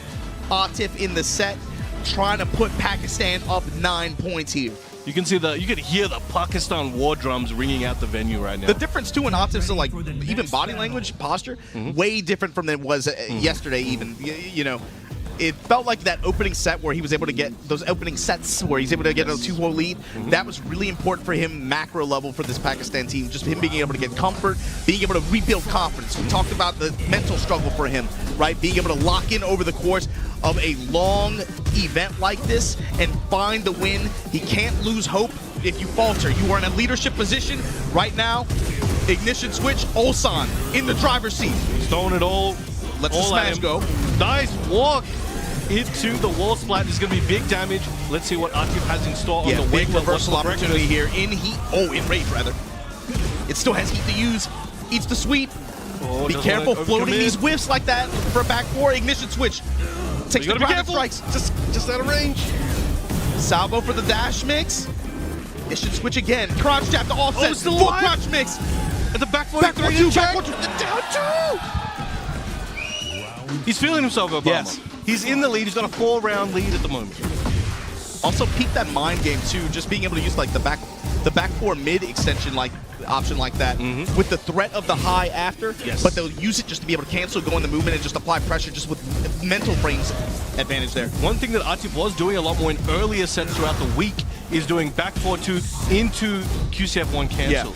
And he stopped doing that because it was successful somewhat, but Ulsan did start catching on. So he's kind of stopped doing that. But we can see Ulsan on the verge of potentially taking this round. Breaks the grape juice floor, and we get the heat activation. Gets the heat dash and should finish it off with a shoulder. Yeah, shoulder at the wall, enough to close the round there. Here we go, still another 4 break to go though. All right, he's getting on the board here. Checking with that See that? Down 2 on hit while standing 4. Watch what happens next time and see if Ulsan rotates the options there. And you can see Atif was trying to move out of the way and step away from that Russian assault, but you can see Ulsan was doing a great job of dash, realign, Russian assault. got the counter hit for it. But here we go, Atif got a great combo starter here. There's your tornado. Activation opportunity here. Sends him close to the wall. Oh, the slide. Antics playing baseball, goes for the heat dash. Excellent opportunity here for Ulsan. Clean walk around, excellent prediction, and excellent execution here. Heat activation, oh my god, Oh, got the heat but the dash. salvo with the dash to follow it up. Okay, and okay, Ulsan okay. with advantage now in this game. Yo, it looked like he lost control of the car, but he grabbed the wheel and steered it to course. Yeah, but the way some of their movement, right, especially on Atif's, his is activated a lot more. Yes. I feel like in the past few sets compared to Ulsan, and with the way some of these sidewalks work out in conjunction with some of the attacks that they're stepping, you got to be able to make a quick judgment call in some of these scramble situations because it happens just with the way the camera interacts with the boxes. But here we go, Salvo with the dash, and Oh, Ulsan my bad. bringing it back, going to extend this set to a third game. Ooh, okay. He made a statement there. All right, Atif taking the earphones off. He wants to hear what Arslan has to say. What do you think he's saying? What do you say in this moment? I don't know, because I feel like we're not used to seeing Arslan coach as much, to be honest with you. I'm curious what he saw in that. But for me, I think it's just about he's got to be able to find Ulsan's timing and be able to kind of lock him down in plus frames and find that Atif pressure a lot more. You know, we've kind of like gotten to this point now where, okay, we're backing away and trying to play the footsies game, and you've seen like a lot of interesting scramble situations that happen as a result of these walks, but the clean clockwise rotation there finds the uppercut, and now doesn't want to break the wall, wants to keep it and keep the pressure on and try to keep him at the wall, but Ulsan fighting back, hits the third hit of the 1-2-1. He's got to make good reads on when Ulsan likes to press here. Balcony break in Atif's favor. Activation. Trying to get as much stage clearance as possible to get him locked up on the wall. And there we go, that's good damage return. Russian assault for the pressure. Salvo right back at you with the dash after. Mid-homing attack, trying to lock his step. Atif eating an ignition switch. And then right back at you with the smash. Tackle, but the nine! Ulsan! He's like, I read that episode, I read that chapter, I've seen that one, I read the notes. Nice stuff. Opening with Tundra Slasher, but Ulsan not letting it rock. Counter hit slide. Plus frames. Trying to fight back. Ulsan got that tricky timing at the moment. Switching sides. Ulsan's put out some oh, the cocked hammer, and it lands. Here we go. Threaded that needle very Atif clean. with the chance here. Activate. Ignition switch in the mid. Oh, that's gonna nice hurt. with the punish in the 1-3. Salvo once again. He's gonna get all that health back. Plus frames. Smash. Back to the wall. Explosion potentially possible. Right back at you. Hit him with the Uno reverse. You smash me, I smash you. Stepping around right side. Well, Russian assault caught him moving. Just got the block though. While sending 3. Safe on block, but good hit there. Oh, out of range. Don't miss punish. 2-1. Nothing. Oh! Ignition switch again. Perfectly even. 1 game, 1 round. Crowd's going crazy. War drums ringing out throughout the building. And the full crouch mix now coming into play too. Not going to the well too much, just sprinkles. All right. Shit, trying to see Counting what down he's to doing the with jab that. check. Russian assault. Very polite pressure here, but it's being really effective against Ulsan. And Ulsan is consistently going to that dive option in mid-range. He's fishing with it, but hasn't really come up with anything yet. All right, running 2s galore. Full crouch again, working out big time here for Atif. Being able to maintain that pressure. hatch The is dead, sweep, down the two. down 2. Sides. Stepping to align and then activate. Salvo, Big action. sweep, Oh, they and do the that low recall. touch. Atif now, set, point. Threatening to remove Ulsan from this wave of this unleashed format and put Pakistan up 9-6. This could be big. Huge round. Oh And my look god. Goes for the slide. Trying to scoop him up. No punish. Good step. Plus frames on there. Down 2. Down 2. While standing 4 this time from it. On hit. Activate with the Where's front. he going? Back 4 2. Oh, he did Tackle his ass. Break that shit. Oh my god. Oh, and then down 4 to close it out. Atif taking Team Pakistan another point ahead. The whole team standing up. I have no idea what Arslan told him. Whatever it is, he needs to tell everybody else on that team that shit right now. Because Atif's expression, as soon as he landed there, you could see it on his face. This dude is not an actor. He is not a method actor by any means. He wears his emotion on his sleeve, and he is feeling good now. This must feel so cathartic because I believe if Ulsan had won that, that would continue his perfect record against Atif, and that was probably hanging over his head for a very long time. And you got to think about how that went down, too. Friday night, Atif won the first to 2. He won the first to 3. He won the first to 5. Lost the first to 10, but the way... Oh, my God, they brought the drums out. Yeah, Right? that's what I'm saying. You got to hear it. He's using bottles and stuff. They brought the drums out. And I'm glad they brought some kind of contingency to this audience. We had to do something to even up the score. They got 10 dudes on stage. I thought this was a 7v7. They got 10 dudes on stage. 10v7. You got to at least have some people in the audience. Korea man. doesn't win the Tekken. They may hit you with the jump outside. Watch yourself in the parking lot. But that's important too they all because came to the military. Again, talking about wave 2 of this, right? Now you remove Ulsan from this wave equation. So now Team Korea is only left with LowHigh, JeonDDing, CBM, and Rangchu. Obviously, the shell between CBM and Rangchu that covers up. That's a lot of matchup coverage, and those two. That's a nasty character combo too. I feel. But LowHigh stepping up here, likely going to leverage Brian. You still have JeonDDing as a flex pick and an X Factor, potential X Factor. He was able to get a good win earlier, right? Couldn't get the 2 in a row if I remember correctly. Yeah, he lost to Arslan after. But he was able to get that win on Farzeen. So having him there, but he's going to have to go up against the John is still in play for Pakistan in this wave 2. Numan is still in play for this wave 2. Atif is on the hot seat right now. Arslan, Hafiz, Tanvir still in play for wave 2. And you got to think they only need 4 more set wins to punch this thing through. And regarding Hafiz, he's only played 1 set so far today, and he took a loss, unfortunately. But he will come back with something to prove. He doesn't want to go out of this tournament without helping contribute to the W today. Well, I mean, he got the MVP trophy to me for yesterday. But yeah, I mean, that's something to consider too. Usama's been up here several times, right? And he hasn't had wins, but they've been close sets. That's another one, yeah. But you also got to think, bruh. Like I said, if I'm awarding MVPs to me for Team Pakistan, it's Hafiz, Tanvir, and Numan, right? Yep. Numan is still in play here. He's still hot. So my thing is like, bruh, as long as he isn't like too iced out right now with the break, imagine who do you leverage him against in this wave 2? Do you wait for CBM or Rangchu to step up? Do you wait for him to deal with JeonDDing? Like, that's something you have to consider if you're Team Korea. Yes. You know that Numan is waiting in the wings. I'm not going to go, like, I would probably, it's hard to say, but the way Numan plays, he's one of those players that if you knew about him, you knew he was absolutely correct. Probably best Steve on the planet. I'll say it myself. Best Steve on the planet for some time now. But his weakness, even for the Pakistani team in their mind, was he had the lack of experience in the big world, in the real world, and he would often choke. But he's shown this weekend that he can go up against anybody and beat some ass. Well, so, yeah, my thing was like being able to play at the same level and play to his potential on the road. Yes. And of course, like he went to Japan for the final, and obviously, you know, he had a good performance there. Not to his expectations, wasn't to his level, right? But this has been like but it hasn't even come into play. I feel like he's mad comfortable right now. But here we go, LowHigh on the Brian, activate. Atif now. Both of these dudes in heat on this stage. Oh, nice duck.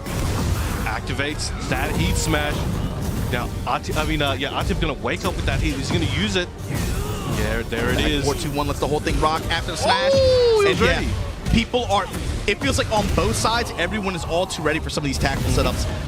On block, especially. Yes. They're all looking for it, especially I feel like after the other night when you saw what, I think it was Atif and Ulsan, right? There was a lot of them. Yeah, there was a lot of like counter tackle play. Right, 2-1. Good reaction there on the down forward 1 string. 2-1 always just going to the ignition switch after. That time mixing it up, going for the sweep. Then the ignition switch. Giving him a few different looks here. Power crush. No stop. All right, chopping elbow. Going for those plus frames. Activates heat. Goes for a few more. Yeah. Watch how they move too after these activations in neutral. Activation, counter activation now. Oh, he went for the northern cross. Not enough frames for that one. Full crouch is it's a little bit slow, right? Just trying to slide in there like that. Fellow, nice punish. Fans feeling it. Sending their energy. Down a lot of just 2-1 mix here. Good reaction and punish. The ignition switch for the chip. Just out of range, but unfortunately LowHigh swings into the follow-up hit. Ignition switch, adding to the chip damage. Trying to lock him down at that wall. See the back ones as well, trying to seal the step a little bit. But here we go, crash impact. And now, locked up against this wall. Atif stepping off of it. Comes up with the punish, is LowHigh. Nice wall combo here. It's going to be a grip of damage. Let's go for breakfast into the bank. Jet upper set, the classic Brian. Vintage. He put the cheese on the trap, man, and then just launched him on the wall. Boom. Hatchet kicks now to open this round. Punish. Oh, God damn. Perfect. LowHigh. Feeling some kind of way right now. He's feeling himself. When a Activate. Prime feels themselves and they're ready for this, you got to be scared. The floor is primed as well. And Atif just a little bit late on that uppercut attempt after the sidestep. Trying to score whip punish, but he still has heat. He's in rage. Salvo now to go into it. Get the health back. Magic wall. But the orbital to call out the low. Yo, LowHigh been reading the classical Brian my textbook, God, in the and it box. killed. I love the way that looks when you kill with that. It's just a crazy image. Woo. Oh, calm down. Yo, calm down, man. Yo, where's the ref? Where's the ref? So wait, he got exploded into a lava geyser and then got jumped on and pound. Like I'm saying, the hard cut like that is kind of goofy. it's kind of crazy, man. But someone's gonna stop him. Okay, so this is a big set here, right? LowHigh with advantage now, 1 game advantage. This time going to fight at your uncle's house. Got some nice furniture here. I hope he had insurance, man. Fight. All right, try to catch him step, and he did, but Brock blocked very quickly. Caught him with that last hit. But I feel like that last game just comes down to some high impact reads. Yes. In some clutch scenarios. For sure. And Atif maybe getting a little bit antsy. It felt like he got a little bit impatient in some moments, and LowHigh was just a step ahead of him. Oh, nice. Activates that heat. Not trying to give up his turn. Excellent we whip go. punish there. Gets heat for himself. Good spacing. That backdash put him just out of range. Excellent whip punish. Block punches though. Letting it all Crash fly. impact. He's just trying to get the real estate. But here we go. The heat smash. Nice duck. He thought it was a counter hit, but it was just normal and got to duck and punish the final. Great awareness. Fight. Nice. Snipes him with the downpour to it. And There it goes. That's actually an OG. I don't know if you meant it on purpose, but there used to be a trap back in the day where you whip a grab, and if they had a big 1+2 move, they end up doing it and they die. Excellent work here. Little bit of health for Atif. 1 round away. LowHigh got Korea on his back, about to take out LowHigh. No, potentially. stop. I don't know. Is He's that a being control issue? very- Is he just too frivolous with it? He's way too insistent on trying to just run that power crush. That's 3 times in a row. Oh my God, LowHigh. Activate, step. Dashing his face, up C, fearless. All of his ancestors are blessing him right now. Chanel put a shaman spell on him. He looks invincible. And that makes it 9-7. LowHigh now removing Atif from this equation. Whoa, my, yo, that was crazy. He is looking like, they got 2 of the best Bryans on the planet on that team. I don't want to say mental guard break or anything like that, but that was just Atif got very, very insistent and stubborn. Yeah. LowHigh told him over and over again, like, bro, you better Don't not do that. Don't do you that. better not let those highs rock, because I'm gonna duck them, and you better not be trying to just swing into me with power crush over and over again, or I'm gonna hurt you really badly Did for you it. forget that was -14? Or- And he did it over and over again. I don't know why he kept trying to go to that well. I don't after know how much he meant it and how much. 'Cause I feel like the one where he whipped the grab one might have and been- came one- out, that was might- alright. that might have been But an then it came out like 2 or 3 other times. I'm kind of like, And that's what makes me think maybe it wasn't an accident. I think maybe I've never seen him use them that many times and fail as well. Usually it's like it'll come out once or twice, it works or it doesn't, and then he leaves that alone. Lets him marinate for next time. But that came out a lot more times than usual. But up next, who do we have? I like this decision from Team Pakistan to put up Arslan next. It's when you're fighting ahead, right, like this, right, and your opponent is now starting to build some momentum like this. In this kind of team format, it's okay. You have your big chess pieces, leverage those against the pieces that they put up and stop any bleeding and potential momentum. Put Arslan up in this situation, trusting your team captain and your leadership to be able to stop them from gaining any more momentum here and be able to build on the lead. It's important. Basically, the way they have to look at it is they got their work done in the first wave when they were able to build those streaks. It's been difficult for the Team Korea outside of that Mulgold set streak that you just saw. They haven't been able to have consistent wins. Team Pakistan has done a really good job of being able to say, okay, we'll trade you this win, but we'll take this one, you know? And they're not letting them get multiple sets back to back. They're willing to take potentially, arguably, certain sacrifices to be like, all right, we're going to get a better return on investment if we just let this rock down. It's like they're ahead. It's just like there's an HP advantage here, and they're just doing power crush basically. You know, so we can take the risk. What are you going to do about it? So it's important to be able to trust Arslan in this situation. Yo, can you get LowHigh off the seat? It's like a poker table. When you got a huge stack of chips, you're able to bully the other players. Exactly. Yeah, exactly. Like, yeah, I'll see you. I'll see you. I'll max you out too. So I win, I run it again. You lose, I win. Sorry, I win. You're all in. Yeah, exactly. It's make or break for you. What are we gonna worry Vulcan about? punches, able to intercept mid that time. Oh, got the count. Yo, you don't see that often with these players. Ooh, the snake pit. Yep. Activating. Got the snake eyes. Taunts. Oh, try to go for that hatchet. Activate the stop. Okay, I don't think he pressed. No. Another jet up. Oh, yep, there it is. He didn't even need to do that. He could have just grabbed the set, but he's like, nah, I'm gonna set you into the orbit. It's the homing attack strings here, getting intercepted by LowHigh. Cannonball straight. You gotta be weary of this character in mid-range. No! Oh my. Yo! Oh my god! No! What are you doing? Yo, LowHigh looking hot right now. Goes for the heat dash. Should be able to nearly finish it. One more hit's all he needs. Down forward 2 check. Gets caught with the last hit. This might be a problem for him. And the last 94 to close it out. Yo, This crowd came alive. Woo! This crowd came alive, man. Could this Delay lows. Could this be a 2 for 2 for LowHigh? Yo, It's still the opening game, but Arslan, you have to show us something here. How are you going to stave off this momentum? Slow this match down. Break on the grab. It's very interesting because what LowHigh is doing is letting Arslan know, like, yeah, I'm willing to hold the duck if I need to. So if you want to do some crazy crap down there, I'm not going to let it happen, as I was just saying. And Arslan's usually used to letting his opponent stand up straight due to all the mids, and again, not let his opponent duck, and then he can get those heavy sweeps in. But LowHigh just not even letting it go LowHigh just held true south. Exactly. Had the read on the high. And how he likes to... Yo, this timing is just messing with and Arslan's head right now. I hope you guys can hear the crowd here. Like, this is... Obviously, it's a studio audience, but they came alive for that LowHigh Atif set. I'm telling you. Ever since Mulgold sat down, got his two sets in a row, they have really woken up, let's say that. I think what really needs to be understood right now is if LowHigh can win this, yes, he has to sit down, Arslan has to sit down, but it's going to go to 8-9. And considering where this started, that is a huge change. It doesn't feel like it's as close as it really is. Yeah. It still feels like Korea's like a heavy underdog right now for whatever reason. When you actually look at the scoreboard, that's a different story. But also, how is Arslan going to, in this match, right? It feels like LowHigh has had such a strong read on when Arslan likes to apply pressure with jabs, especially in close quarters like that.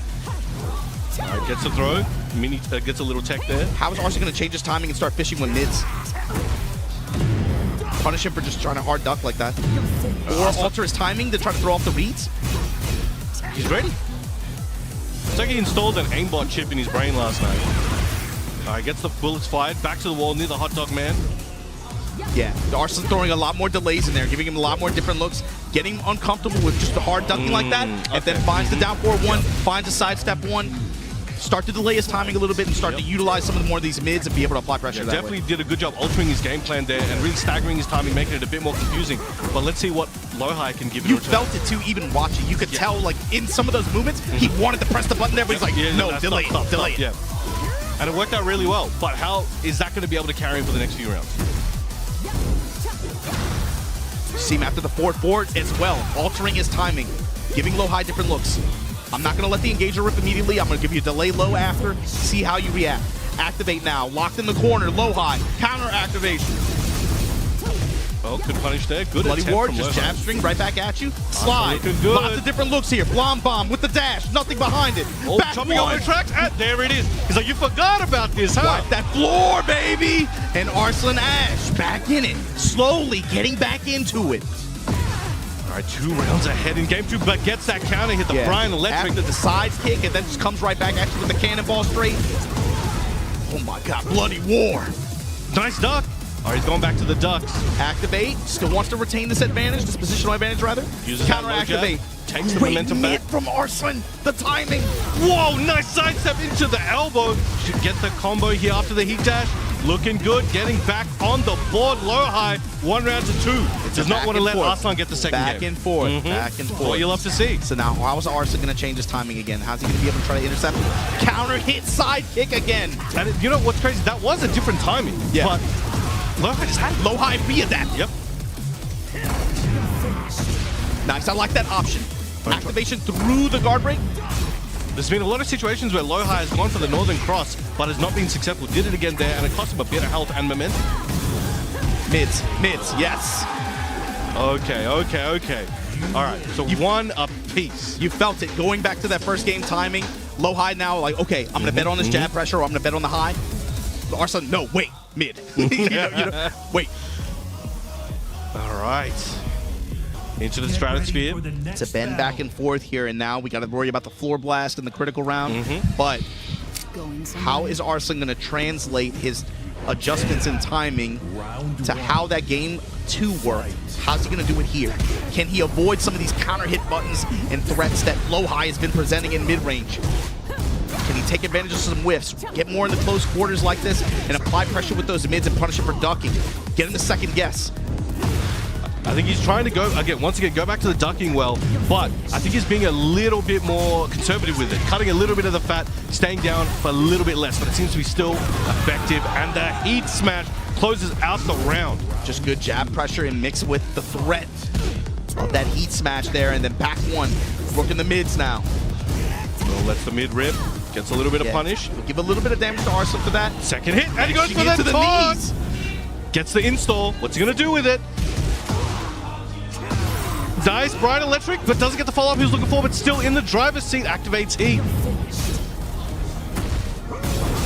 Plus frames, what's he got? Chopping elbow, tried to catch him stepping. And the reversal! Gonna counter, and then the clean walk. And what a whip punish from LowHigh to now put this on set point.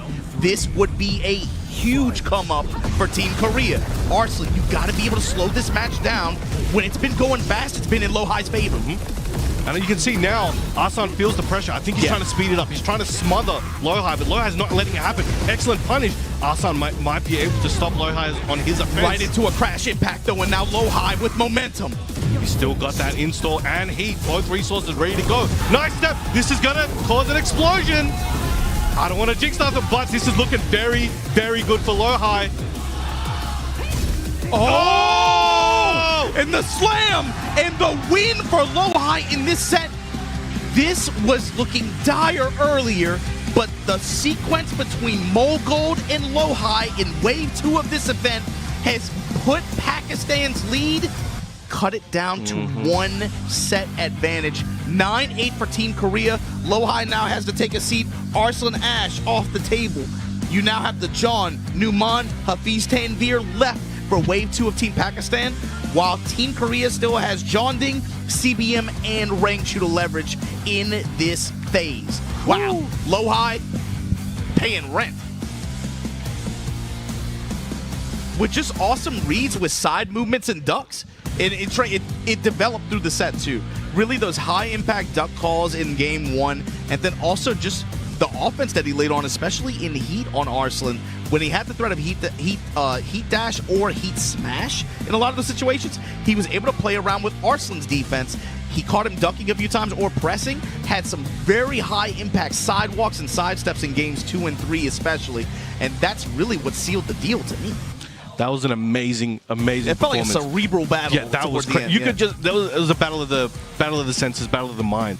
But I think right now Pakistan is still in the lead, but put in a bit of an awkward position where this could go any way. I think Pakistan needs that extra support to keep that win going. They've got the crowd, but I think they deserve their commentary champion, the official Pakistani representative, Spags. I will let him join you guys. I bid you guys farewell. I appreciate you guys having me on. Appreciate you, Obama. I will catch you soon, but now I present to you Mr. Spag.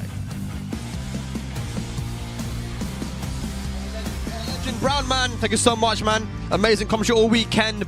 But yeah, man, I was watching those games downstairs and it is getting very, very close. Now, Margin and Obama, I'll tell you, man, every single time I've done this Unleashed format, it would usually go a similar way. It's like, it looks like one team is pulling away at the beginning, but then, you know, if the two teams are evenly matched, it always ends up becoming close, man. And they're only 1 set away now from tying up this series. Yeah, thanks to Brown, man. We were just talking about it.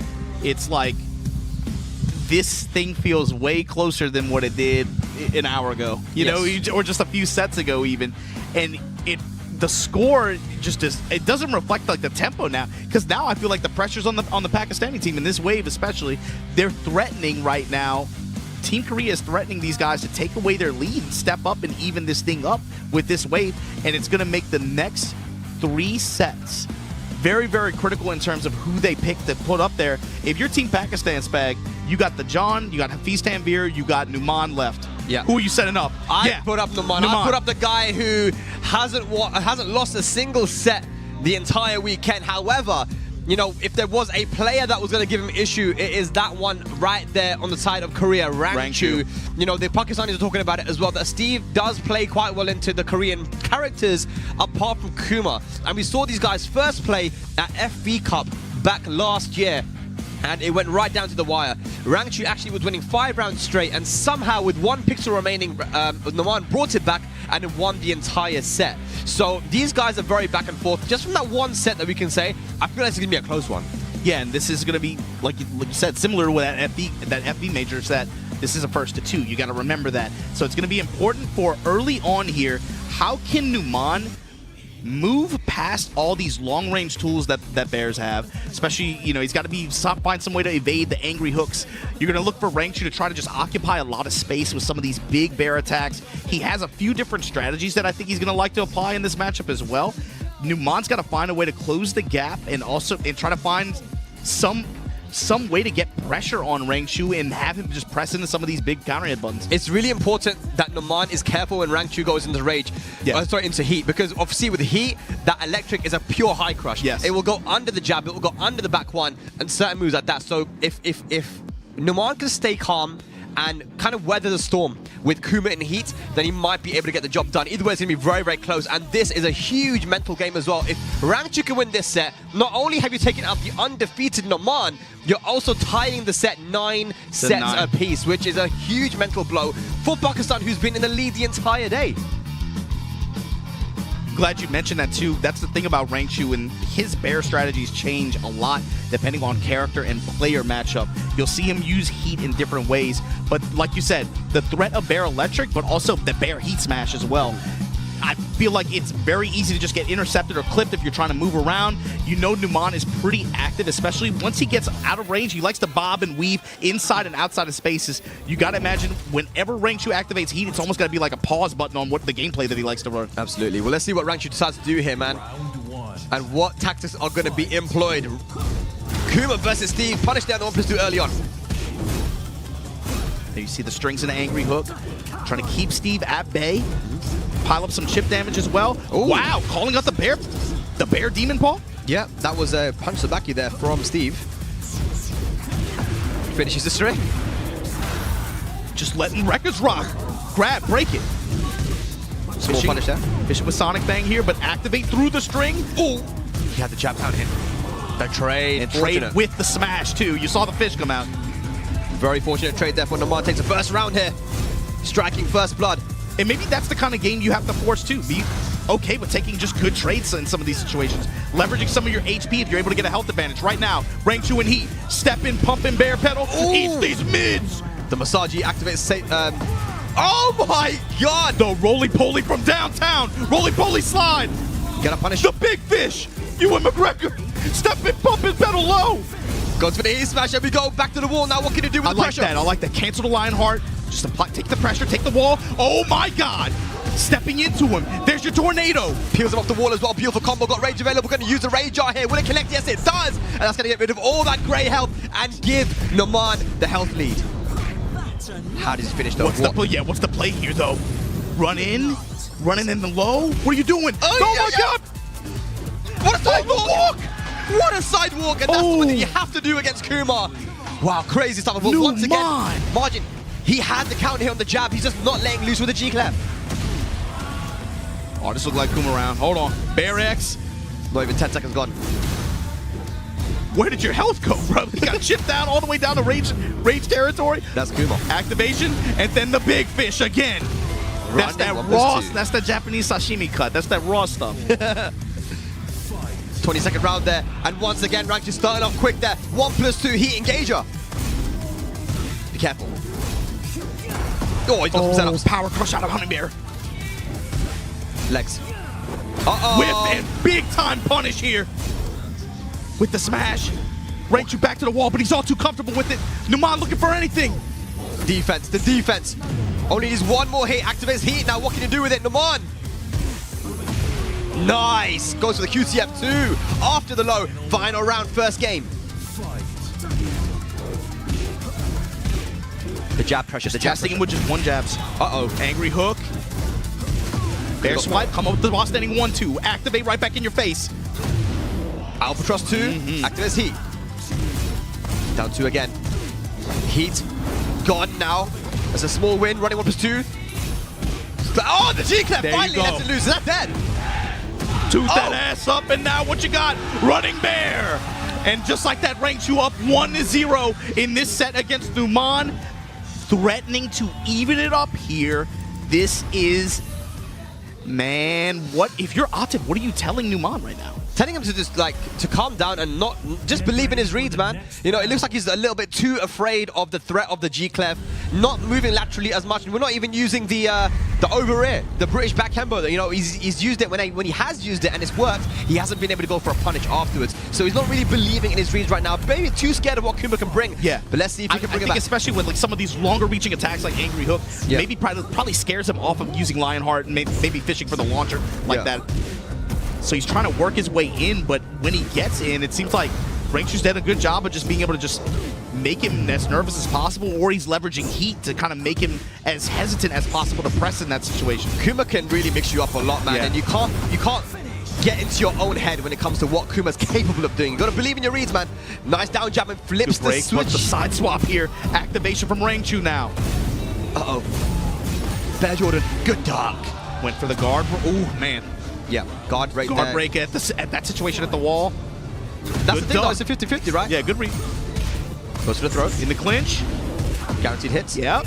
Take the extra bit. Billy Club out of sway there. Now backing up. Finally a Lionheart with the Bloodhound. And he's going to make Rangchu pay for this here. Yeah, Put that bear in rage. Oh, mix up time. Good break. And go straight for the Sonic Fang. Yeah, and heat available to make it safe as well. 2 rounds up very quickly. We got the floor blast available now as well. Numan Chaudhary. The monsters, and then again, Billy Club. Or that just mid overhead swinging option. Oh, great crouch. The challenge. Okay, counter hit down 4-2. Nice. I love the cancel in the follow-up. No punish from Arslan into, unfortunately, there from Numan. Oh, that's why you don't want to jab against Kuma when he has heat. Just like I said, that electric will go right under it. Big damage. There's your spike. Oh my god. Just outside of rage, too. Oh, hang on. Albatross 2 to engage here. Full string. 1-2-1, 1-2-1. Down 4-1. How does he finish? 2-1. Mid strikes. Power crush through. No, he didn't get up. He didn't back roll. And that allows Kuma to get an extra free hit on the ground into the round. Okay, punish. Albatross 2 again. Bear breath. Bear X again. Be careful, don't get hit by that G-Clef. Albatross 2 finds this mark once again. He Thankfully, engager. able to get a lot of health back too. Oh! But the G-Clef this time lets it rock. Activate. Not too risky against Steve, of course. He can't launch the G-Clef. Yeah, he's only limited to just Uh-oh. that 1+2-1. Running 1+2. No, goes straight for the heat smash. Plus frames. Oh! There's going to be a full launch there with Albatross 2. He has range available as well, so this might be the round. Burn it. Is it going to connect? It does, and Numan ties up the set. 1 game apiece. All right. Still, you know, I like that from Numan there, you know, believing in his reads a lot more. We saw the Lionheart, we saw, even from Rangchu actually believing in the G-Clef. So both guys are getting used to each other, but now this is where it counts. Is Korea going to tie up the series, or will Pakistan move on to double digits? Big game here just on this. Oh, come on, man. On the farm, too. The party stage. It feels like every time we've been on the stage this weekend, we somehow find ourselves in that basement. We do. With yeah. the ancestors. These guys want the smoke, man. Okay. 4-4-2, nothing in return. See the Testing jab. with the jabs. Yeah.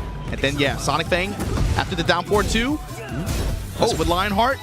Counter hit grab there, able to crush the armor. Roly-poly grab, broken. Nice, down 2-1. Still moving with it. Activate from Rangchu. Running in the flicker jabs. Oh, that's a big win. Up forward 1. Careful. What a block! Rangchu is insane. What the hell was that block, bro? Oh But he drops a combo. no! Oh! It's okay when you got the fish like that. Back 4. Running 1+2. Here we go. Rangchu. First round. That guy kind of scrambled. That was like 4 or 5 moments, man, where it could have gone either way. And now Numan giving him some different looks here. Now we look at... Never mind. Just runs into bare pistons. And just like that, flip him at the wall. And the booty guaranteed. 50% gone. Down back 4. No blocks. No punish as well. The setup. Oh, the charge on a honey bear. Activation, put the step. That was good. Sway 1-1. What, a 3-3, sorry? The damage.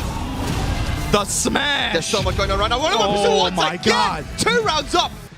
Is he going to be handed his first loss here? Numan. Fighting for survival here. Running the duck G-Clef. pressure. G-Clef. I don't want to hear it. The gangster clip. Activate. Beautiful. Big damage. Still has heat available. Numan on the back foot. Rangchu said on this team, you got to deal with Papa Bear now. Look at the chip.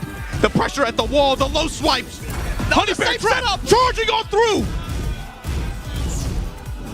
Oh my god. Mid No, strike. he doesn't get it. Peekaboo stance. Oh, parry. He dropped the combo. Oh my god, Rangchu's gonna take it. And we have a tied set here. 9 games apiece, 9 sets apiece.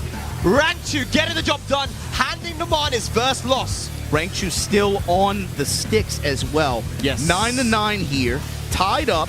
Numan out of the equation. Tanveer and the John are all that's left for Team Pakistan. Ooh, okay. Somebody's got to go up. So that's the thing. Somebody's got to step up the Rangchu. It's the John. Yeah, step up. Yeah, straight up, straight away, no hesitation. The John stepping up. One of these teams is going to move onto double digits here, ladies and lads. 10. We're going all the way to 13. Rock, paper, scissors. 1-0 to Rangchu. And it's 2-0 to Rangchu. Who's going to get his preferred side. This is insane stuff right there. I mean, look, Numan at the end, it looked like a carbon copy of that FB Major set that they had. You know, he was on the back foot, he had a pixel remaining. He got the low parry, but this time he actually dropped the combos, and that's what we call the Bears' natural defense. Having those small, stubby legs. Of course. Sometimes getting those combos can be I very, feel very like we've seen it difficult. a couple times today, just like passively, like, oh yeah, this low poke would hit any other character, doesn't Yeah. hit Bears. Oh, your combo, you didn't correctly adapt to Yeah. that situation, especially on a sidewall with the bear right there. Like, you know, it's a lot to think about. I mean, it requires a lot of awareness, especially with Steve anyway. Which, Yeah. But then when you throw that into the mix, it's very easy to make mistakes. Unfortunately, Costly one there loses the set to Rangchu. Rangchu now sitting down and coming up to when Mulgold hopped in for Team Korea on Wave 2. The Korean team had not had a consecutive Yes. player get a consecutive win all day. It was only Team Pakistan, especially at the opening, and they were really just sitting on that lead, trading wins here and there, protecting that lead that they established early on. Since then, Mulgold, LowHigh, is Rangchu going to step up and be able to deliver a dunk here to put Team Korea truly up in this set? This is huge. This is massive. Even just mentally, right? I think we're going to be resetting. Maybe someone shows the stage or something. But yeah, like, you know, this is so important because both teams are on 9 right now. We're going to 13. Just getting up to that 10 mark, that double digits.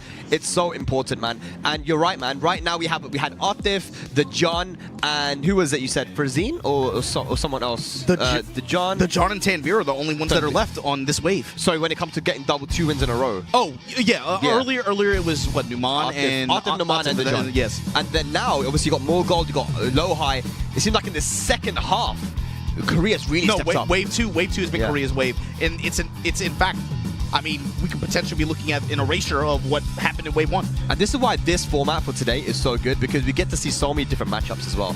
You know, and the counter pick strategies from the teams is very, very important. Being able to pick the right person to go up at the right time is incredibly important. But here we go, ladies and lads. It's going to be King versus Kuma.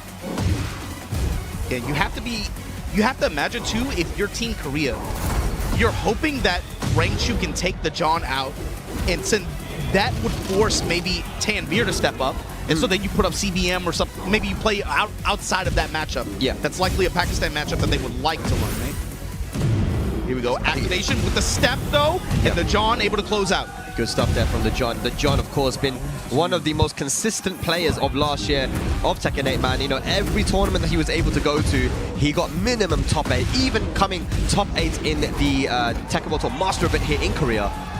Starts off with a nice right win. at the opening of that round, put a hop knee on Rangchu, and just like that, advantage, dashing in his face. The wave dash, wave dash. Wave dash pressure from a grappler like that, that's so scary. Muscle armor! And you gonna pay for that one. Yeah, the muscle armor has been causing a lot of issues here for Rangchu in the beginning. You know, you can't be using moves like running 1+2 and even back forward 2. It'll be absorbed and punished. Pakistani's getting loud. That time willing to just low poke him out of it on reaction. Nice. There you go. Using it to neutralize some of these mid-range attacks that that bears have. Gotta be very careful. Just tanking the running bear, tanking the angry hook. Just muscle bustering through it. This time he didn't let it go. He would have been able to absorb, and that's the electric. He might be close to dead here, man. Flutter kicks. Hey. Big damage. And the 1+2 gets stuff there. And that's the thing, man. You gotta be so careful playing against Kuma. One mistake could be your life. I mean, sometimes no mistake could be your life. You just, bro, he has so many tools that do so much chip damage, and once it gets in the heat, it's even worse. Yep. Sometimes you block, you don't even get hit, you're losing. Look at this. Oh no, he dropped the combo. See? Ship damage, ship damage. Oh, wow. That went under the 1 in the down 4-2-1. 7 golden letters, final round. Looking for a reverse sweep here, Rangchu. Jab touches break the armor. The duck on the jab. Rangchu playing a lot more careful now, not just throwing out running 1+2. There we go. Time to play the game, though. And now we got heat. Looking for armor, bear get-ups. No interrupt, no sidestep. Down 4-2, down 4-2. Be careful. Oh, what a punish there. Goes for the Jaguar step. Gonna get a full combo. Potentially get to the wall as well. Not quite. Oh, no punish. On both sides. What is going on? The chokes, the chokes. Oh, I love that. The dash up tries to, will it hit the wall though? If it does, it's gonna be dead. Oh, it just hit the wall, the side wall, out of nowhere. Then John gonna take the first game. Bruh, he hit the very bottom of that fence. He hit the that just barely reached. That was crazy. That was insane. The corner of that wall right there. And the John strikes first blood. Yo, the John is crazy too, especially that exchange right before the grab. You got to think, 2 big miss punishes in that situation. He just does muscle armor. Rangchu just looks at him. He was like scared to even engage with it at that position, and then just yeah, screw it. I'm gonna just giant swing it. That dash up giant swing as well. Well, second game. I really like what same opening as last time. Sidestep right, hop knee. I like what Rangchu's been doing though, just going for a lot more low post, trying to neutralize that muscle armor. Yeah. But you've got to go for the dash up throws, man. That is the way to beat it. Uh-oh. Break his arm once. Oh no. Where's he going with it? No. Oh, this is gonna hurt. What's the Oki? Down back 3. And the down forward 4 low. 7 golden letters. The John in the driver's seat. The momentum. Muscle armor again. Good twitch duck there from Rangchu. Nice. Look at this. The mix-ups, the mix-ups. Gonna get the heat engage. A small life recovery. Yeah, get a little bit of health back. Then just backs away. He's looking for a whip. Heat smash right on deck. Down back 3. Okay, heat smash. What's the mix-up? Goes mid. Rangchu not going to be Punish. too sad about taking that one. Hang on a second, though. One more is going to do it. Takes the knee, takes the spot. low. The patented the John dash up puts the low hammer on you. Set point now for the John. He's been going to 4-4 neutral 2 a lot. What a punish! No that way. down back 2 got changed from Tekken 7 to Tekken 8. Is now launch punishable. The John very aware of that. In the activation. Oh, what a Wall, break. good break on the signing. Sidewalk Somehow left. got out of that that hook. Sometimes you can sidewalk left against that. Okay, he smash. What's the mix? Goes mid. Oh! He's been spent on both sides. Plus strength there for Rangchu. Uh-oh. What's the mix? What's the mix? Running knee. Oh, punish! And the John gonna take it over Rangchu. Rangchu eliminated and Pakistan keeps the lead here and move on to double digits. 10 to 9. So with Rangchu out of play, you're down to JeonDDing and CBM here for Korea. Versus the John and it's basically still even though is the thing. I go for CBM here. I go for CBM. I think you because put up CBM. Yeah. They played so many times, and you know, in South Africa when they did play, you know, CBM was very dominant against the John. I think they played one more time after that, which was a lot closer, but CBM just has so much more this is the route. You're right. Yeah. You put CBM up against the John in anticipation he can get the John off. They're going to obviously put up Tanvir, and then you put up JeonDDing in hopes of in hopes that JeonDDing can just outplay Tanvir. In the event that CBM loses to him. JeonDDing, like you said, he's that X factor, right? Yeah. He has that character which can really put you into the casino, mix you up, and get in your head. And JeonDDing is a fearless player as well. He's used to these team tournaments. You know, the first time we saw JeonDDing on an international stage was Tekken Tag 2 Master Cup, where he almost OCV'd the other team in grand finals, right? He is very used to playing these kind of very volatile, crazy first to ones, yes, even, right? exactly. Like in a shorter set, Eddie's going to get a passive buff, or even Clyde if he wants to go that option. Yeah. But you got to remember too, CBM in the event that he's able to come over the John, even though he had a bad result yesterday, and I mean Hafiz Tanvir just outplayed him yesterday just from jump, he was able to get the win in the short set today. So you have to put CBM up in anticipation. Okay, can he make something happen against the John, and then against Hafiz Tanvir? If he's the same guy he was earlier today, we're looking at being able to come up here. Definitely, man. Numan is out of this as well, which I think is a big win for Team Korea too, because he was a very big threat to a lot of the people. And Korea would have been probably thinking that we wanted to align Rangchu to Numan, worked out for them as a huge win. The John, though, you know, if you're Korea, you don't want him to get another win on the board. And look, he's covering Clive right now, but I think he should go for the Jin. He should be going for the Jin here. Of course, the John is already locked in straight away with King. What is CBM going to do? That is what they're playing for, ladies and lads. If Pakistan win this, they have guaranteed themselves that trophy. If Korea wins, we go to a tiebreaker, a first of 5, champion versus champion, to take it all. We're locked in with Jin, ladies and lads. Here we go. CBM versus the John. We saw this already last year in the tour. We're seeing it again here in Korea. Yeah, these two guys were chasing each other all over the world, right? Yeah. Is it going to go like it did in South Africa? Here we go. Early swings here from the John. Ooh, what a nice. punish. Great spacing. Fisher with the down 4-2. CBM now with the advantage, but easy duck in response here from the John. He's going to good reward from this. Yeah, that was good as well. The way that CBM delayed the down 4-1-4 as well, but even so, was still able to get the duck and launch. Low touches back and forth. Ooh, great step and forward form response. Counter activation now. What was that? I don't know if that was a misinput. Trade. Guaranteed forward 4. Whoa, he tried to go for the parry hop kick, but not enough frames. First round to the John.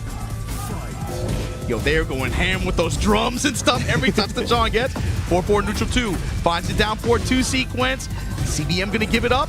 Likely going to be wall throw. Yeah, wall throw. Very nice. Does some good damage there, especially that final hit. Step to realign. Good instant break. That was a crazy break. 4-4 neutral 2.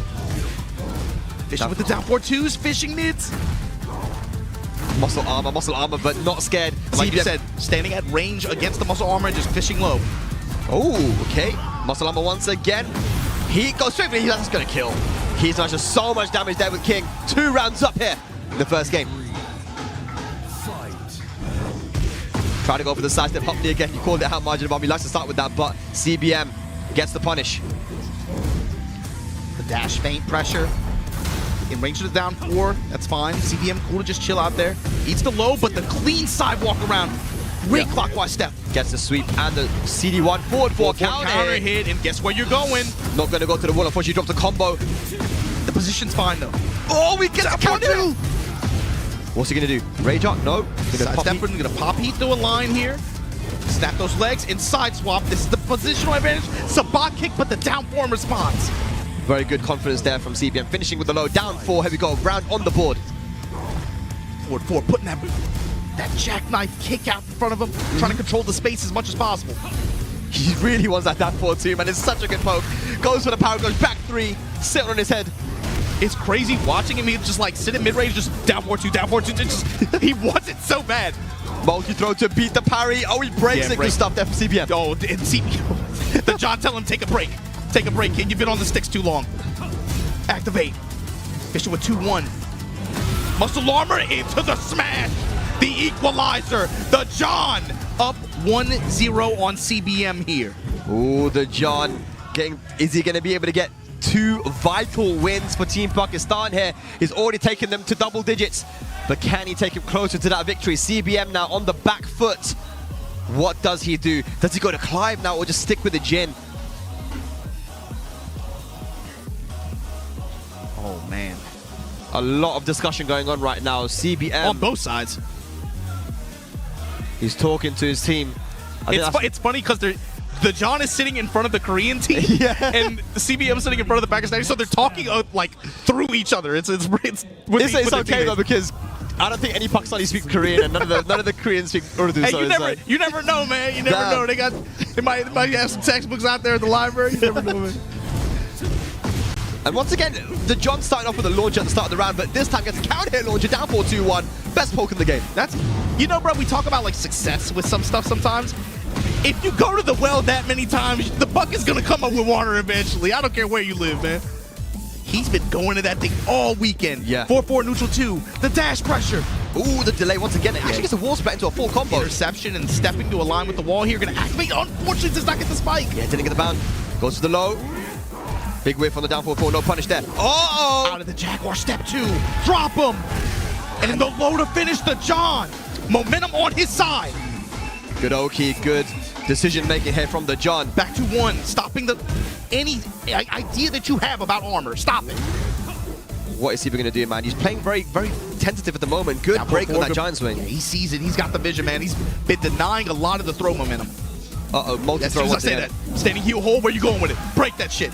Good stuff. Don't touch it. Uh-oh, Masalama. Oh, he's going to watch out for it. We don't really see the John go for too many throws. Bro. Down 4-2, down 4-2. He's just throwing bows on him. Oh, the big whip. Oh, Oh, the follow-up. Down 4-2, punish it. Punish. He's got heat available. Oh my god, he was out of range. What was that? Oh my god. The secret Pakistani Discord tech, that was insane. The spacing. He's on set point Plus now range. here. The John. 2-1-4. 4-4 neutral 2. Doesn't get brought from. Oh my god. Just simple Tekken right here, man. mids. It's just simple Tekken.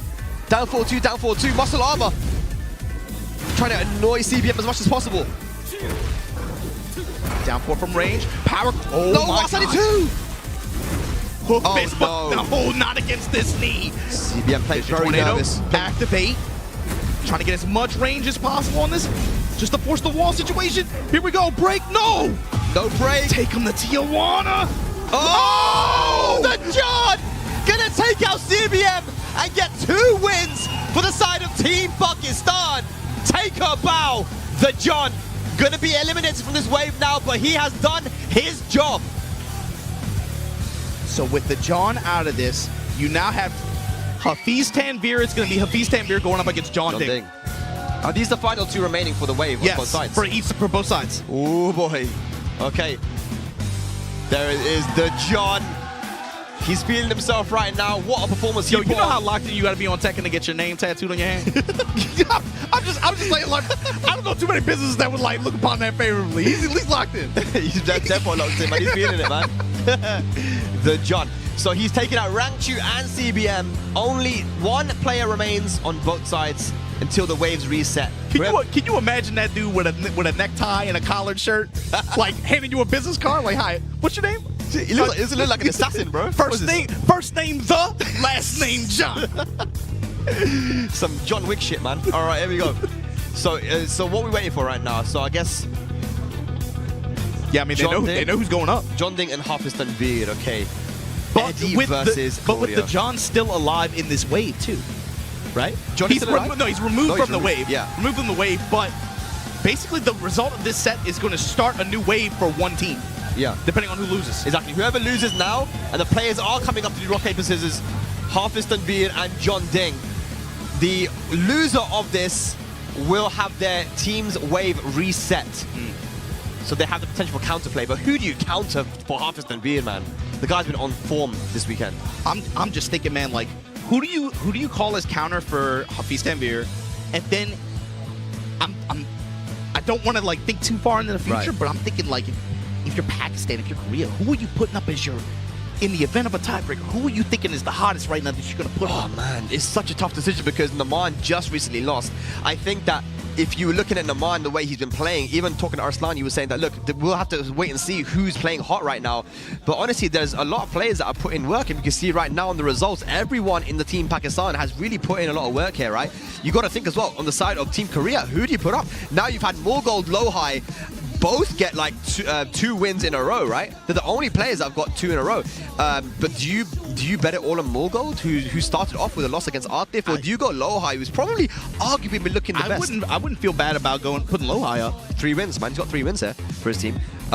Maybe you do go for LowHigh, man. But the thing is, it's going to be a blind pick. So Team Pakistan will not be able to know who's coming up. They're probably going to guess that either Rangchu, Ni, or Ulsan's coming up. But the way that LowHigh's been playing, it wouldn't surprise me if he came up as well. But we're not there yet. If Pakistan wins now, then there will be no tiebreak. Right now we're watching Hafiz versus JeonDDing. We're expecting Claudio versus Eddie. And this is what they're playing for, ladies and lads.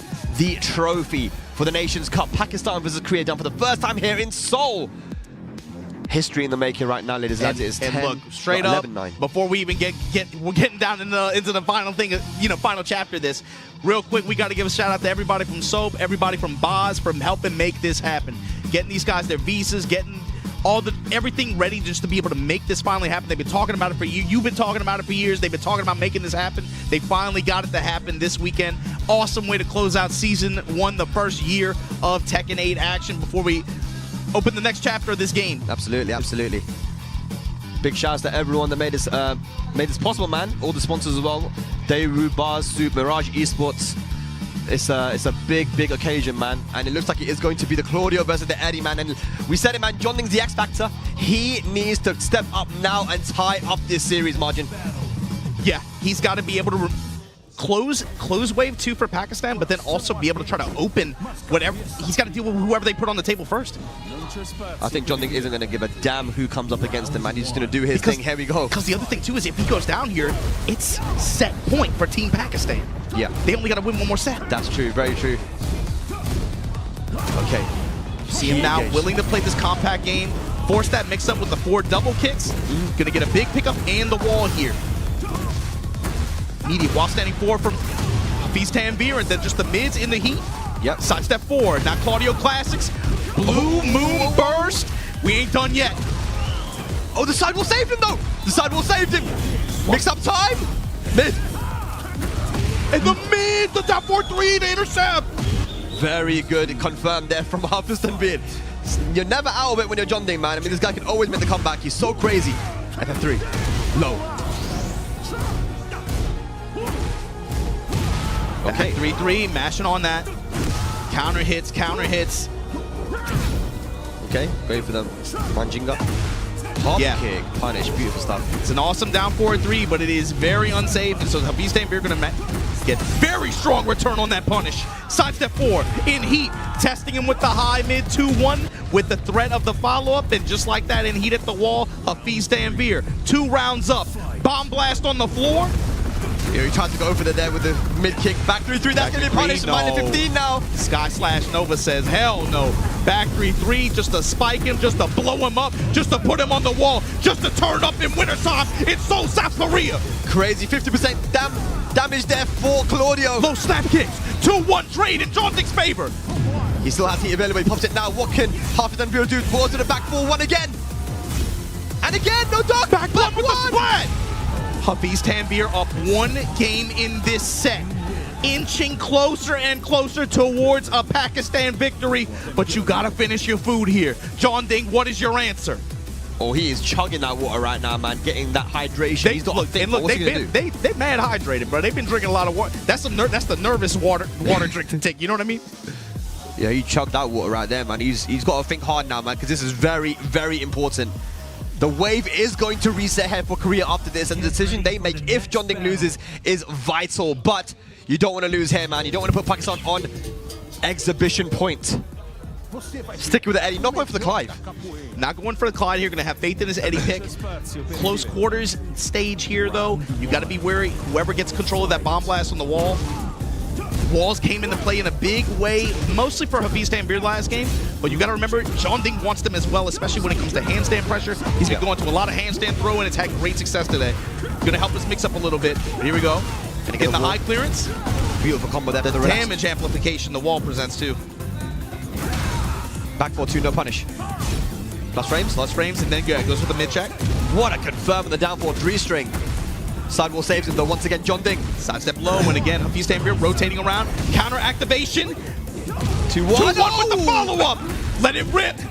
And just like that, Hafiz Tanvir up in this game 2, 1 round. JeonDDing tried to go for the whip punish there on the 2-1 whiff, but the final hit hitting him. That's the game you're playing. That's the game you're playing. When he has to thread that follow-up, the mental frames. Good punish there, JeonDDing. No duck on the string. Running some Eddie Boss string, okay. Jim Mashima to the wall. Outside of heat, gonna activate here with the wall. Oh, the help him out. That's not even as bad as it could be, but that's still a nasty chunk. Back bop at the wall. Hafiz Tanvir turning up. It's not looking good for JeonDDing right now. Hafiz Tanvir has his number at set point now. Oh my god, starts off with a heat engager. Running 2. What can JeonDDing do? Mids. Oh my god, the down 4-3. He's a mid dispenser right now. Back 3, back bop. Is this gonna be it? Jab pusher. 2-1, lets it rip. No dash after. Oh my god, Look what's for the the blue mix? moon. Look for the blue moon. No, mid strikes. No sidestep. No duck. His back is on the one. wall now, range available. Nice! Does he get the walls back though? Plus frames. Hafiz Tanvir on the back foot.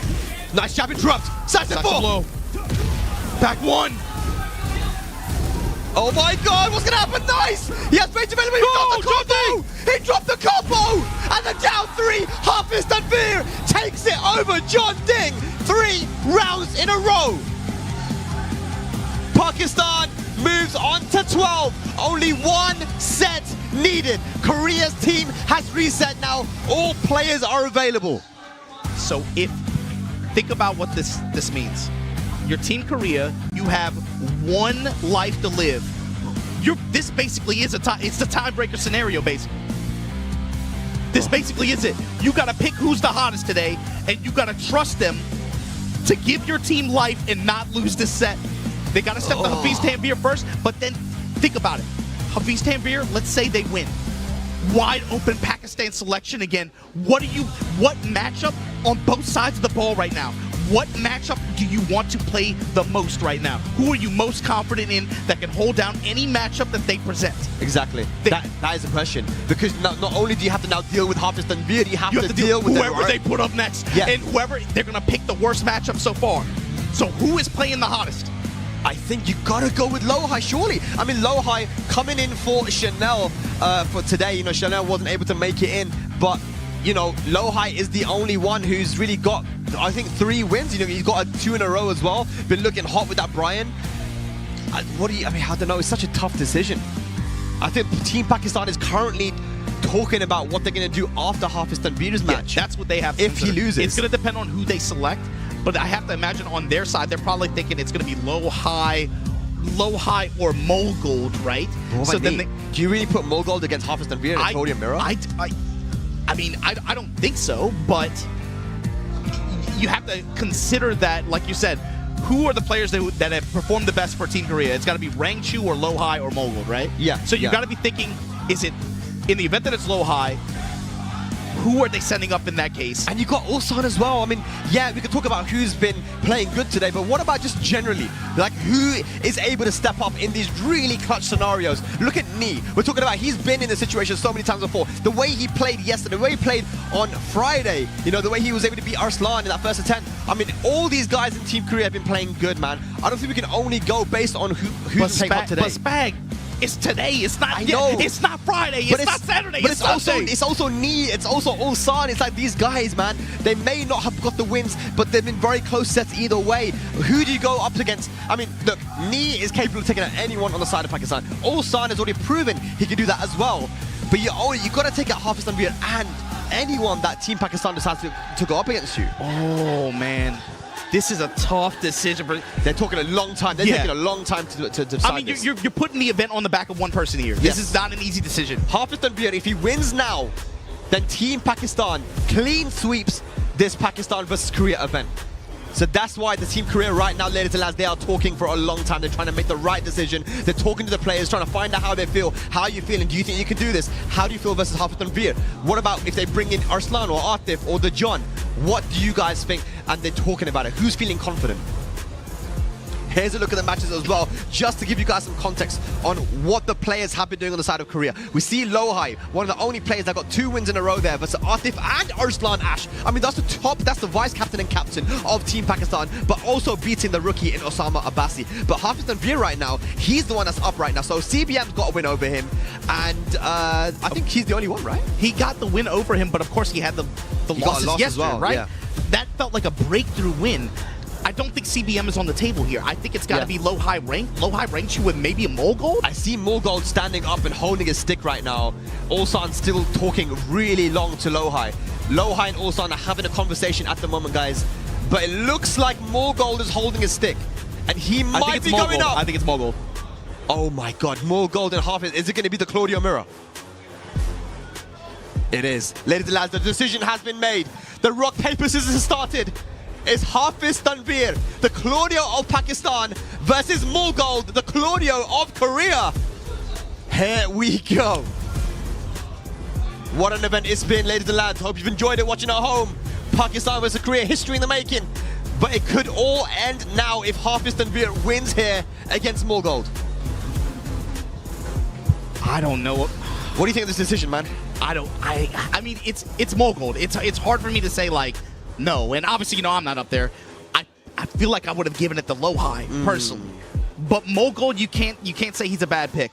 It's like, if he's able to beat Tanveer, he had such a good performance when he was up there in Wave 2.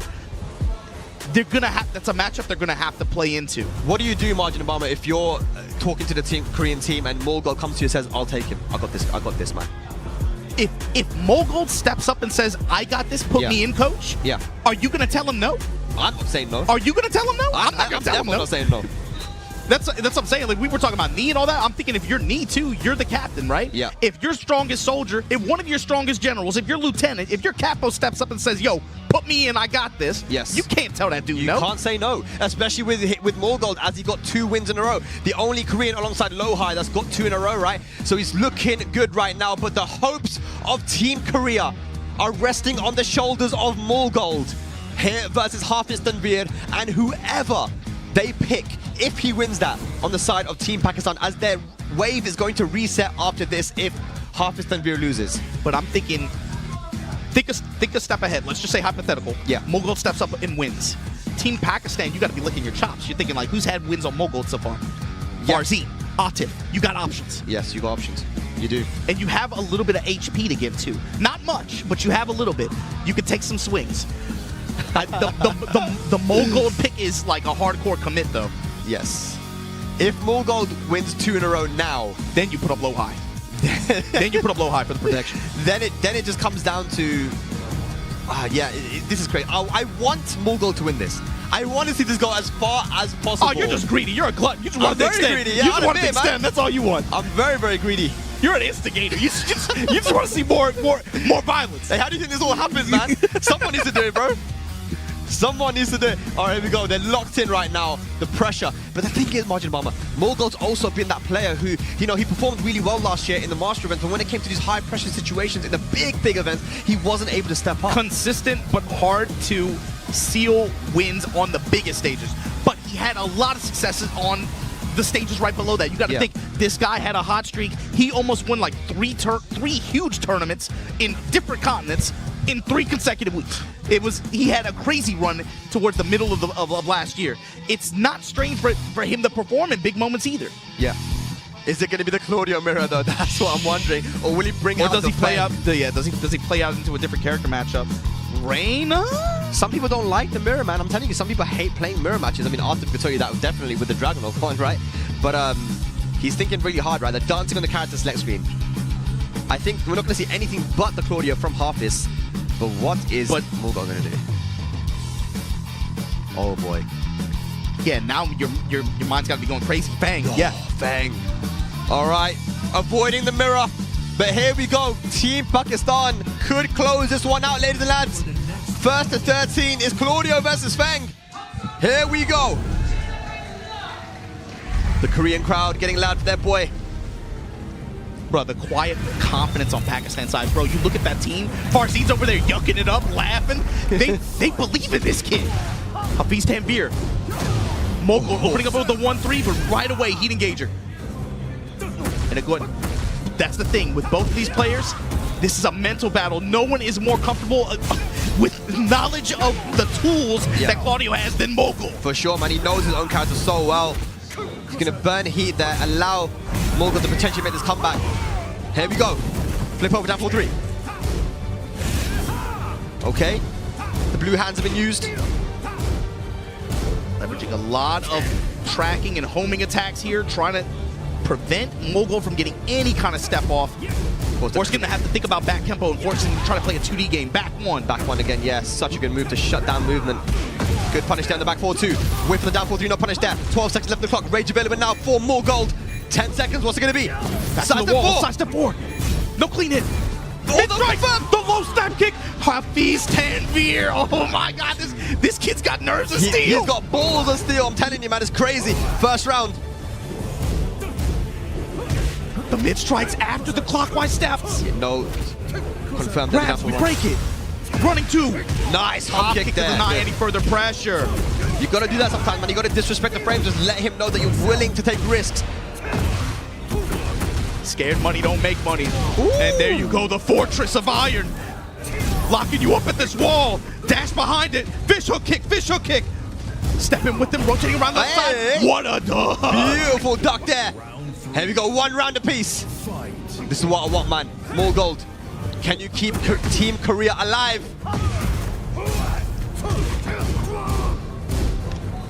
Tantrum swings. Great sidestep on the plus frame attempt. Yep, down 4, what a punish. Extending form response, back 1. No punish in the down. He's winning the little micro battles. Finally, 1-3, fish hook kick, a low, nice little mid-low mix. Yeah, we're finally seeing him use a fish hook, man. The back 4, so good. Nice duck! Finally, someone ducking back 4-1. And of course, it's going to be the Claudio main Mulgold. Oh, 1 more pixel, plus frames, and again. Oh my God, the low parry. And he's got resources. This is big. 2-1. Oh my God, that's going to be a war blast. Phoenix blast. There's not a lot left on the clock. Drops the combo. 2-1, No break. Okay. Very good stuff there from Mulgold. Missed opportunity there. Floor blast available now. This is serious. Tries to go for that 1+2. That would have been a launcher. Punish it. Good punish. That is -14. Punish to go in the heat as well. Just poking. Sidestep 4. Overextension there from Hafiz Tanvir. Walks right into it. Stomp for the floor explosion.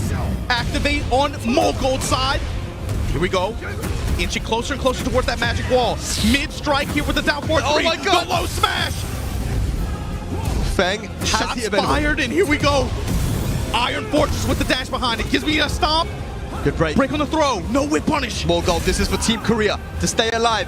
Not trying to mess around with it. Oh, here we go. Down Oh my God. What a duck. Punish. 1 more hit. Gonna do a head. Mulgold. Oh my God. Look at him. Oh my God. The backswing blow. Mulgold with 5 golden letters. Gets the first game on the board.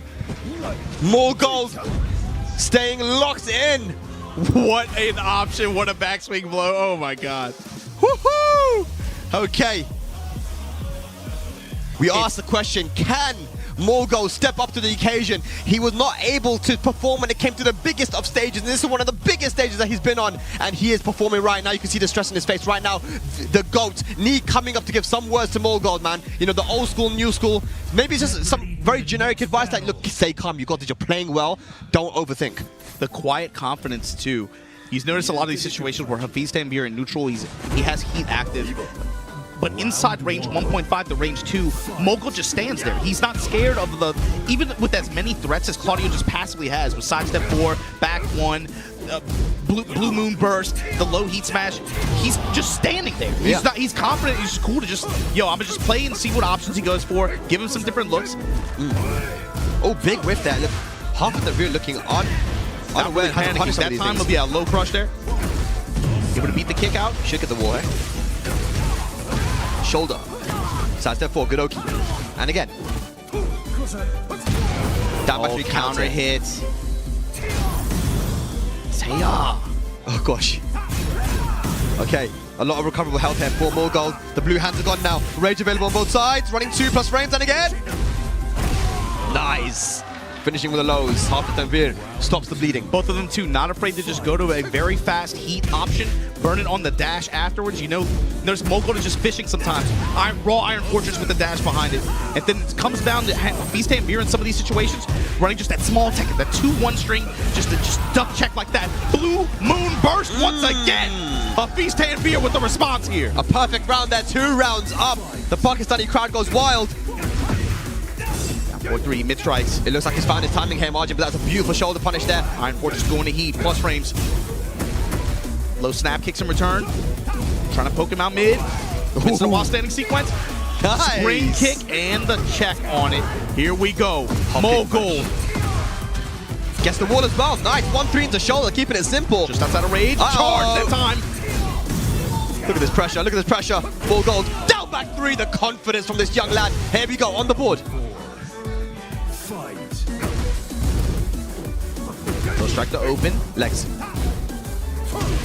4-2 again. Really trying to find that counter hit. Yeah, Hafiz Tanveer has good movement too. Somehow, passive tracking kicking in. Testing with these back 3-3s, but comes up with the lift kick. Mulgold now, rocking and rolling, active. Shoulder. Even up the health. Look from just Hail Mary shoulder, or just Hail Mary smash. Trying to keep him at the wall as well. Back Yeah, 4, back trying 4. to catch the sidestep. Activates heat now. Sidestep 4. What you got for us? Attacking the legs again. Oh! With the dash behind it. Oh! Oh no! No punish! What the hell happened? Oh my God! Hafiz Tanveer is going to even up the set. 1 game needed to take this entire exhibition. He blocked the down back 3, but I think at that range it wasn't launch punishable. Yeah, they've had really good success with sometimes getting away with unsafe lows that have been spaced out so properly and so fine to where the correct response is sometimes whiff. Yeah. And then they take advantage after. It's not just him, I think Numan had some good success with that earlier as well. Yeah. All right, this is it, man. It Do is or die for Team Korea, bruh. And it's all on Mulgold. Pakistan versus Korea point now for Team Pakistan. Oh no. We got engagement. It's do or die now. Diving, oh my God, the interception. Testing it with the mid kicks. Gonna activate heat. Here we go. Get out of there. Get out of there. Oh, nice. Shifting clouds. That was sick. Can he kill though? Size depth. Nice. Mulgold. Staying alive. I Great like awareness. it. Turning it into a scramble a little bit. Legs. And again. Mulgold winning the mental battle here. 1-3. Ooh, good punish there from Mulgold. I like this. For the plus frame, step in low. 4-2. 4-2 again. You really want that counter hit. No interrupt. Back 3 plus frames. Oh my God. 7 golden letters. Mulgold. 1 round away from getting Korea up to double digits. Momentum on his side here. Hafiz Tanveer having trouble getting anything started, but that clean clockwise step may be the opener he needs here in the 3rd round, in the 3rd game. Hang on a second, hang on a second. Down back 3, counter activate. Side step 4. Heat dash just to be able to go. Again, fishing with the blue moon. No confirm, down 4-3. Oh, the shoulder hits. Big damage, rage available. Take the stomp, take the wall. Gotta float here. Mulgold, come on. Side step 4. Nice, get out of there. Punish. Great. Oh my God, the punish. Oh, the legs. Oh my God, the arm kick out of nowhere. This guy has too much confidence. Hafiz Tanveer stays alive. Testing with the 3-3s. I got 1-2, mid kicks. Good break. Oh, they really oh yeah, now we're really in. Down 4-3, I love it. Good mid check there from Mulgold, gets a full launch and gets the wall splat as well, activates heat. Low kick while standing 4, running 2 pressure. Able to check him, oh my God. He didn't duck for long enough. Back 4-2. Get some health back as well, running 2 again. Uh-oh. Heat available. Lot of heat meter. Be careful. Mulgold, counter hit. Plus frames. Uh-oh. The mid strikes. Oh my God. Side step 4. Here we go now. Pakistan on exhibition point. Tournament point. And look at how much more tense the rounds have gotten to now. Whoever can get the opening first. Down 4-3. Hafiz and Veer in the driver's seat. Baby tantrum. Here we go. Gonna be a full launch. Mulgold recovering some health as well. Activates. He should get the wall here. Hey, shoulder. The shoulders, the damage, the lows, the spring kick. No, that was the wrong punish. Back one. Mulgold. Hands back one. What a counter grab, we break it. Punish. Hafiz and Veer on the back foot. Oh my god, the down four. He has rage, he has heat though. This is where things get dangerous. The legs. Oh my god, dude. He has the blue hands. He has rage. He has heat. 16 seconds left on the clock. Oh my god. Oh my god. No way. He has rage available as well. The balcony. Is that going to be it? Oh no. Is that going to be it? Tanvir!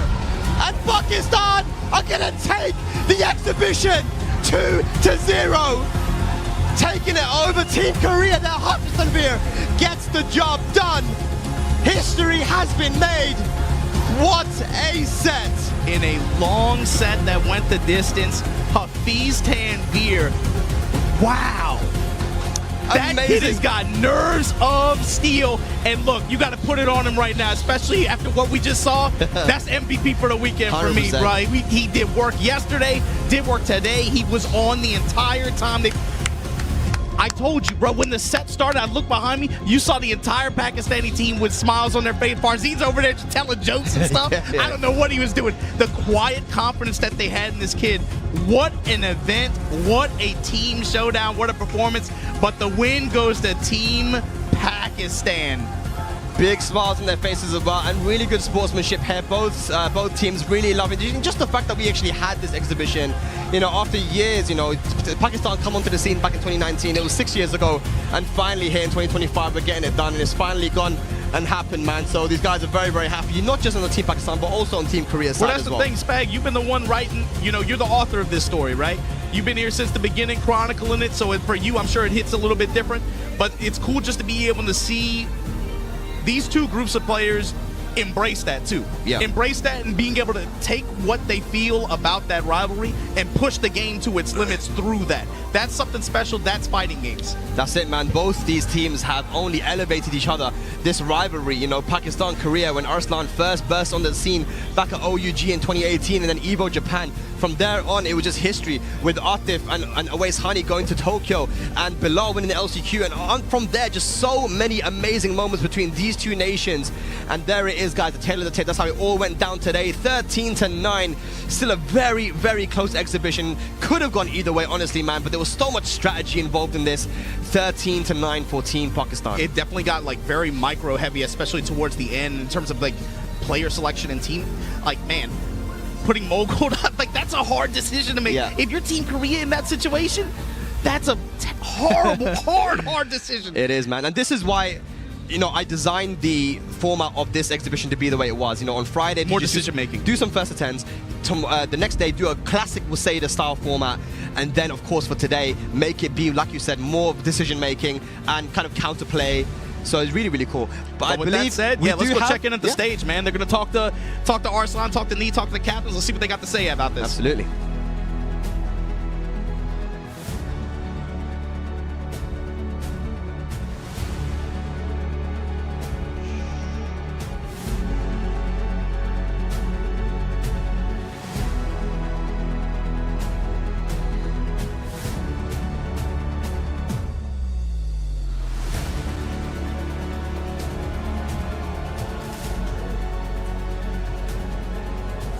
숲 네이션스컵 3일 동안의 치열한 경기를 펼쳤습니다. 한국 그리고 파키스탄 선수들에게 일단 먼저 큰 박수 보내주시기 바라겠습니다.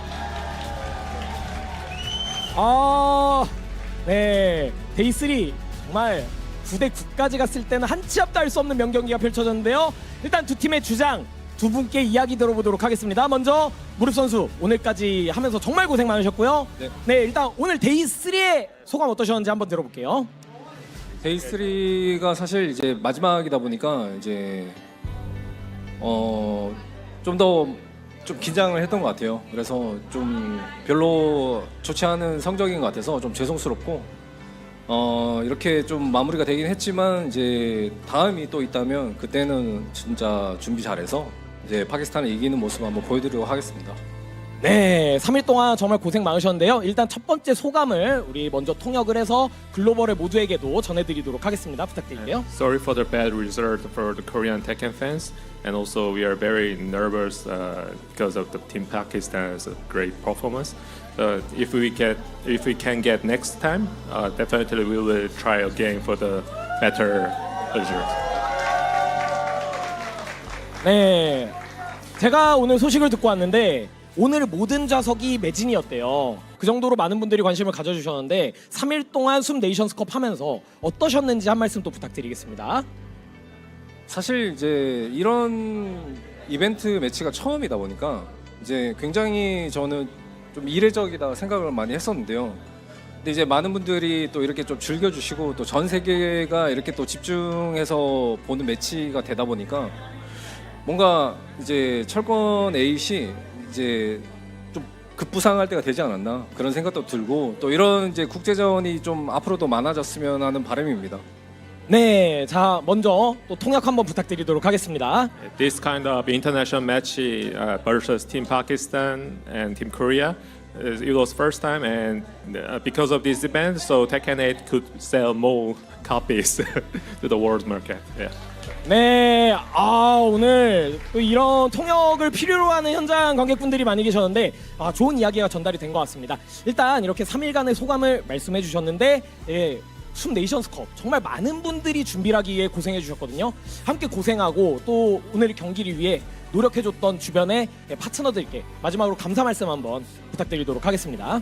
네, 3일 동안 사실 이제 여기 프리겁 스튜디오에 오시기 정말 어려웠을 거라 생각을 합니다. 왜냐하면 이제 개인 시간 다 빼서 이제 오시는 거라서 또 근데 이제 이렇게 많은 분들이 와주셔가지고 저희가 정말 많은 이제 응원을 받았고 또 그게 큰 힘이 되었고 와주셔서 너무 감사드리고 이제 앞으로 또 시즌 2가 시작되면은 저희도 이제 대회 시즌이 또 시작되다 보니까 철권에 많은 관심 부탁드리고 또 열심히 해서 한국이 다시 또 이름을 떨치는 그런 모습 한번 보여드리도록 하겠습니다. 네, 감사드리고요. 네, Big shout 부탁드리겠습니다. out to Korean Tekken fan for coming this studio and also watching for the whole streaming. We will do our best for Tekken, Korean Tekken scene for next step. 네, 네, 잘 전해졌을까요? 네, 박수 한 번씩 부탁드릴게요. 자, 무릎 선수와의 인터뷰는 일단 여기까지 하도록 하고 오늘 승리를 한 파키스탄의 아슬란 애쉬 선수의 이야기 한번 들어보도록 하겠습니다. 자, 아슬란 씨 오늘 하루의 경기 소감이 어떠신지요? How about the day 3 match? Guys, I think everyone know what I'm gonna say. Pakistan is the best Tekken region in the world.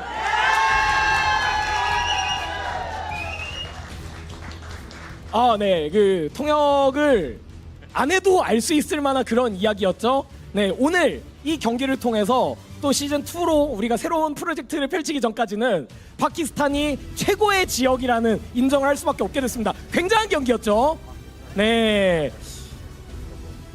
네, 전달이 됐나요? 네. 자, 그러면은 이 3일 동안 사실 먼 곳에서 와주셨잖아요. 이 기분이 어떠셨는지 이 수 네이션스컵을 정말 오랫동안 준비를 했거든요. 파키스탄에서 준비가 많았을 텐데요.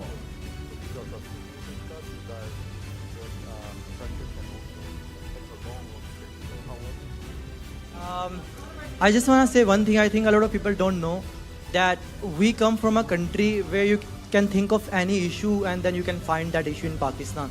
Like, we didn't have money to play. We have electricity issues. We have visa problems. Our passport is the worst 5 in the world. We cannot travel anywhere. And like from 2019 till now 2025, we have suffered a lot in terms of financial issues. And recently, sponsors are not sponsoring players because some of the players don't have USA visa. So, and then winning and coming from such circumstances, I think we truly deserve the right to celebrate this, and we truly deserve the right to say that now in season 1 and we are the best, and inshallah we're gonna prove it again and again.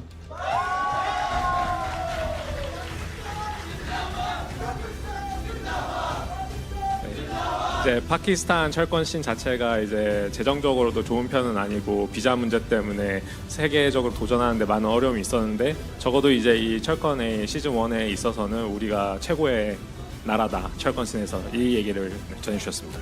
네, 정말 어려운 상황에서도 흔쾌히 와주셔서 너무 감사드리는데 저도 이렇게 감사의 말씀을 전했으니까 아슬란 씨 선수도 이 오는 과정에서 정말 주변에서 많은 도움이 있었을 겁니다. 무릎 선수가 이야기했던 것처럼 마지막으로 모두에게 좀 감사의 말씀을 전할 수 있는 한 말씀 부탁드리겠습니다.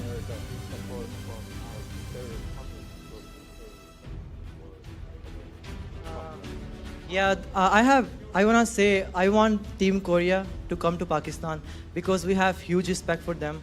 I want them to come. We wanna to see the culture over there, and this event wouldn't have been possible without the support of Baz and Soop, and we hope that such event happens more yearly at least. 네. 숲과 바즈를 비롯한 이제 파트너분들께 너무 감사드리고 이 한국 초청에 함께해 주신 관계자분들께 모두 감사드립니다. 이제 한국에 온 만큼 문화를 또 즐기고 가고 싶습니다. 네. 네, 좋은 말씀 감사드립니다. 이렇게 아슬란 씨의 인터뷰 함께 만나봤습니다. 여러분 한 번씩 박수 부탁드릴게요. 자, 그럼 지금부터 이 시상과 세레머니를 위해서 승리팀 파키스탄 팀은 무대 중앙으로 이동해 주시고요. 네, 함께 했던 선수들 이동을 좀 도와주시면 감사드리겠습니다. 저희 잠시 조금만 간격을 넓혀보겠습니다. 자, 파키스탄 팀 중앙으로 모여주시기 바라겠습니다.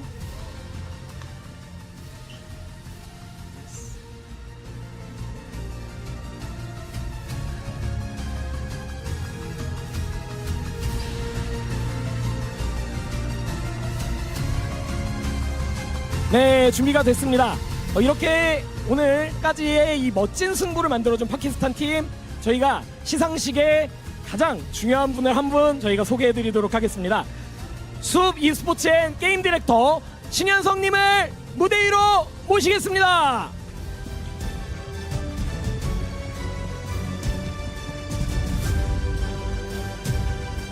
네, 안녕하십니까. 안녕하세요. 정말 네, 시상식을 위해서 올라와주셔서 감사드리고요. 네, 자리해 주시고 함께 시상식을 부탁드리도록 하겠습니다. 자, 승리를 차지한 팀 파키스탄에게 트로피와 함께 승리 상금이 주어집니다. 여러분 박수 부탁드리겠습니다.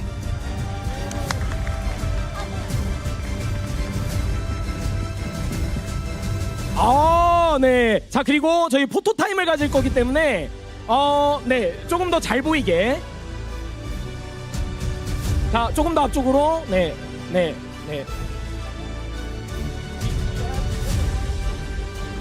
앞쪽으로. 자, 포즈 취해 주시고요.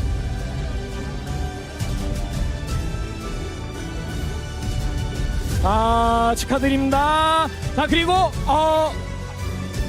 everybody next pose please. Okay? Next pose. More photo. Take.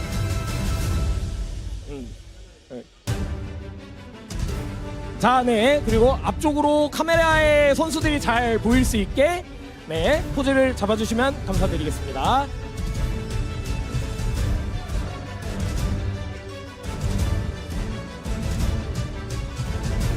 자, 앞쪽으로. Atif, more behind, please. Okay. Thank you. 멋진 포즈입니다. 다시 한번 축하드립니다. 파키스탄 팀.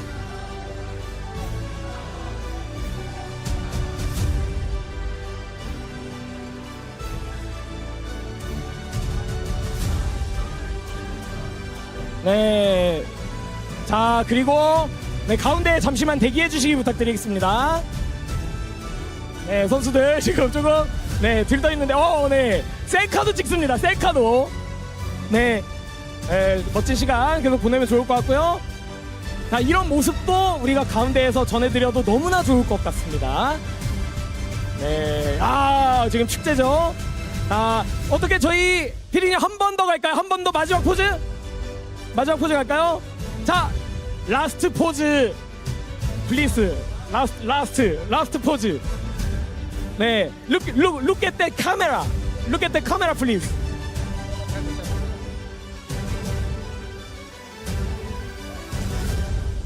Thank you. I love Pakistan.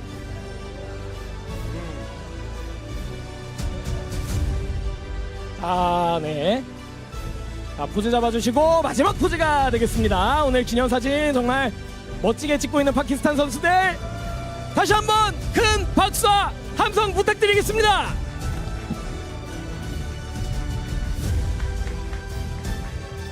네, 여기에 가운데 이제 그대로 대기를 해주시면 좋을 것 같습니다. 외과가 이런 건 좀 통역을 부탁드릴게요. Let's stand center. Keep the center, please. 네, 감사드립니다.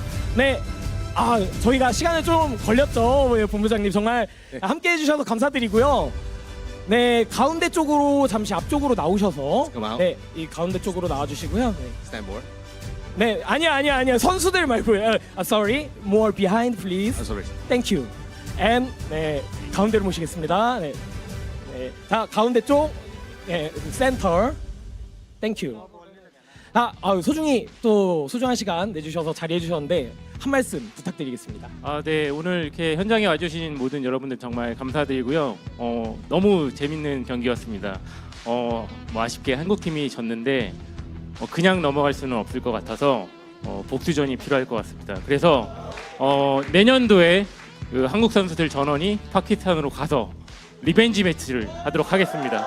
와, 자, 야, 이 이야기는 외과가 좀 전달해줘도 좋지 않을까요? Thanks for in this place. I was so sorry to see the Korean is the result is not good. So I think we need revenge in Pakistan again.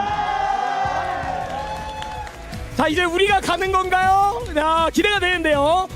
멋지한 말씀을 해주셨는데 또 오늘까지 함께 해줬던 모두에게 마지막으로 고생했다고 한 말씀 해주시면 너무 좋을 것 같아요. 부탁드리겠습니다. 네, 그 관객 여러분들 그리고 선수분들 다들 고생 많으셨고요.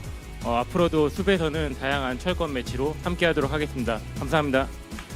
네, 이렇게 시상식까지 고생해주신 신현성님께 모두 박수 한 번씩 부탁드리고요. 신현성님께서는 무대로 조심히 이동해주시기 바라겠습니다. 모두 함께 고생해주신 신현성님께 다시 박수 한 번 부탁드릴게요. 네, 이렇게 3일 동안 진행된 숲 네이션스